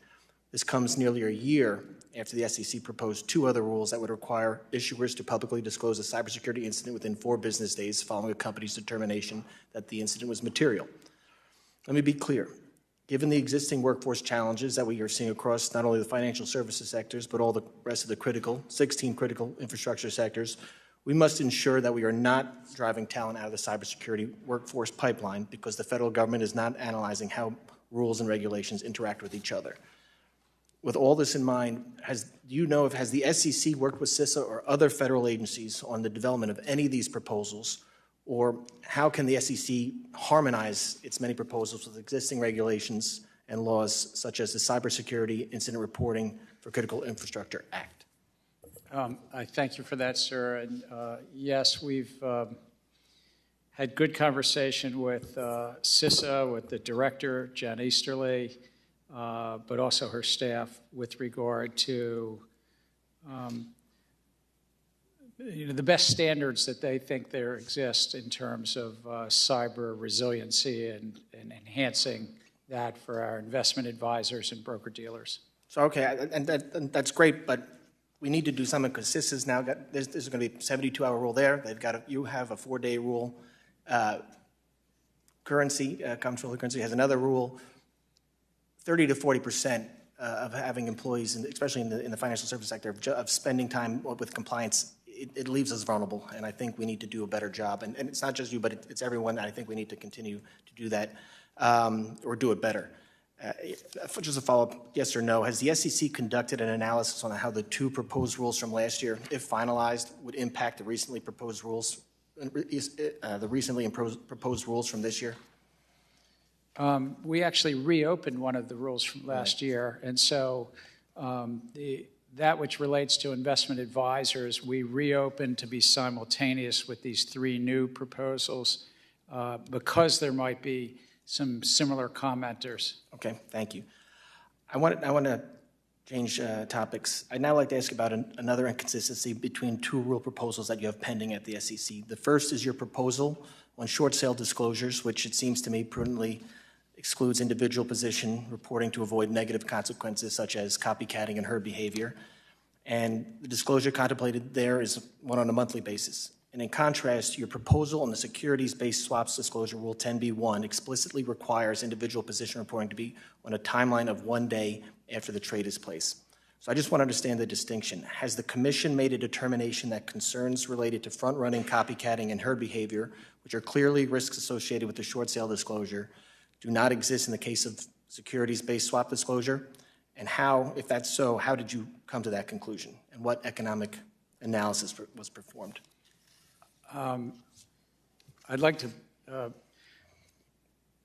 work with you and have staff get back to you because it's a detailed question, but each of these really were to address separate information. In terms of short sale disclosure, that actually is a congressional mandate as well out of Dodd-Frank, and we worked through that. But with regard to securities-based swaps, it was an authority that was given to us separately. Okay, I would, hopefully we can get a more detailed answer because it just doesn't seem to make sense. I think what would be good for the gooses would be good for the gander here, so I think maybe we can get back to something more detailed. And I just want to spend the last bit of time, because I have 30 seconds left, to discuss the SEC rulemaking on regulated investment advisors. Chairman, it's clear that the SEC is rushing forward with its rulemakings without taking into consideration their full aggregate impact One example is the unprecedented number of significant proposed rulemakings on regulated investment advisors. There are currently at least 7. As with other legislative proposals that we've discussed today, it appears that the SEC has not provided analysis, economic or otherwise, of their aggregate impact. It's unclear if the SEC understands the ramifications on the pension plans, small businesses, emerging funds in New York and across the country. Just last week, Politico said New York City's pension fund warned that some of the proposals would harm public workers. I think there's serious concerns surrounding some of these proposals, and I encourage you to rethink some of them. Thank you. The gentleman's time has expired. The chair recognizes himself for 5 minutes. Chair Gensler, I want to follow up today on my March 30, 2023 letter to you regarding Staff Accounting Bulletin 121, SAB 121, and the SEC's fundamental changes to the way banks and financial institutions are expected to account for the custody of digital assets. SAB 121 indicates an institution acting as a custodian of digital assets should hold custody digital assets on balance sheet. I am concerned that the SEC's Office of Chief Accountant underestimated the effects of SAB 121 and its requirement to put custodied assets on balance sheet, and as a result, banking organizations would effectively be precluded from serving as digital asset custodians. Chairman Gensler, you have not responded to my letter dated March 30, 2023 on SAB 121. I ask unanimous consent to submit my letter to Chairman Gensler into the record without objection.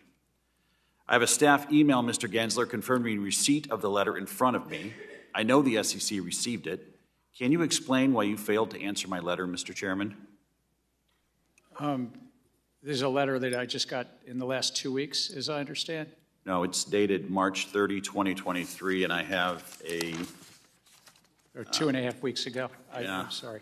I have a... So let me just address again the substance. I'm going to reclaim my time. Sorry. I do expect a written response very soon to that letter. And Chairman Gensler, I'm new to this committee. I may not look like it today, but I sit way down on the dais. I've heard rumors that you're not particularly interested in communicating with Congress, the entities you regulate, or just about anyone else.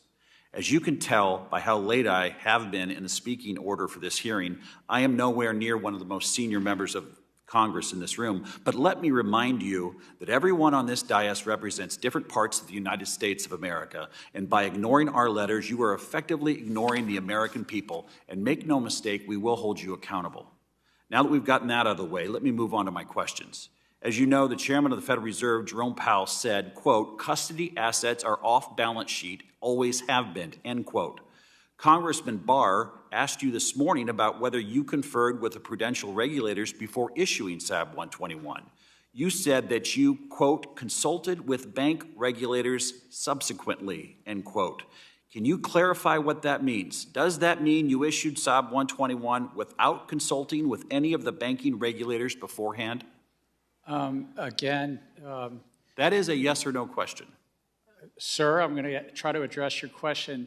Putting crypto assets off balance sheet is also a recipe for further risk in the system and disaster for the system. And what our I'm going to repeat my question, Mr. Gensler. Did you consult with federal prudential regulators before issuing Staff Accounting Bulletin 121? That is a yes or no question. And under the authorities Congress gave us, our chief accountant is the chief accountant to look at what public companies' questions are, and they consulted with Big Four, they consulted internally, and put out that Staff Accounting Bulletin. What feedback did you receive from the prudential regulators after issuing SAB 121? Did they identify any conflict between SAB 121 and prudential regulations? Just as this happened in the past, they have their own authorities to take up what regulatory actions they would take, but we address just public company accounting. And today in the U.S., there's no good regime. Once you take a crypto asset, a company, if you go into bankruptcy, there's no segregation.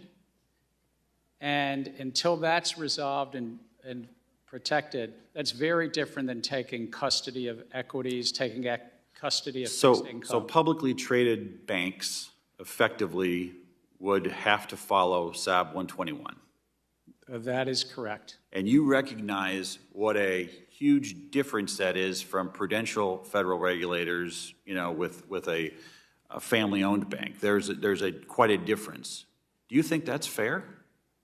If you want to raise money in the U.S. public markets, that you have to follow accounting standards that properly account for your liabilities. And, sir, crypto assets. What about what Mr. Over. Powell said? He clearly said just the opposite from what you're arguing. I'm going to stay in our lane, and our lane is Congress gave one agency oversight of public company accounting, and that's the Securities and Exchange Commission. My time has expired. The gentleman from New York, Mr. Lawler, is now recognized for 5 minutes. Thank you, Mr. Chairman. Mr. Gensler, how much money has the SEC spent to analyze the impact of climate change on capital markets since you took over?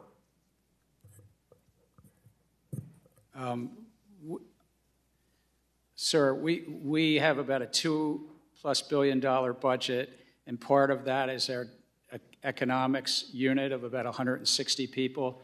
But our remit is just about the disclosure regime. It's not, if I understand your question, about climate risk. We're not a climate risk regulator. We're a disclosure regulator and a capital markets regulator. Okay, so how much money have you spent doing that function? Our oversight of the capital markets, $2+ billion a year. Okay.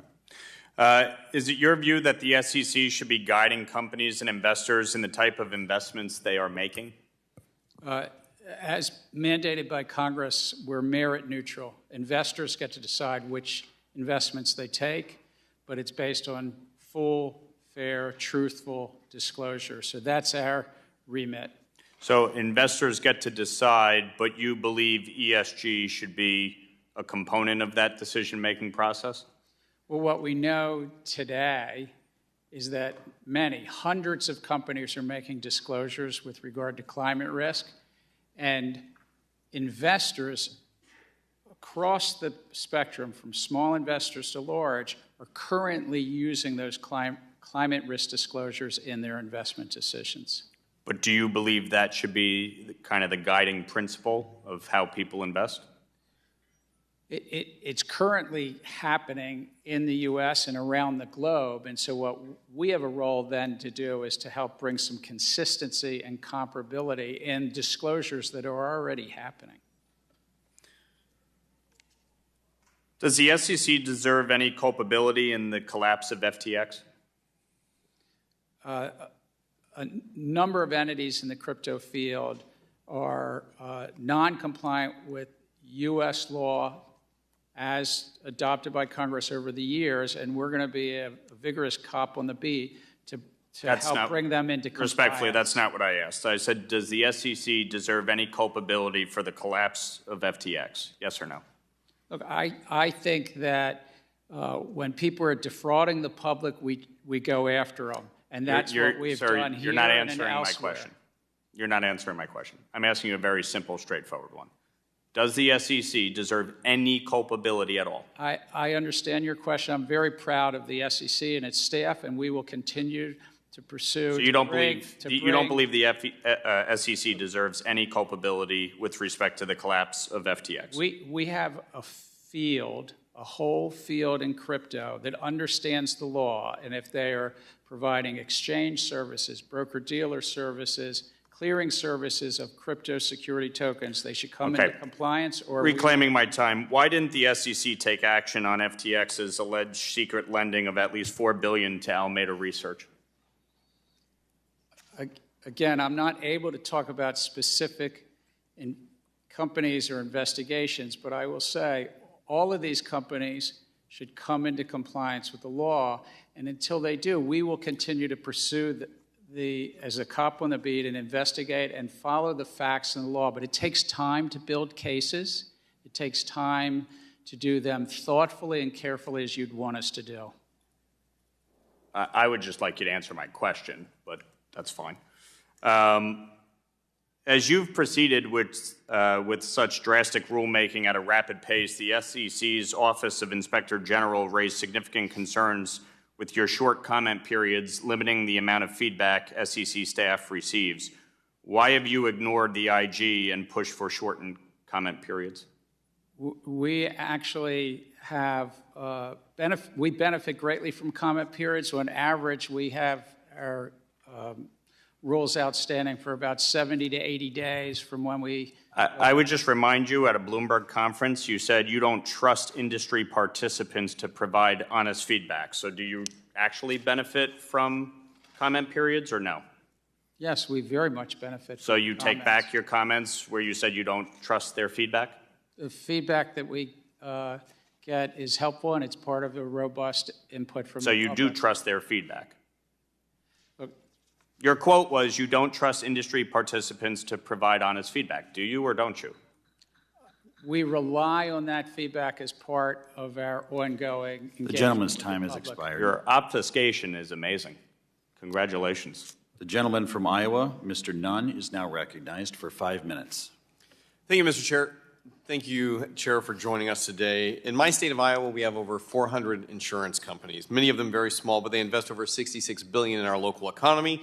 When I was on the Financial Service Roundtable last week in my hometown of Des Moines, we had everyone around the room really focusing on the severe impacts of your agency's intentional or unintentional, but I'd like to get to the bottom of this, hard close and swing price proposal on Main Street retail investors. Now, just earlier today, you highlighted the fact that, this plan would favor small businesses.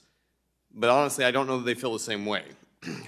I'm very concerned about swing pricing and hard close proposals that have drawn strong opposition from both industry and consumer advocates, with most recently the Consumer Federation of America arguing it would basically create a two-tier market here that would benefit sophisticated investors at the expense of Main Street guys back in my hometown of Des Moines. The rule would limit access to trading and impose additional costs on hardworking Americans' 401k plans, our nurses with 457 plans, teachers with 403b plans. In fact, your proposal acknowledges that these middle-class investors may lose their ability to manage their investment through the close of the stock market at each day. So, Mr. Chair, my first question to you is, do you believe the 401k saver should have access to current pricing of mutual funds they are buying or selling? I think that 401k, as well as many other retirement plans, benefit from this collective investment vehicle. Yes. So in other words, the pricing of a security is a crucial factor that savers should consider when making this investment decision, correct? If I understand your question, yes. Good. Then why is the SEC effectively picking a winner model and a loser model? We're trying to address a systemic risk that exists in our capital markets right now, that in times of stress, the open-end bond fund community has come and called upon the Federal Reserve for assistance. And so it's really a matter of how wide is our, if you call it, public safety net. And I know that my dad, if he was in trouble when he had a small business, he wouldn't have had the U.S. government help bail him out. That's and right. We're trying to lower that risk in these bond funds. Well, so I want to get into the details here then, because mandating a hard close for mutual funds, this is not a new idea. And in fact, it was proposed over 20 years ago, back when I still had all brown hair and was working for then financial chairman, Senator Chuck Grassley, across the aisle. A good man from Iowa who recognized this, and I believe talked with your predecessor about how dangerous this could be. In fact, in 2004, he proclaimed that hard closes will be the end of same-day execution of trades for many retirement plan investors. So, Mr. Chair, it's my understanding that swing prices currently as an option for funds used today, isn't it true that no funds have utilized swing pricing since the SEC's authorization in 2016? Well, I'd have to get back to you. I think it's had limited use at most. The answer is no. If no funds have found it worthy, why would the SEC mandate it? It's really to address the systemic risk issues, and a voluntary system to do something to protect the overall system sometimes doesn't work as well as when you actually have to.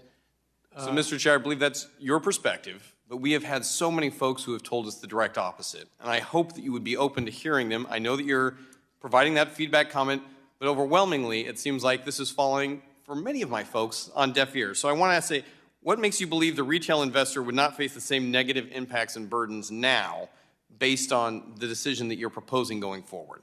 it's really a risk trade-off, but right now the American public is holding this stress risk that our Federal Reserve might need to help support this overall collective investment vehicles, and we're trying to address that through these rule proposals. But again, the public feedback is helpful. So I would offer that you're taking a long vision of something that we have very little feedback on. Isn't it true that you have proposed roughly 50 rules since the spring of 2001? In the last 2 years, 46 rules. All right, very, very nice. I think you're working your way very quickly to 50. Has SEC done a cost-benefit analysis that impact the aggregate of these rules? We do cost economic analysis on each and every one of them, and sometimes the subcomponents on each and every one So, of them. Mr. Chair, as we move forward on this, my aim, and I think many in this room, is to help the mid and low-level investor be successful, not just in their retirement, but their future going forward. I hope you'll be open to listening to them. I yield back my time, Mr. Chair. The gentleman's time's expired. The gentlewoman from Texas, Mrs. De La Cruz, is now recognized for 5 minutes.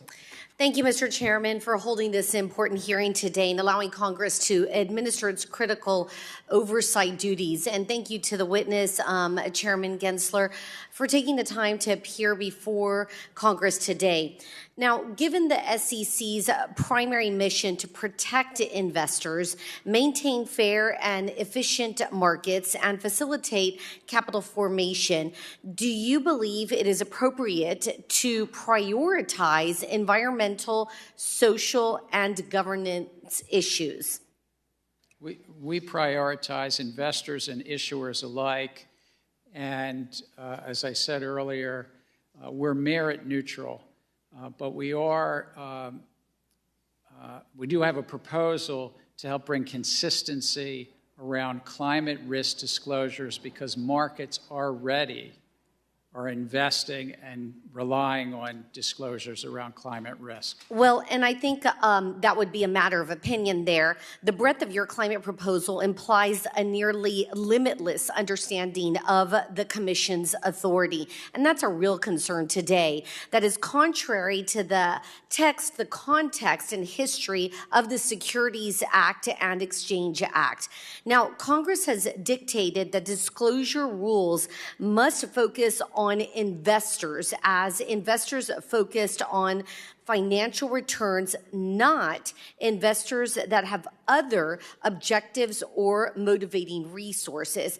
Can you explain how carbon emissions disclosure is related to financial returns to all public companies, including companies that have determined it is not material for the purpose of their financial filings? Investors today receive climate risk disclosures from hundreds of companies, including greenhouse gas emissions, as you noted. And those investors want to compare and contrast those different companies and make sure that there's some consistency of those disclosures. And it's really the investors that are saying it's material to them to understand those disclosures. So let's talk about that. Congressman Barr gave valuable insight as to the United States' strength in private capital. He stated that 50% of the world's private capital comes from the United States, while only 20% comes from the EU. With your current rule in place, it seems that your philosophy is moving away from the strength of our United States capital market and closer to a European system, which is contra to your own comments indicating our unique market strength. That being said, are you in favor of a EU regulatory regime? We have different laws. We have different capital markets than Europe. And we at the SEC live within the authorities we have here, and I think we benefit from robust public markets and private markets here in the U.S. Now, during this hearing, and you talked about the private investor and their importance in this process and hearing their voice.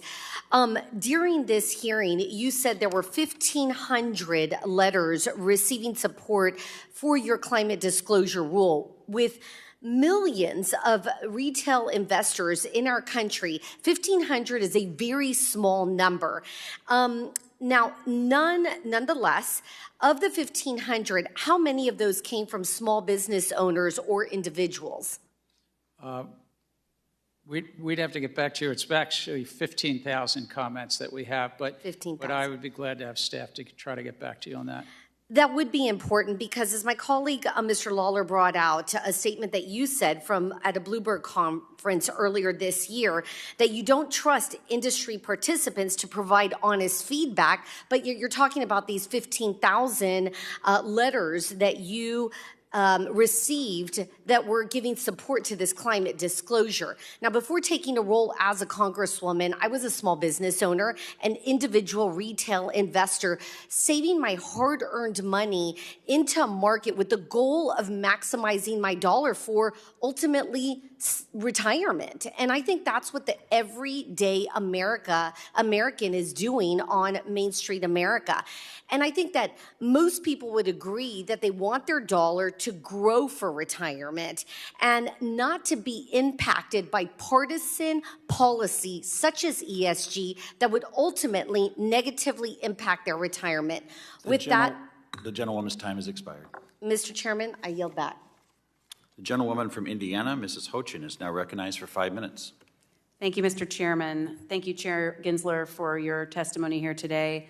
Chairman Gensler, many times before Congress, most recently in September of 2022, you stated your belief that the vast majority of digital assets are securities.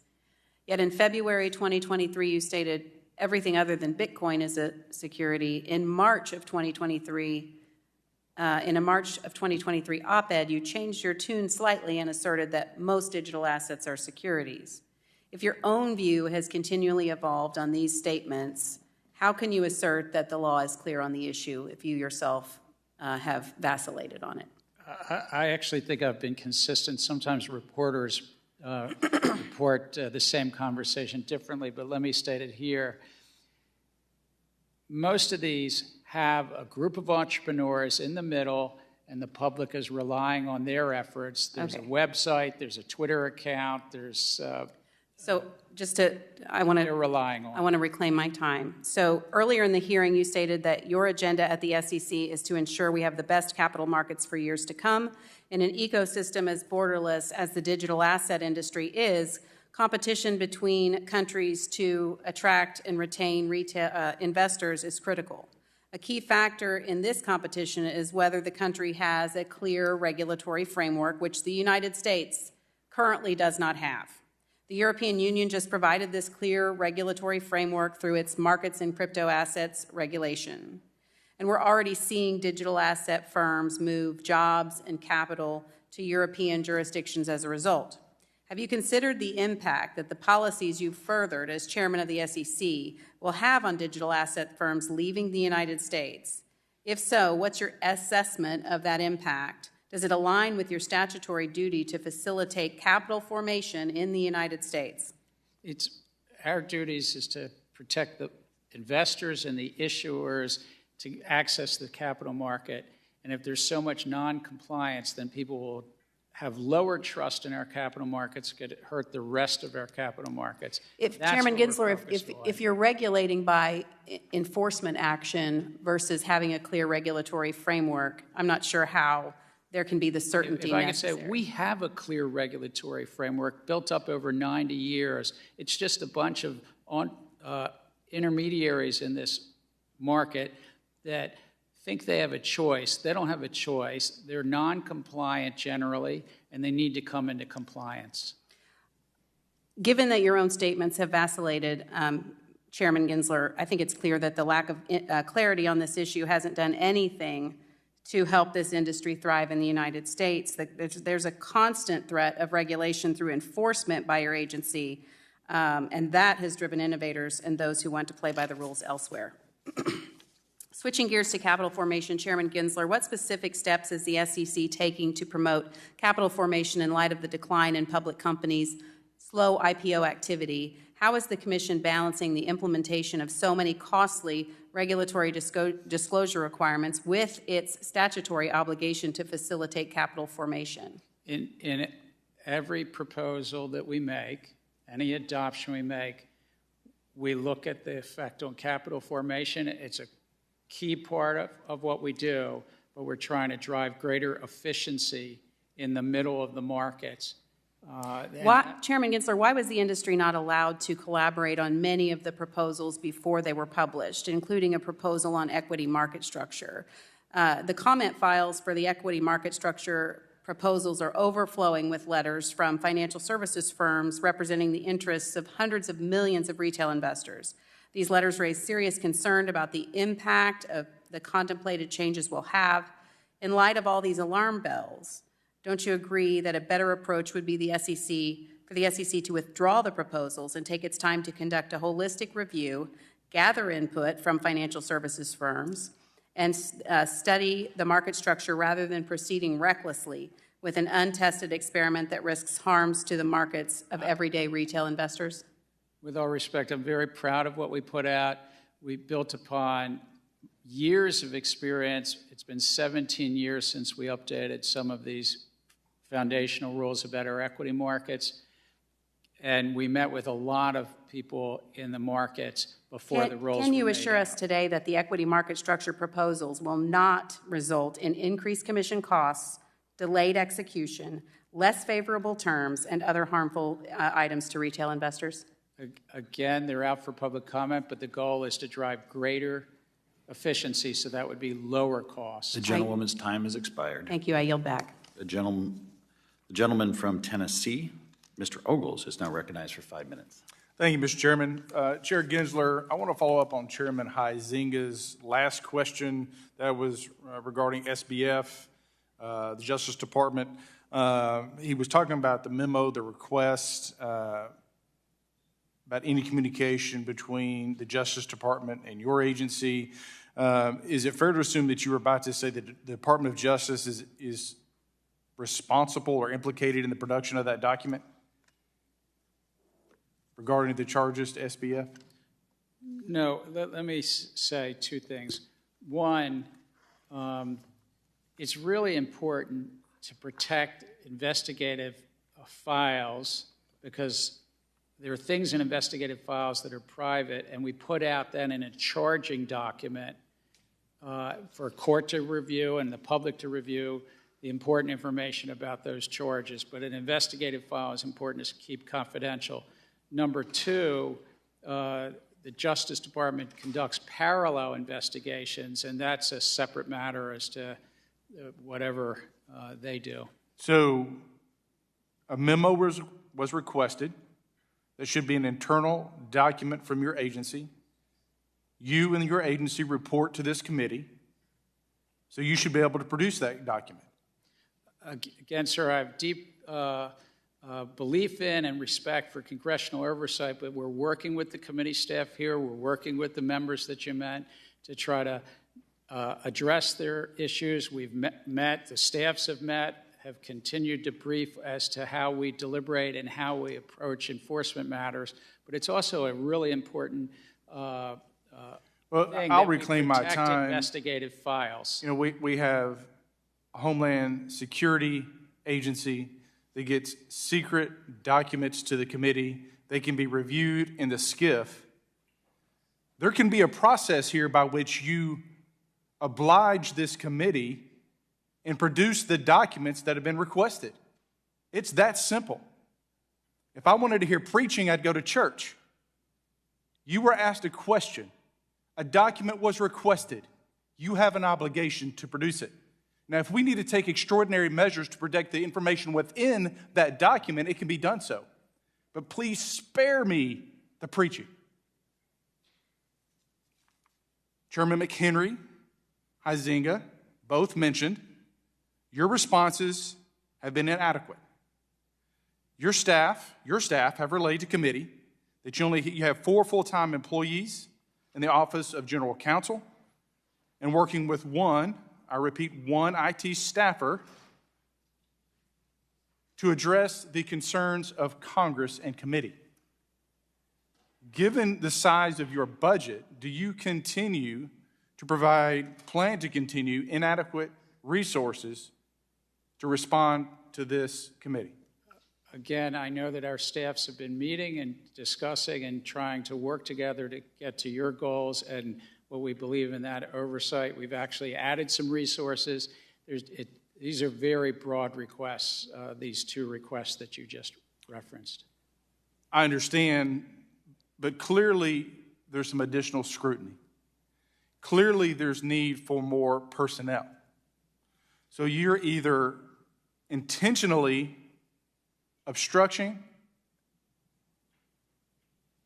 or you're not just a good manager, all right? No offense. As we move forward, when you look at the uncertainties in the marketplace, well-educated, recessionary pressures, inflationary pressures, this committee has questions. Unfortunately, you are unable or unwilling to provide the appropriate answers. That bothers me. That concerns me. You know, I go back to the Securities Act of 33 and 34, the trifecta, the directive for your agency is 1, to protect investors, 2, maintain fair and orderly, efficient markets, and 3, facilitate capital formation. That seems pretty clear. And yet with ESG, you've delved into this realm of environmental regulatory regime. Is the SEC widely known for its expertise in science? We're a capital markets regulator. We're merit neutral. We don't make, and we're not, through this rulemaking, addressing climate policy. Well, to be clear, no one's looking for the SEC for scientific guidance. And when you look at your rule and the request for, Mr. Chairman, I will yield back. I'm out of time. Thank you. Gentleman's time has expired. The gentleman from South Carolina, Mr. Norman, is now recognized for 5 minutes. Thank you, Mr. Gensler. Thank you for coming. I think you've heard a lot of frustration with you about your response time, about getting back with the committee, about your passing regulations and not giving enough time. To not get letters back, you've got 4,500 staff members. You've got 6 divisions. You've got 25 offices located in D.C. And to not respond, even if it's complicated and broad, like you said, you need to at least respond with something. That hasn't happened. I hope you will take note of the frustration that so many members have had and outside of this chamber have had specifically on the job that you're doing and the non-response. PMIs, I'm in the real estate business. The houses that we sell, your buyers have to get the PMI insurance. Mortgage insurance linked notes, I think you understand. Can you give me a yes or no? Will you ensure that private mortgage insurers can continue to utilize the capital markets for the MILN's transactions, which are recognized by state regulators, recognized by the FHFA, the GSEs, and are important tools in the housing market today? Yes or no, sir? It's very easy. I only have 5 minutes. Just yes or no. I understand, will you ensure that you will utilize the capital, allow this to happen with the MLFs? Okay, would you just get back with me on that? Do you understand the major questions doctrine? I understand that the Supreme Court last year articulated a doctrine that in essence had existed, but articulated it in a case last year. It's basically a common sense statutory interpretation, and it has to do with the agency's rulemaking authority. It's not unlimited. You just can't go out willy-nilly and pass regulations without getting congressional approval.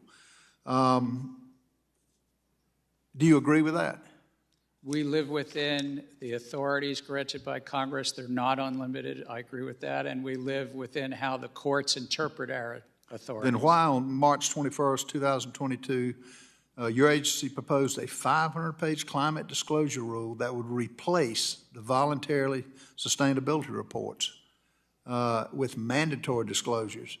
The dollars this cost, hundreds of millions, does that not fall under what we were just talking about?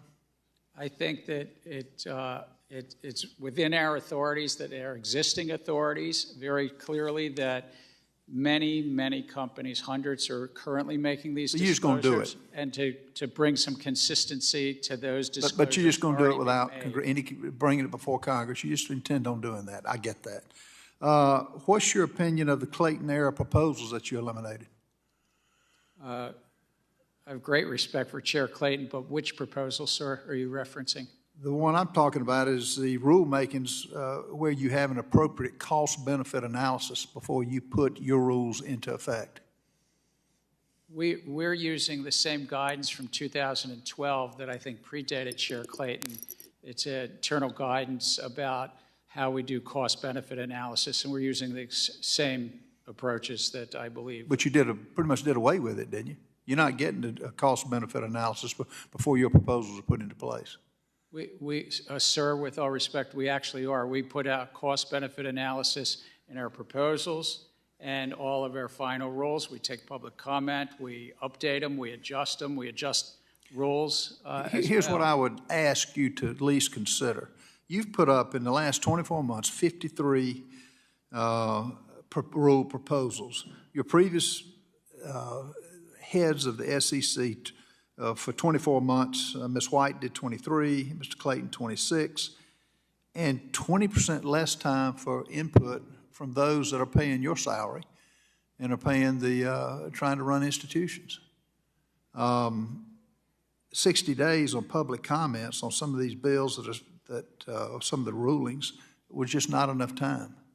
But you're on record as saying a lot. You basically don't value those that much. I'm on record saying I do value. You do value, okay.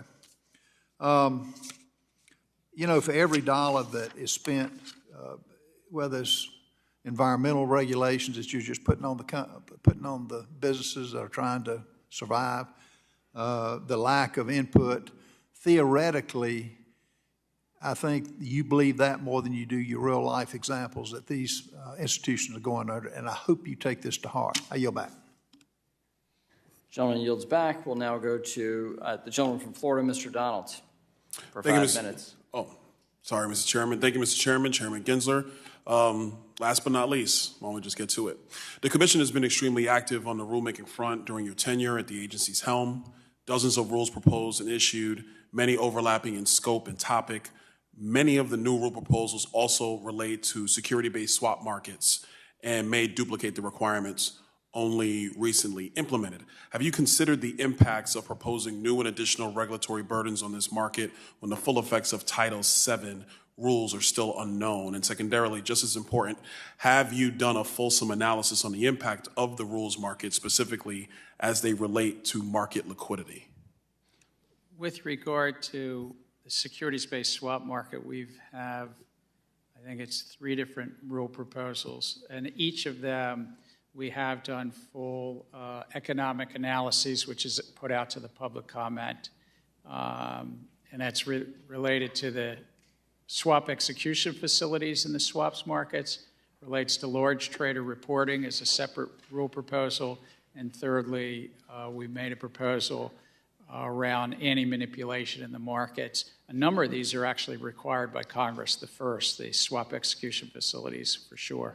Well, while we're on the position of rules, let me answer this question. It's actually a follow-up from my colleague, Mr. Norman. Your climate disclosure rule, 500 pages, you say that that's the way we can have uniformity in disclosure, but what provision are you using to create authority for a large climate disclosure when Congress never gave you one?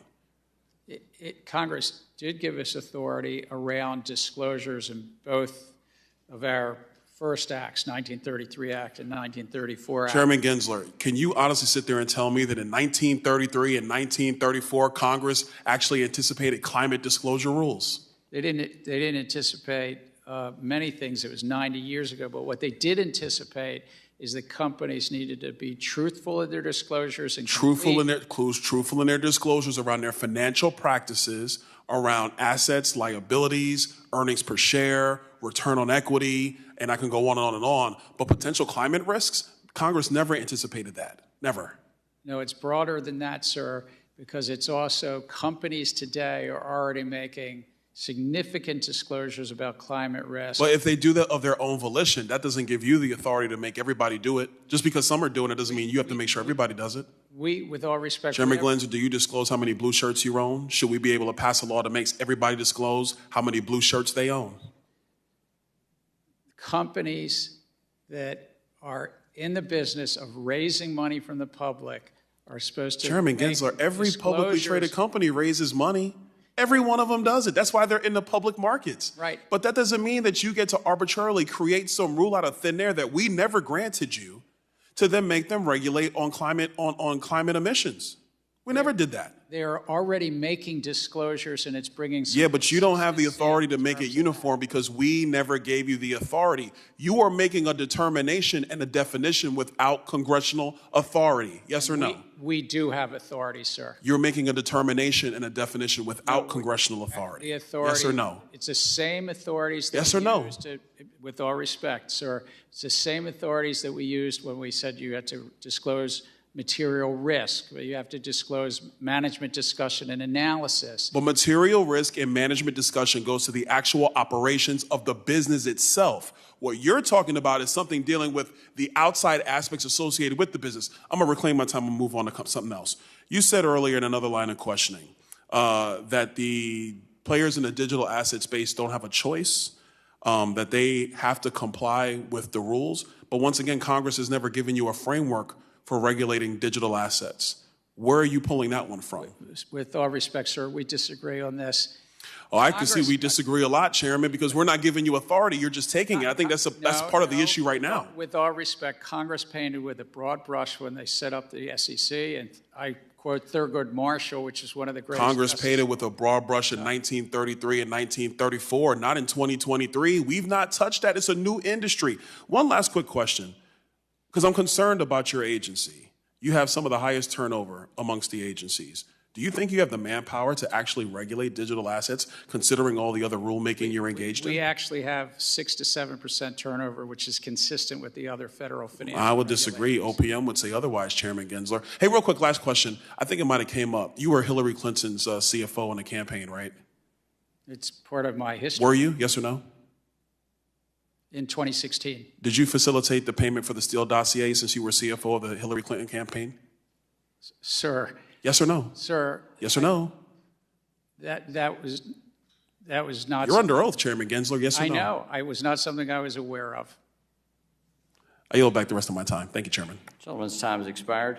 I would like to thank the witness. It is late in the day, and he's been willing to take members' questions. And as I've told the chair privately, we may disagree on actions and matters of policy, but I thank you for your willingness to engage in this forum. That is meaningful and is noteworthy, and I very much appreciate it. In written form, when we request documents, we'd like to have that same level of compliance and interest in complying as your physical presence and willingness to answer questions. So with that, I'd like to thank the chair, Chair Gensler, for his testimony today. Without objection, all members will have 5 legislative days within which to submit additional written questions for the witness to the chair, which will be forwarded to the witness for his response. I ask you, Chair Gensler, to please respond as promptly as you're able. This hearing is adjourned.